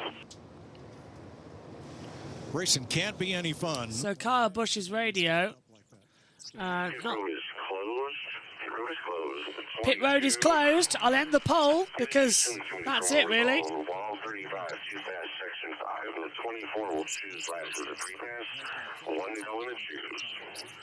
So the pits have closed, which means the vote closes. 51 can choose in front of the 35 if he wants it. Lights all around, show him when to go. JT's going to love this. 67% of you said yes, SVG should have pitted. 33% of you say no. So let's see what happens. 97 is the control car, shows the inside lane. Was that on Discord? Hello, GT. Yeah, I know I'm picking it. Jack, choose coming in. SVG should have picked. Why not? Why you pick on me? Should pick on Omi. All right, JT and Omi with the 6-7 joke, whatever. What are they? They're not choosing. They are. There's tyres like they are. I think there's going to be a lot of strategy tomorrow, and a lot of execution. Like we saw, Connor made a mistake and just got half a car wide in the marbles, and then he lost 3 seconds for the next few laps. So it's all going to be about executing, and I think there's going to be a lot of variables tomorrow. So yeah, I don't think it's an easy race for sure, like we've had in the past. Well, straight, never easy, but straightforward. I don't think it's going to be like that tomorrow. Brad Keselowski is now right at the back of the field. He's going to have to catch up. Pace cars coming in. We get ready to go green at the Glen with 37 left on the board. 22's gone in the garage. So Logano is behind the wall. Byron was behind the wall. He's now 3 laps down. Van Gisbergen versus Reddick. Van Gisbergen on 22-lap-old tyres, the same as Reddick, but they're brand new tyres behind them. We go green again at the Glen. Who's going to have the advantage to try and get ahead of SVG? Down to turn 1. SVG late on the brakes with Reddick on the outside. Now there's a little bit of contact as Reddick gets a little nudge from Allmendinger. McDowell's going off the circuit as well. Allmendinger's on 11-lap-old tyres. He should be much faster. They're half the age of the guys in front. So I think Allmendinger should easily be able to clear Reddick. Van Gisbergen's another matter. But Jack, those on fresher tyres are making the simpler moves. Yeah, should see a decent bit of advantage for the people on fresher tyres, unless your name is SVG, in which you are near impossible to pass. Because, well, it's SVG. He's gained a couple of places as Bell just tries to go around the outside now as well on Zilich and Briscoe. SVG somehow still managed to get delta times by 0.6 of a second. How's he done this? 0.3 further back, there's a move. Window wipers are there with rain visor runners. There's the 43 dives through on the inside of the 20. And Ryan Preece is in a battle as well now with Kyle Busch coming through. Lock up. Yeah, just keeping a little bit closer. Now, is SVG going to have the brakes down to turn 1 as McDowell looks round the outside of Allmendinger? Allmendinger's gone to the inside line and blocked him. That's now brought Bubba Wallace into it from 5th position to try and get some traction on. Out of turn 1, up now through the S section towards the bus stop. Van Gisbergen pulls out 0.6 of a second to Reddick. Both of those on 22-lap-old tyres, as I mentioned. But those on new tyres to try and keep into. Keep an eye on Josh Berry. He's made his way up into 7th position. He's on 18-lap-old tyres. Ty Gibbs just behind him, 4-lap-old tyres. Also on 4s as well. Austin Dillon coming in as well. Connor Zilich. And then everybody behind. So those on fresher tyres made the better restart. We'll open up the full graphic. Logano is now confirmed behind the wall, and that's going to lose a couple more lap times. Over we go with 36 remaining. 0.6 at the moment. We're out with Ty Gibbs. And this is what I said, by the way, earlier on with Ty. 4-lap-old tyres. Radio. 3-3. Replay on his restart. Connor Zilich, the 88, just had a right front lockup. This is what you spotted, Jack. Zilich locking up down to the bus stop. Just snagging the inside. Yeah, hopefully that doesn't impact him too badly going forward. Oh, and there's the 41 attack on the inside down to turn 1. He's got forced out wide a little bit. If Fox actually want to show us that overtake by the 19 of Briscoe, he gets through on the inside line. Seriously, just give me 5 minutes in the director's truck with the director and we will never have any more problems with Fox. It's a brand new director this year, so I think they must have upgraded from Stevie Wonder and upgraded now to a guy with no arms. Because he can see what's happening, he just doesn't want to go to it. Really annoying this year. Yeah, the director's truck is what I need. Thank you very much, JT. As well, just give me 5 minutes and maybe a live grenade. Might improve the quality. But don't worry, we've only got one more race and then Prime, and everybody loves Prime. They've got great coverage. Looking forward to getting our TV pictures actually back, because Fox are driving me nuts as they swing down now. Van Gisbergen, Reddick, and way wide coming out the last corner. You can see those on old tyres, Jack, taking a lot of loose down at turn 8. Yeah, definitely. I've got not much to add currently. So waiting for some overtakes at the moment. And right as I say that, it's Ty Gibbs right on the inside of John Hunter Nemechek. Zilic trying to Why go Josh Hunter Berry. Nemechek in the top 10? Nemechek is on 20-lap old tyres, so he stayed out. Okay, that makes and more sense. yeah, that's why we're seeing those on fast tyres coming through. Dylan, now watch out for him. This is Austin Dillon. He's on 6-lap old tyres now, of course, because they're aging as they go, but he's on brand new sets. Watch out then. Where is Connor Zilic on those 6 tyres? I think he's got a head Berry. Larry. Zilic, don't worry about him. He's trying to bait us in the run hard. Yeah, because Zilic is right behind now Nemechek for 6th position. So Nemechek P6, Zilic P7, and Van Gisbergen has pulled out 2.2 seconds on 26-lap old tyres. This should not be possible. And how is he doing it? Zilic goes through on the inside and gets through. My money's sort of going on Connor Zilic to win this one. I can't see how that's going to pay off for Van Gisbergen. If he gets a lucky caution, maybe. But there's another 33 laps to go here. And that's always going to be the late point. Round the outside, that's Tyler Reddick battling with AJ Allmendinger. Reddick's gone wide and Allmendinger's gone through. So that's Reddick on those 27-lap odd tyres failing to Allmendinger on the 16. So if Reddick's tyres are going, Van Gisbergen's are going to go, what, 2-3 laps time? Because look at the speed difference he's got. Michael McDowell saunters through down at the bus stop, Jack. So now the tyres are gone. 27 laps, they're gone. Yep. The tyres are starting to go. But for some reason, SVG is just insanely quick. Have they have given him like a completely different set of tyres to everyone else or something? JT's just told us, and I've looked on the bot graphic. Look at what it says on lap 66 for SVG a minute ago. The fastest lap of the race he's just run, 72.987. SVG is just on the fastest lap of the race on 27-lap old tyres when the tyre window here is 20. What the hell is going on? As Zilic is getting a massive tap at the back corner as he manages to get ahead. So he now moves ahead of Bubba Wallace. And there's Gibbs on the inside of Reddick at 1. Gibbs turns in. He's got Reddick there. Gibbs goes through. Reddick gets sent out towards the tyre barrels. I'm looking at SVG's lap times, and he's it's fine. He's 3.6 seconds ahead. He's gaining time. This is mind-bogglingly unbelievable. You can't do this, and yet it's happening. This is incredible. Zilic now under attack. He's attacking Tyler Reddick on the inside line of the bus stop, and he's through even before the corner. So Zilic is starting to fly. His tyres, though, are going to need another stop. He's done 17 laps. So, yeah, they're all going to have to go to the end.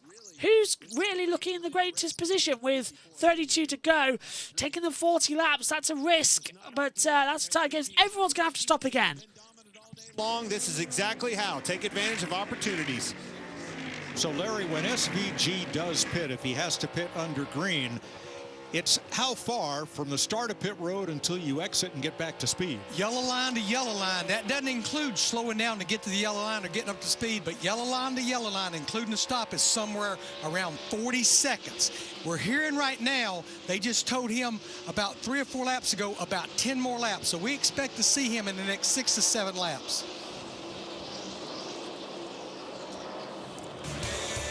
He's opened up a 4-second lead on the field with 31 laps to go. At the top of your lungs till the windows break.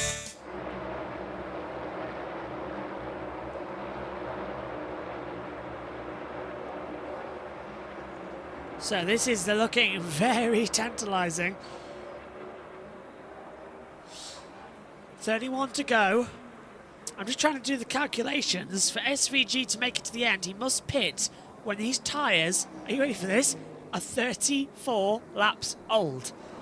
Because that's just then inside the fuel window to take them a little bit longer, because he'll have fuel for 30 laps. So SVG is going to be playing a very dangerous game here.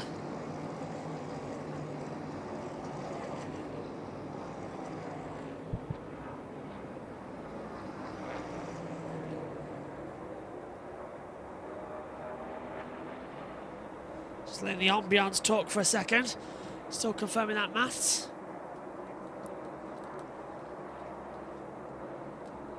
4-second lead at the front. Hello, Joe. Says the most viewers were 1 point in the stream.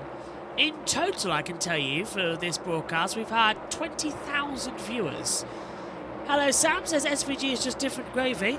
Yeah, we've all got normal gravy. He is onion gravy. It is a different breed, but so much better for in certain circumstances, especially when served with chicken. As the 19 goes on the inside of the 3 down at the bus stop, the 45 of Reddick battling with the 42 of Nemechek. So that has now put Bubba Wallace into 6th position. Reddick is down to 7th. Nemechek is 8th. Dylan now moves back up to 8th. Briscoe to 9th as the battle still goes on.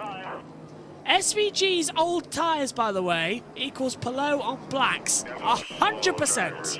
Oh, round goes the 78 of Catherine's Legg. gone around. Catherine Legg in the ELF car, the Elf Eyes, Lips, Face, the same sponsorship she'll have for the Indy 500. As she begins testing, this might cause a caution because she's very slow down at the carousel, Jack. And that's going to be Reddick. Regular speed. Yeah, and Reddick's Reddick's boxing. Reddick is boxing. So will SVG think that this could be a yellow? Still drivers left at the carousel, but that's where SVG's coming through now. Will that bring a yellow? We're watching SVG. Where's Catherine? Well, Reddick stopped, but he's dropped so much, Jack. Back to you. These pitted, then the caution comes out. That's hugely beneficial for him, surely. I can't actually see where Catherine is on the board, if she's got into the pits or not. I think she's got going. Yeah, she has. Catherine has picked up speed. We'll wait to hear if she's got minimum, but she gets away with it. Catherine Legg is racing in the Indy 500. She will begin testing with the AJ Foyt team on Tuesday. She's running Watkins Glen, then flying over to Indy tomorrow, and they'll all be in the car when our coverage begins for the greatest spectacle in racing. The Indianapolis 500 begins on Tuesday with our practice action. Make sure to join us here on JB Motorsports. And on Tuesday, make sure to come back. Sorry, on Wednesday at 12 o'clock British Summer Time, make sure you do come back to JB Motorsports because we're going to have a very special announcement with a new dedicated channel. Bubba Wallace pits. It's a good-looking car. It is a good Bubba Wallace off of pit road.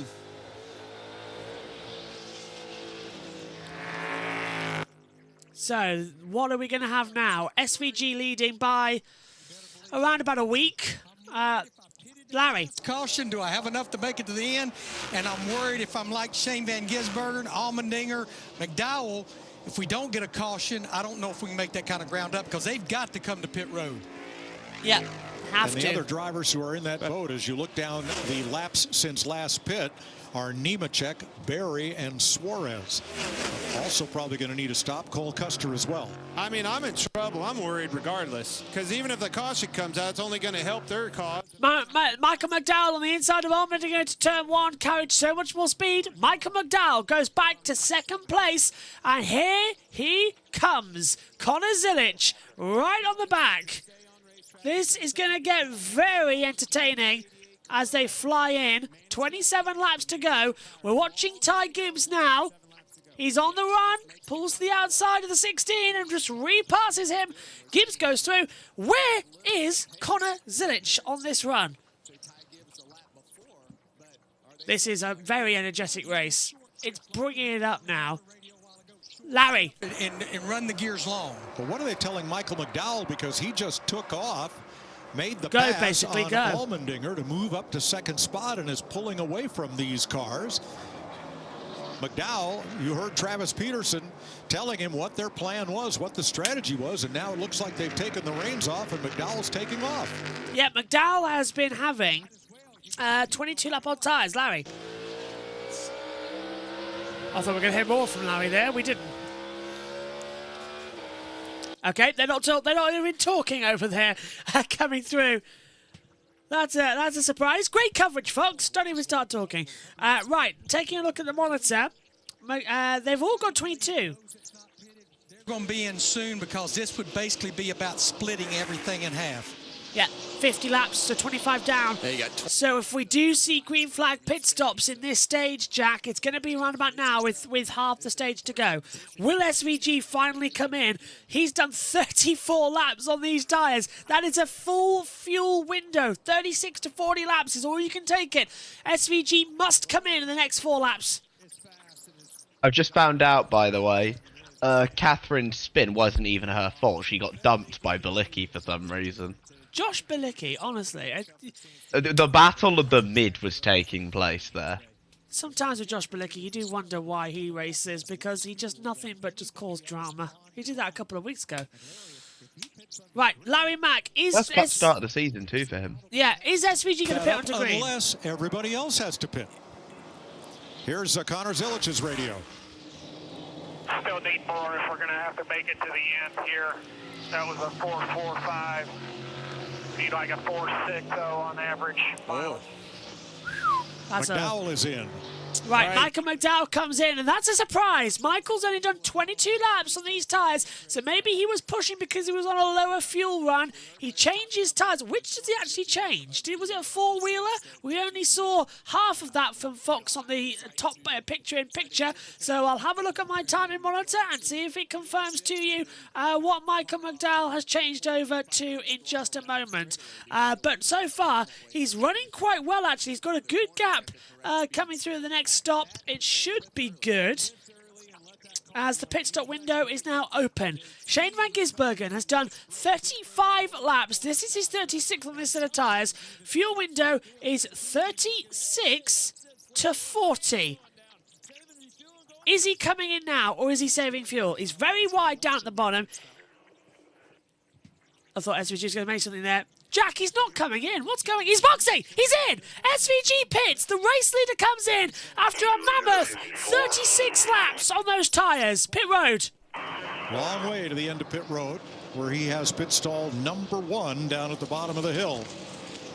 Making what he hopes will be his final stop and handing the lead over to Ty Gibbs. Yeah, and as I look at these lap times, Jamie? Count him into his box. SVG is here. He needs enough fuel to make it 24 more laps in regulation. A 4-tire stop here as he sees the field flying by him here in the number 1 stop. Box it down and away. Nemechek and Elliott are in. So is Bowman. Surprised about and if it runs green right here, I mean, Larry, you tell me if I'm wrong. Even if Connor Zilic or some of these guys can't make it, there's going to be several cars that try to make this. Oh, absolutely. Yeah. There may be some not make it. We saw it yesterday in the Rally Series race, but somebody's going to make it. Somebody will. And the problem for Van Gisbergen is that 2 of those somebodies are in the top 2 positions. Gibbs and Zilic both stopped at lap 61. Now Chase Briscoe's in 4th place. Here's their discussion about this economy run. Just remember, the smoother you are with your throttle inputs, the less fuel we will use. We are right on the number. Want me to short shift? No, don't short shift. Just manage your throttle inputs. Comfortable with what he sees. Don't change anything. Smooth with your throttle inputs, and we're right on our number. Doing good so far. 19 Briscoe. Josh? Well, guys, just an update on the 54. They just told him over the radio, you are about a half a lap short, so I need you to save where you can. Also reminded him that the 88 is saving as well to manage the gap, but it's his race, his pace, but a half a lap short for the 54. With this much time left, I'm confident that I can save you this fuel. Especially with the lead they've got. That's over, right. Like back there, Allmendinger's got a pit in third. The lead they've got over Briscoe right now. Yeah, well, Gibbs has done 17. That's Joey Logano back in the race. He's 15 laps down, race control just said. Well, let's have a look quickly because we've got as well now AJ Allmendinger on 26 lap old tyres, 17 for Gibbs and Zilich. Now SVG's boxed and he's come in now down to 24th position. It's all on, just saving as much as you can go. Jack, it'll be very difficult to get 36 laps for Ty Gibbs out there, but that would take it, trying to work it out, 22 to go, it would actually take him round about where he needs to be, which is what SVG just did. So Gibbs could possibly just lift and coast and take the win. He's got Zilich behind him, though, who's a very, very good road racer.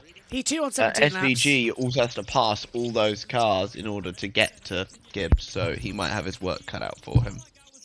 Down to the pits. Like a convincing shoulder shrug to me in that moment right there. And the 3-car of Austin Dillon checking with Richard Boswell. Same result in terms of when I asked him. He did say, though, no reason not to try.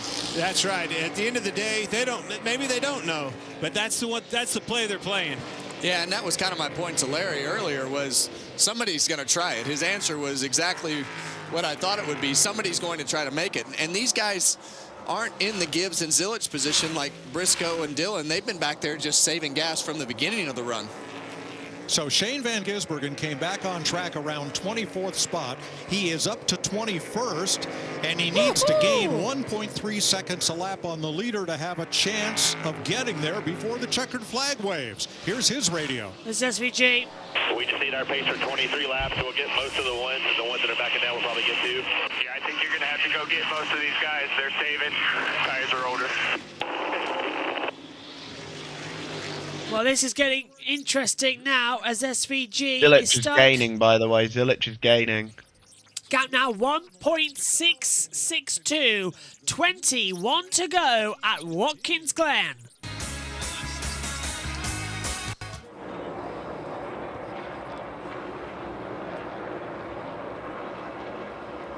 That was the last season we had 3 first-time Cup winners. A long time ago, I reckon. I don't think it's ever happened because, as JT's just told me, if Connor Zilich wins this race, we will see 3 first-time winners inside a month. A new generation are taking hold. And it's looking good. That's Logano on the back of the 54. So that's Logano laps down, trying to pass. Well, Logano is 16 laps down, so he's just being a... To be honest with you, gained that lap, I think, too. Yes, he did. Yeah, look. So basically, this right now is Joey Logano being a bit of a pain in the backside because he is just out there pushing the 54. And Zilich is closing in. Right, there's AJ Allmendinger. He's down pit road. 4 new set of tyres coming in. Cole Custer, Christopher Bell all coming in right now. So that now puts Gibbs and Zilich on 20-lap tyres with 20 to go. That would be 40. That's the fuel window. And JT said earlier that they max can go 40 laps on tyres. But at this rate with the degradation, we've only been seeing 20 as the maximum. How on earth we got SVG going the distance, I don't know. We should be good on fuel. I reckon this is going to be good to the end, really. Gibbs v Zilich and SVG. He should have stopped, as the vote says. Logano still being a pain and won't get out of the way. He's trying to. He doesn't need to at the moment. He's not impeding. He's not impeding him. Yeah, but he's pushing the back of the 54, and I know Joey. He'll do a stupid move and just put him off the circuit. Like now, he's going for there a you go. one. He's going to try and unlap himself, which, by the way, he is perfectly entitled to do. Oh, completely. But he is 15 laps down. It's like giving a participation medal. He's still in with a shot, JV.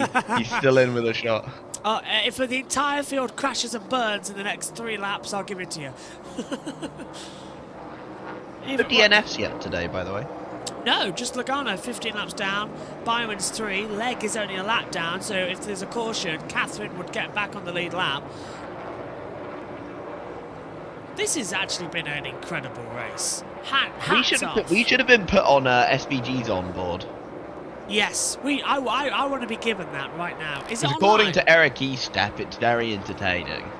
Is it? Do we have access to that, JT? I don't know. Let me see if it's on YouTube. If it is, I want to see it.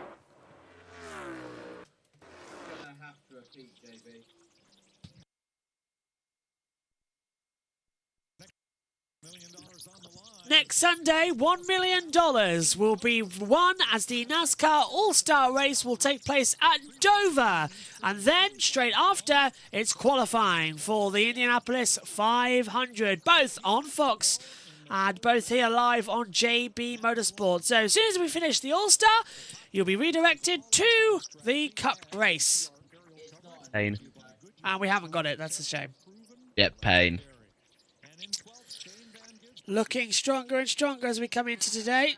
Radio? Use that draft to your advantage. Sure, lifting early. That's the 88 you hear using that draft. Gibbs missed a little bit coming up through the S, is starting to slip around a little bit too. He's going to feel the pressure. Joey Logano is 16 laps down and saw him slip again right there. Trying to save fuel, managing tire wear. And it's really hard to know where the 54 car is other than off of what it looks like on the racetrack right now. But Connor Zilic has definitely closed that gap, and now he's almost on the back bumper of that 54 car, Ty Gibbs. Well, Gibbs over the last few laps, several laps, was able to kind of put a pad in between him. He had a 2-second lead, but Logano, 16 laps down, really raced him hard and slowed him down. And now that gap is down to... He's going to do what he can to try to push right there, as you see Connor on his bumper. So that's first and second, 0.4 of a second apart. Van Gisbergen is 12th, running as hard as he can, but some of the cars that are ahead of him are going to be a tough pass. He's got to get past Hamlin, Chastain, Kyle Busch, Austin Dillon, Briscoe, none of whom are going to lay over. Yeah, the crazy part is that lap he was 2 seconds faster than our leader of Ty Gibbs right there. So he's putting them up and putting them down really quick right here. And that lap time is a massive difference. And right now he needs 1.1 second per lap. But to Mike's point, that's not factoring in getting by other cars. That's right. I don't see it happening without a caution for the 97 car. He is Superman behind here, and he's got a hell of a cape behind him. But without a caution, I don't see him catching some of those front runners. 19 but they have seconds to save. Back, Clint, with 17 laps to go. Yeah, I think there's a real possibility if he doesn't get hung up too much here, Clint. Well, in traffic, like this is not what he needs right here. He needs to catch him in the brake zone and go right by him. But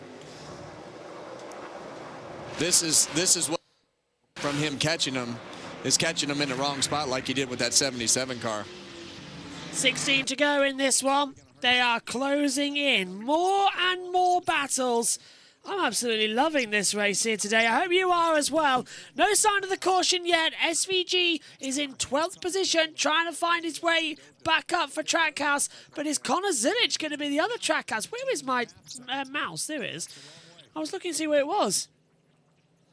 Shane Van Gisbergen in P12. Right now, look at Zilic. No, Fox, do not show us this. This is what we want to see. There was a battle for the lead, because Ty Gibbs is now under attack directly from Connor Zilic as they come through the chicane. Down to the carousel. And I think Zilic is going to have it here, Jack. He's got to make sure he gets a better exit, because I don't think he can get him here, but once he gets that good exit.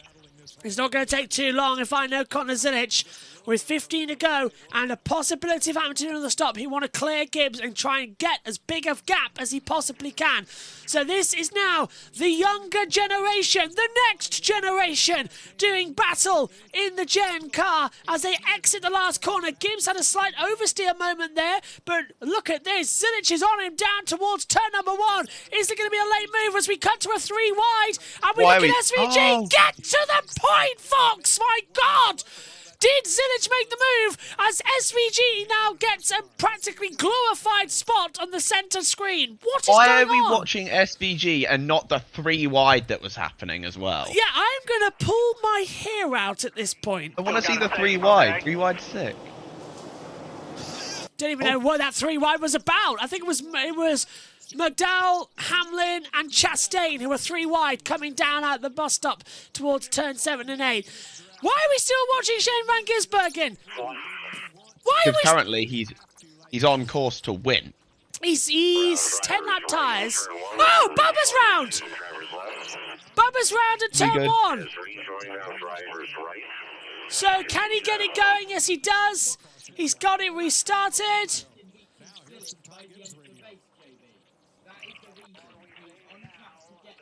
Unless you rate, we aren't going to be able to push, and he is, so we'll be racing for 3rd. Right, so JT said that as things stand, Van Gisbergen is estimated to catch Zilich by the end of this race, but so Zilich has to clear Gibbs. Van Gisbergen's last lap time is a 73.430, Zilich 75.939. But seriously, we've got a battle for the lead going on, and Fox are showing different angles, and I am having a meltdown. Right, there's Van Gisbergen. Right, yeah, show the picture-in-picture. That's the better way to do this. It's the 21st century. It's 2026. We can have as many as 4 cameras on screen at once. Go nuts and put all 38 on there. Just show us the battle for the lead, because Gibbs is doing a brilliant defence here, and that is costing Zilich time, and it's giving Van Gisbergen the valuable space he needs to push hard. Van Gisbergen has been let loose. He'll catch him 3 to 4 laps to go. Right, thank you very much, Larry Mack. 3 to 4 to go, Jack. This is going to be the crunch point. What a fantastic race this is. Who says road courses are boring? This is fantastic. I wonder, and I hope and pray, are we going to have another side-by-side like we did a couple of years ago? That would be tremendous. SVG is just getting through everyone. I mean, what? He's gaining like over a second every lap. It's ridiculous to watch. Is he just got through on Buescher? No, he's lapped Keselowski again. No, that's Bilecki. That's just Bilecki. Sorry, I thought from the camera angle for the top, it looked like the 6. So that's at least the 66. It was a double up on the front. He has got through on Buescher though. Zilich apparently isn't going to be able to pass Gibbs. He still has to save. This is looking quick. Zilich's on the back of Gibbs as they come into it as well. 12.7 seconds. He might have him now coming down to the braking side of the bus stop. Zilich still trying to find a way through. Gibbs is right there, but both tyres are going. There's SVG. Shane van Gisbergen, a master on road courses, is closing in again as he tries to go on the attack. 0.445 for gap. Gap now between Van Gisbergen and, the front. It's 15 seconds. It's closing every second. He's on pace, we're being told. So this is still on the attack, still on the front. This is a great battle. Let's check in with Fox quickly. It's brilliant. And has to be at least concerned about fuel. Yeah, so they're all in fuel-saving mode, and they're all on old tires. He's not in fuel-saving mode, and he's on newer tires. So he's got twice the things going for him. It just shows you how SVG pulls the inside, and he deals with Austin Cindric. That's P6 for SVG. And he does that a lot on his own. I don't even know that he tells his team how much he's holding back or what he's doing, because he's so savvy in the things that he does during practice, what he says in the media. So it's pretty impressive to see. All right, they're still asking Connor Zilich to save. When can I go? Gotta save us a little bit more right here, a couple more laps, and then we'll start picking the pace up. I mean, that might be the saving grace. You know, they are pulling the reins back on these cars, so maybe they can run. You're going to have to see what they're made out of, too, when they can make it into their fuel window. Yeah, I mean, at the rate that they're going right now, it's not going to matter, because he's going to drive right by him even when they're going. Maybe. See how much they're pulled back. But he's catching them fast. Zilich catching Gibbs out of the last corner. They come. Surely there's going to be a little attack now. I think Gibbs is just saving, to be honest. I don't know if he'll go for a move. Would Zilic be saving as well? Would they both be Yeah. doing it? Yeah, he's been told he has to save. Yeah. Oh! Oh! Very deep into one there from Zilic, and look at this, and Gibbs is right there. What's the gap now? 7.9. Van Gisbergen is catching. 11 to go. Spin, spin, spin. Down to 10.18. That is the... Well, who is that? Oh, 2 cars. That's the... Oh, it's damage. That's surely going to be a caution. And through it goes out the inside. Down to the bus stop. They're trying because they know it might be a caution. Zilic wants to get ahead of Gibbs because he knows the yellow might come out. This is incredible. Zilic is all over the back at the 54. Is that Killed his tyres, I think. I think it's Cody Ware. Cody Ware's come through the pit lane, so I think he's involved. And, well, this is going to be in a little bit. We've stayed green. Feel good? Well, this is where it was, down at the exit of the carousel. All good. He's made it to the pits. He has made it to the pits. Okay, right. Battle is on. The race is on. Right. SVG's closing in. There's SVG. Look, he's 7.9. This is incredible. I cannot believe they're counting 10 to go at the line. Well, they keep throwing out cars, and they are clearing themselves away. He's 3 seconds faster every lap. This is ridiculous. He is now 4.9 seconds back. Who gave SVG the golden mushroom? There's no way he wins this. That would be like the ultimate drive. Like at that point, you just have to stand up and clap. Zilic trying to find a way through. Gibbs goes defensive. Another lock up from Zilic on the front right. Another one Zilic coming. needs to focus on his exit, not is it? He needs to focus on exit. Yeah, and now look at this. SVG's right behind Austin Dillon, and he's right. Well, hang on. Is that lap traffic of the 19? That's Chase Briscoe. Yeah, that's lap traffic. Okay. No, it's not. He's third. He's already got past Austin Dillon. He's flown past Dillon, and this is now battling with Briscoe for third. And he's through. SVG is through. What is going on? He is now. Look at this. Another lock up on the front right from Zilic. He's locking up every time into that corner. This guy.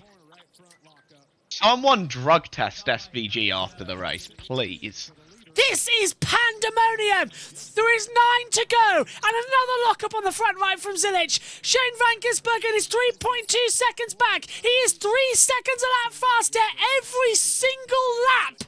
And there is Ty Gibbs is on board. He's not got Zilic behind him. He's got SVG behind him. That is a huge amount of pressure.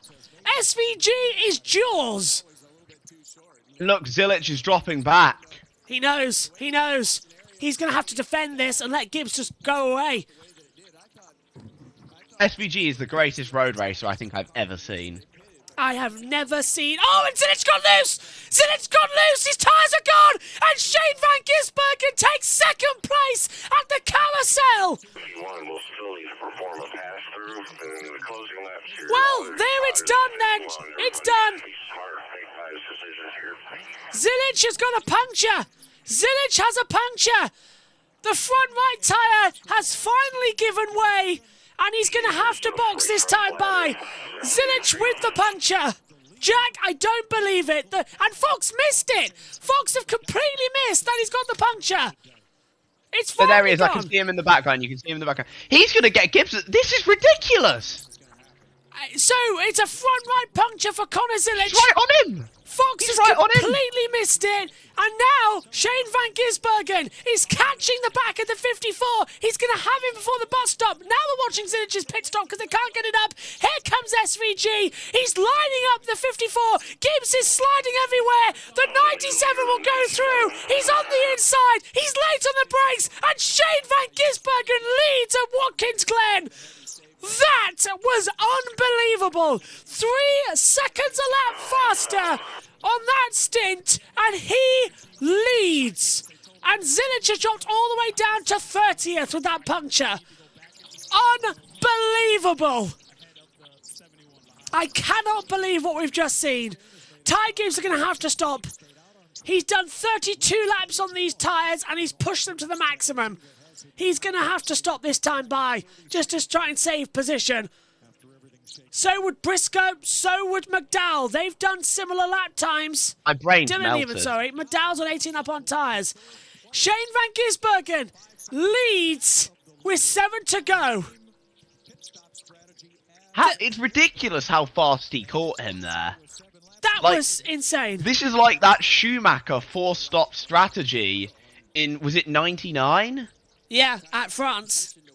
Yeah, it's like that stupid 4-stop strategy. Basically, for those that aren't into F1 watching this, Michael Schumacher did a 4-stop strategy in France in 1999. But to win the race, he would basically have to post qualifying style laps every single time. He went on to win. I have never, ever seen that. That was fantastic. I am breathing. I am just alive. But, oh, that's the 51 with damage. The 51's got damage on the rear left. That's Cody Ware. He's whacked See if it can get to pit road. See if it can get to pit road. If you're also an F1 fan, JB Motorsports does cover F1. So, that Cody It also Ware... covers British touring cars, which was on earlier today. Oh, we've got 3 wide coming through as the 77's been passed by the 5 and the 38's coming through. Is that a puncture for the 77? Has he got a punch on the front right as well? 51 slow, Hocevar slow, and the 77 as well. Hocevar's got an issue. What the hell is happening? When did Watkins Glen become the most entertaining race on the calendar? It was boring for so many years, and now it's back to being alive. Watkins Glen is just a great racetrack. I'm going to be completely honest with you, JB. It is just a brilliant, brilliant road course. And here's Michael McDowell, who has, by the way, had a fantastic drive today. He's really not been on it with Spire this year, but man... We said, didn't we, how Fox glorified Michael McDowell a little bit, but this has been a deserving ride. He qualified second, he's going to finish second, he pulls to the outside line out of the carousel, down towards the S's, Gibbs going to go defensive, but Michael McDowell takes second place here in the Cup race. Wow. Who doesn't love this? This is fantastic. Should have pitted for a couple of cautions ago, yeah. Everyone's loving it. I hope you're loving it. 5 to go. Shane van Gisbergen has pulled out 5.8 seconds to McDowell, and that's 6.4 to Gibbs. He's on 20 lap times. He did that comeback in 15 laps, Jack. That was 15 qualifying laps as you made, as Austin Dillon now tries to go round Briscoe. Someone do the maths and find out exactly how many seconds he is making up a per lot. lap. A lot. By the way, my watch, it just said it hit 90 decibels 3 times. Maybe I should be a little bit quieter in the commentary box at 10:41 on a Sunday night. Kyle Busch in 6th. Great result for him this year. Inside the top 10. That's a great challenge for him. Austin Dillon in 5th. Chase Briscoe in 4th. But they're going to be pushing their tyres to the limit. They've already done 35 laps apiece. I'm surprised they're not being caught, actually, by Austin Cindric, who is on 35. Oh, well, Tyler Reddick, maybe. He's in 8th. This is a crazy, crazy strategy. NASCAR Chasm just put on Twitter, oh, I'm Shane van Gisbergen and I hate last lap passes.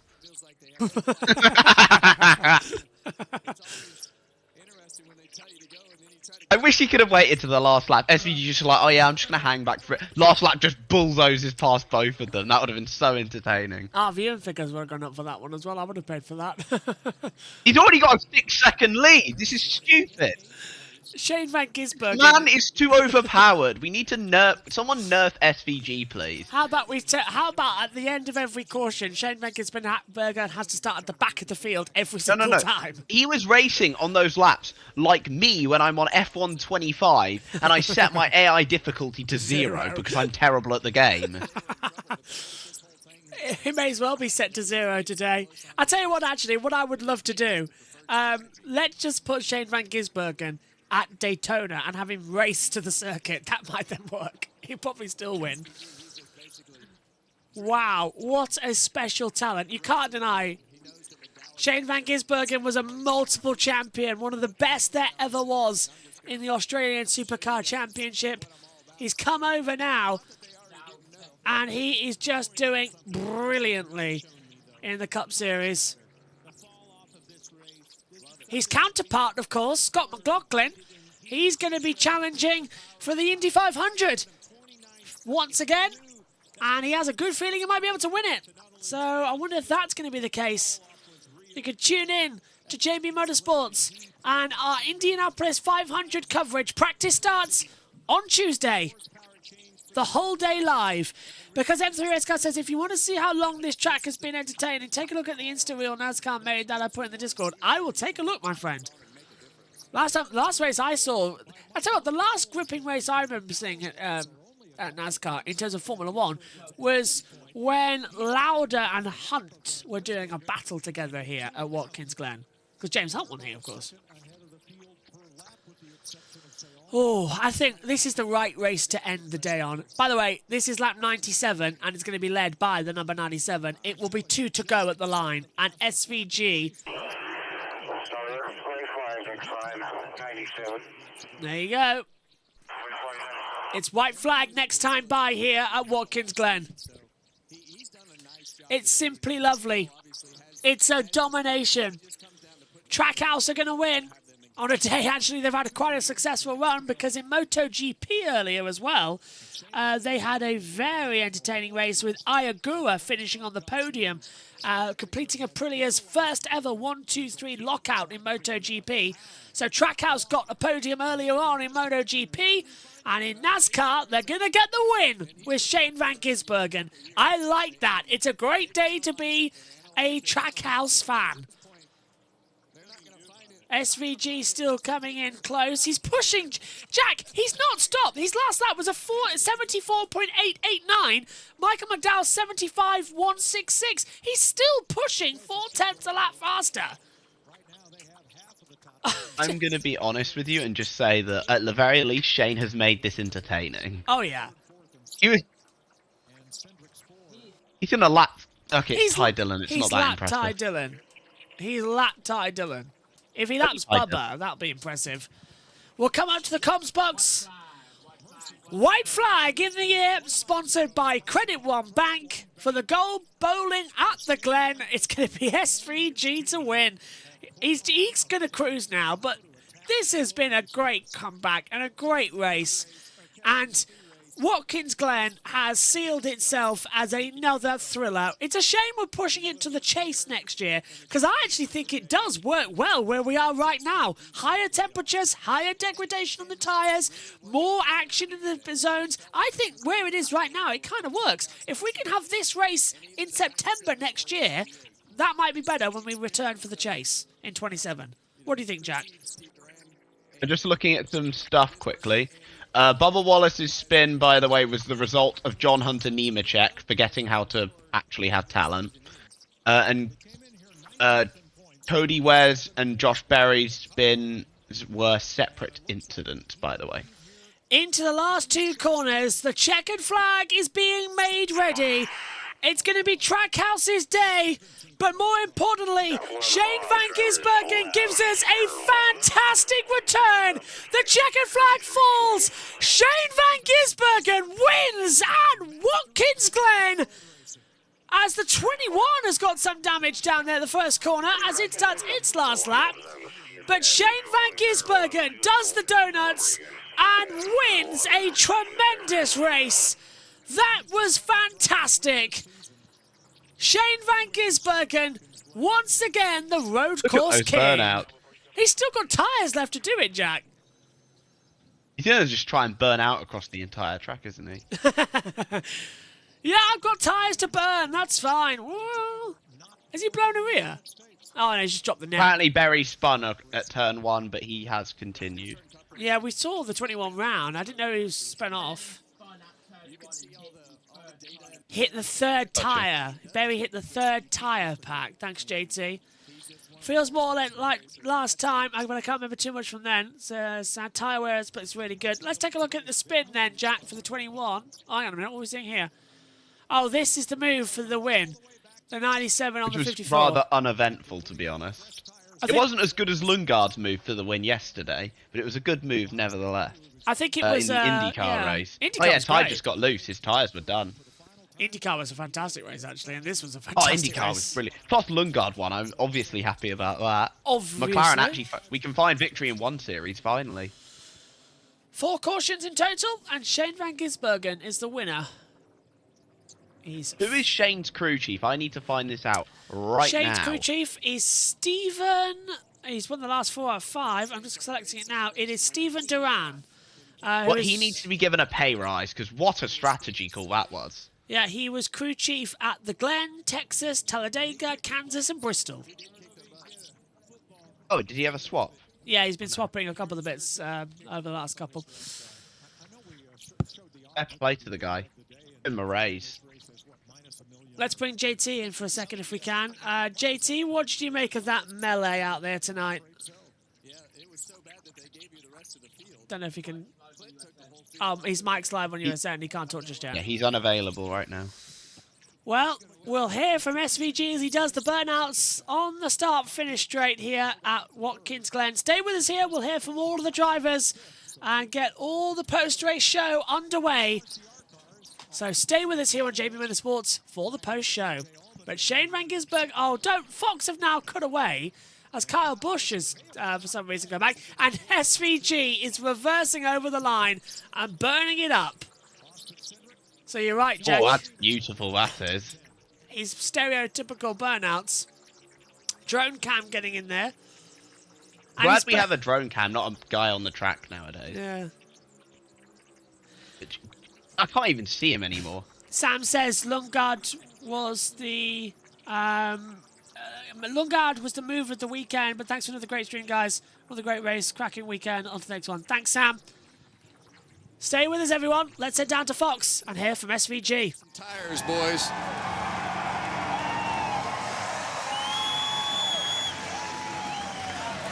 What a clinic. Folks, you've just seen one of the greatest performances in the history of road racing in NASCAR. Again.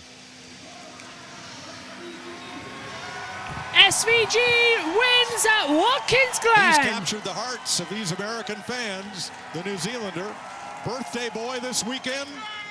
Light the candles. What a nice present this checkered flag will be for Shane van Gisbergen.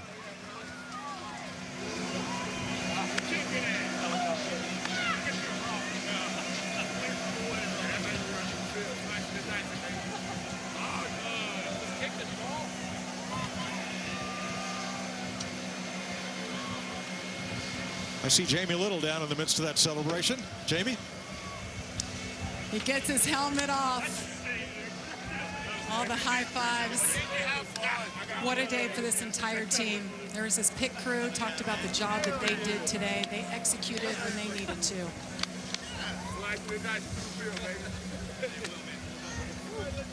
Shane van Gisbergen. There's the rugby ball, getting it ready, Shane. He's gonna sign that and kick it to the fans. Here it goes.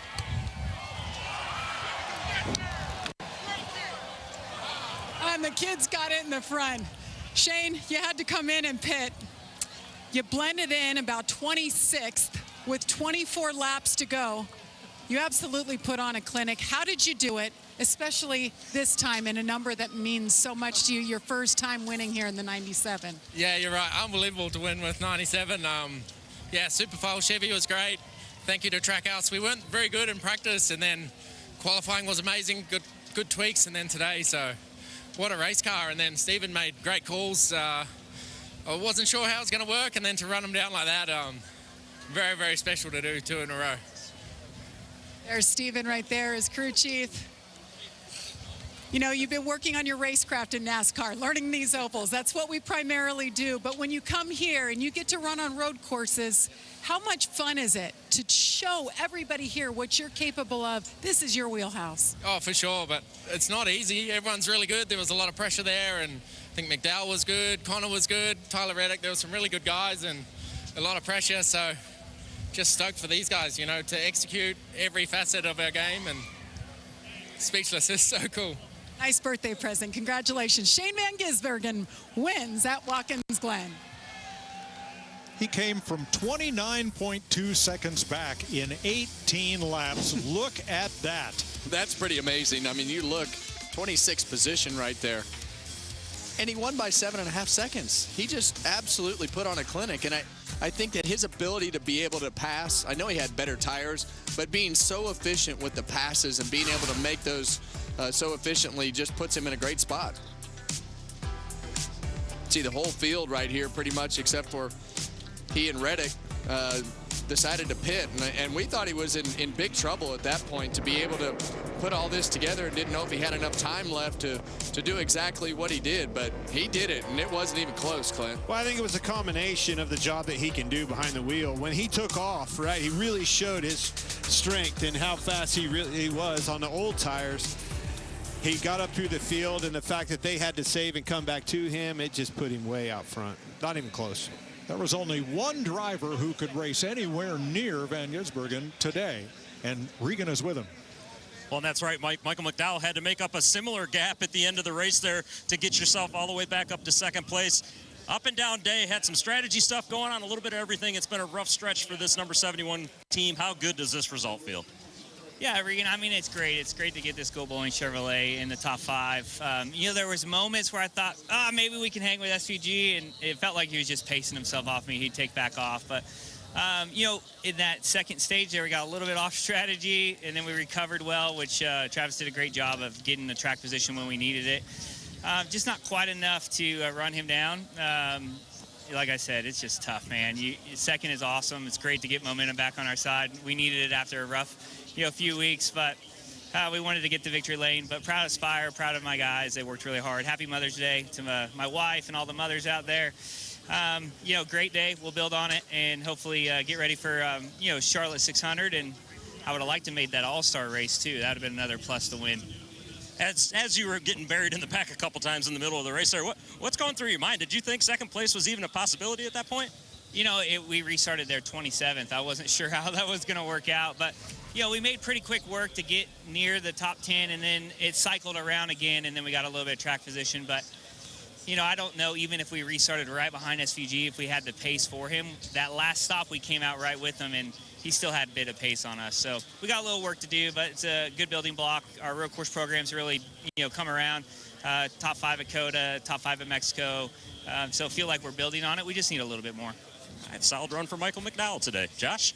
Well, best career finish at Watkins Glen for Ty Gibbs, who brings it home third. Bring me through the end of the race and that balance between trying to save and hold off the 88 while the 97 is charging, and what's going through your mind during all that? Yeah, honestly, just a little frustrating because, I wish we could keep racing, but unfortunately just had to save some fuel there. But, good to come home for third place finish. Obviously wish it was another win, but had a lot of fun today.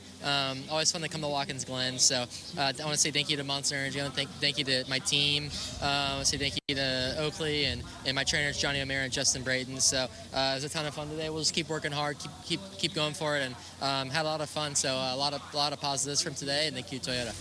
Your second top 5 here at Watkins Glen. I know talking with your crew chief earlier was something you guys worked on. Can you talk about the gains you were able to make here at this particular track? Yeah, obviously, a lot of things have changed since the last race here. And I think, we've made some good changes, and I'll just keep going forward and keep working hard. It was a very fun day, very blessed and fortunate to be in this position in this car, and we'll keep working hard. We'll keep going forward, and we're excited to keep hammering down. Third place finish for Ty Gibbs here at Watkins Glen. Well, not everybody was. What an absolutely amazing race we've had here at Watkins Glen. We've got the results points on your screen as well as all the information from today's race. Just 4 cautions, 2 for debris, 2 for the stage conclusions as well.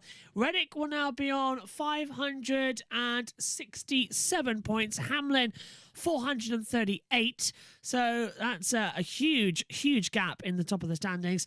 Hocevar, by the way, was involved in that Josh Berry incident with the 21 down at the first corner. We are now going to sign off ourselves. So, Jack, final thoughts from you, please, mate, on what has been an amazing Watkins Glen race. SVG needs to be nerfed. That's Really? my thought. What a driver. What a race as well. JT is with us now. JT, what's your final thoughts of that one? An incredible race by Shane van Gisbergen. He is the best of the best, whether he says he is or not, at this type of racing in NASCAR. And it feels, because if this happened last year, we would be saying, welcome Shane van Gisbergen to the playoffs. But I've got to go, as I've got to provide audio for Austin Dillon. Apologies. That's fine. Let's hear from Austin now before we sign off. Man, God is so good. We work really hard on these road races. I put a lot of effort into them to get better, and we don't qualify great. But Richard Boswell and the team, the Bass Pro Shop Winchester team, did a good job just pushing the strategy early to go hard, and we really didn't worry about tires when we short pitted, and that got us our track position at the end of the stage. And after that, we were able to maintain, and it was fun saving fuel there behind Briscoe. I probably should have pushed a little harder because I actually made it back all the way around on fuel. So I did a good job on saving fuel, which was cool. But, man, so many of our partners, we've been working really hard at RCR. Get Bioethanol, Dow, Bread Street, Bass Pro Shops, everybody that helps us go around. Chevrolet, we put a lot of effort into it, and it's cool that Kyle and I both are racing. He scared me into the bus stop with like 2 to go. He just gave up on saving fuel, and he ran out at the line. It was kind of fun getting him back by the line. And just good day for RCR overall. And, man, happy Mother's Day to my mom, my wife. And we'll take this and take the momentum and move on. Solid 6th place finish for Austin Dillon. Jamie? Well, Connor Zilic ends up bringing it home 20th, but that was about the best effort we have seen from you in a Cup car, battling up front most of the time. But take us through what happened, Connor, and if you know what cut the tire that took you out, essentially. Yeah, I'm not sure, honestly, what actually cut the tire there at the end. We were running on those tires for a long time, so, not surprised to see it happen necessarily. But, yeah, just frustrating. I mean, we had a really good day going. At worst, we were going to get ourselves our first top 5 and walk out of here with something. But, congrats to Shane, Trackhouse, everybody, ECR Engines, everybody makes this happen. It's really cool what we've built on these road courses and how fast our cars are. So cool to see him win. Had a good day in a Red Bull Chevrolet. Just, yeah, didn't quite end the way we wanted it to. I needed last year's race length of about 92 laps, and I probably would have been a little better. But, yeah, it's what it is. Thanks, Connor. Josh.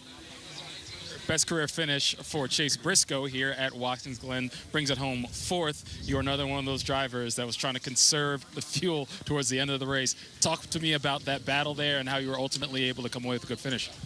Yeah, just James did a really good job of putting our selves in position to kind of just maximize our day with how the start of the day went. So, yeah, it's tough whenever you're trying to save and then, you're trying to run hard enough so all those guys at pit don't catch you, but I could see the leader, so you want to go. So, yeah, it was tough there trying to manage all that. Plus, your tires are just all over the place. So, yeah, I felt like, we had just a solid day for our Mobile One Toyota. So, hopefully can build on this. And, yeah, just need a little bit more. We just weren't great kind of all day long and just lacked a little bit. So, yeah, I need to go back to the drawing board and see if we can figure something out. But, yeah, overall, just a great day for us. Back-to-back top 5s here at the Glen for Briscoe, Regan. A weekly occurrence that we're talking to Tyler Reddick after a top 5 finish. Another solid result for this 45 car. How was your day? It was mostly a really good day. Yeah, unfortunately for us, after that final caution there, we just fired back off, and we'd been able to kind of match with Shane, and that one in particular, just something was not right. Doesn't seem like we had a problem with the tires or whatever, but just didn't fire off good, and we started bleeding really, really bad, and just fell behind the cars on new tires, and we're kind of in a bad spot there, just losing a lot of track position. So we decided to pit, and it put us in a spot where we have to make the tires last a long time, but we were able to grab some fresh air, and when cars did come back out that ran longer, we were way ahead of them, and just got fortunate getting through slower cars quick and catching some of the guys at the end that were running out of fuel. So for as bad as we were free falling there in stage 3, for this Jordan Brand Camry to come home 5th, got to be pretty happy with it. All right, Tyler Reddick grinds it out for a top 5 day. Thanks, guys. As Shane van Gisbergen will lift that trophy. JT got rudely cut off, so I'll throw it back to him if he's got a second. JT, what did you continue your closing thoughts?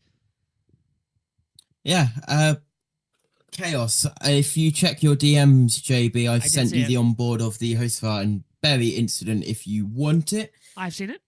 Yeah, good race, insane drive by SVG.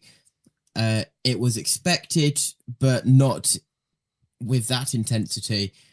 And he has put a mark on this race. I was talking about before we had to go for interviews, how if it was this point last year, we would be saying, welcome Shane van Gisbergen to the playoffs. But because it's now the chase, Shane van Gisbergen, with this win, puts him 16th and keeps him within the chase by 6 points still. So, of course, because he flipped the 2 stages, he sacrificed his stage points, but got all of the points that come within a race win as well. But a 129-point lead for Tyler Reddick at the top. Came in with a 109-point lead, extends it by 20 points. Weird, just weird day. Jack, just taking a look at that incident quickly. Hocevar was on the inside, and then Josh Berry just comes in and cuts him off. That, to me, looked like a Josh Berry fault. What do you think? Yeah, I am a Hocevar fan, so I am biased here, but to me it does look like Berry just... As Hocevar said, not clear. I did get a view of the Cody Ware incident, by the way. Okay, go on. He took a pretty hard whack into the tyre barriers, but kept it going. So fair play. Well, thanks, boys, for another great evening of NASCAR action. And thanks to all of you at home for your company here at Watkins Glen. Just a couple of reminders for you. On Tuesday, our coverage starts for the 110th running of the Indianapolis 500. All of the practice action, we will be commentating on it. On Wednesday at midday British Summer Time, be sure to come back to JB Motorsports for a special announcement with a new channel launch coming. And then on Saturday and Sunday, we go qualifying for the 500, and also we will have all the action from next weekend at Dover as we have an all-star race, plus we've got O'Reilly and trucks. Thanks for your company. We'll see you next week. But from Watkins Glen, it was a thrilling race, and Shane van Gisbergen wins here at the Glen. Bye-bye.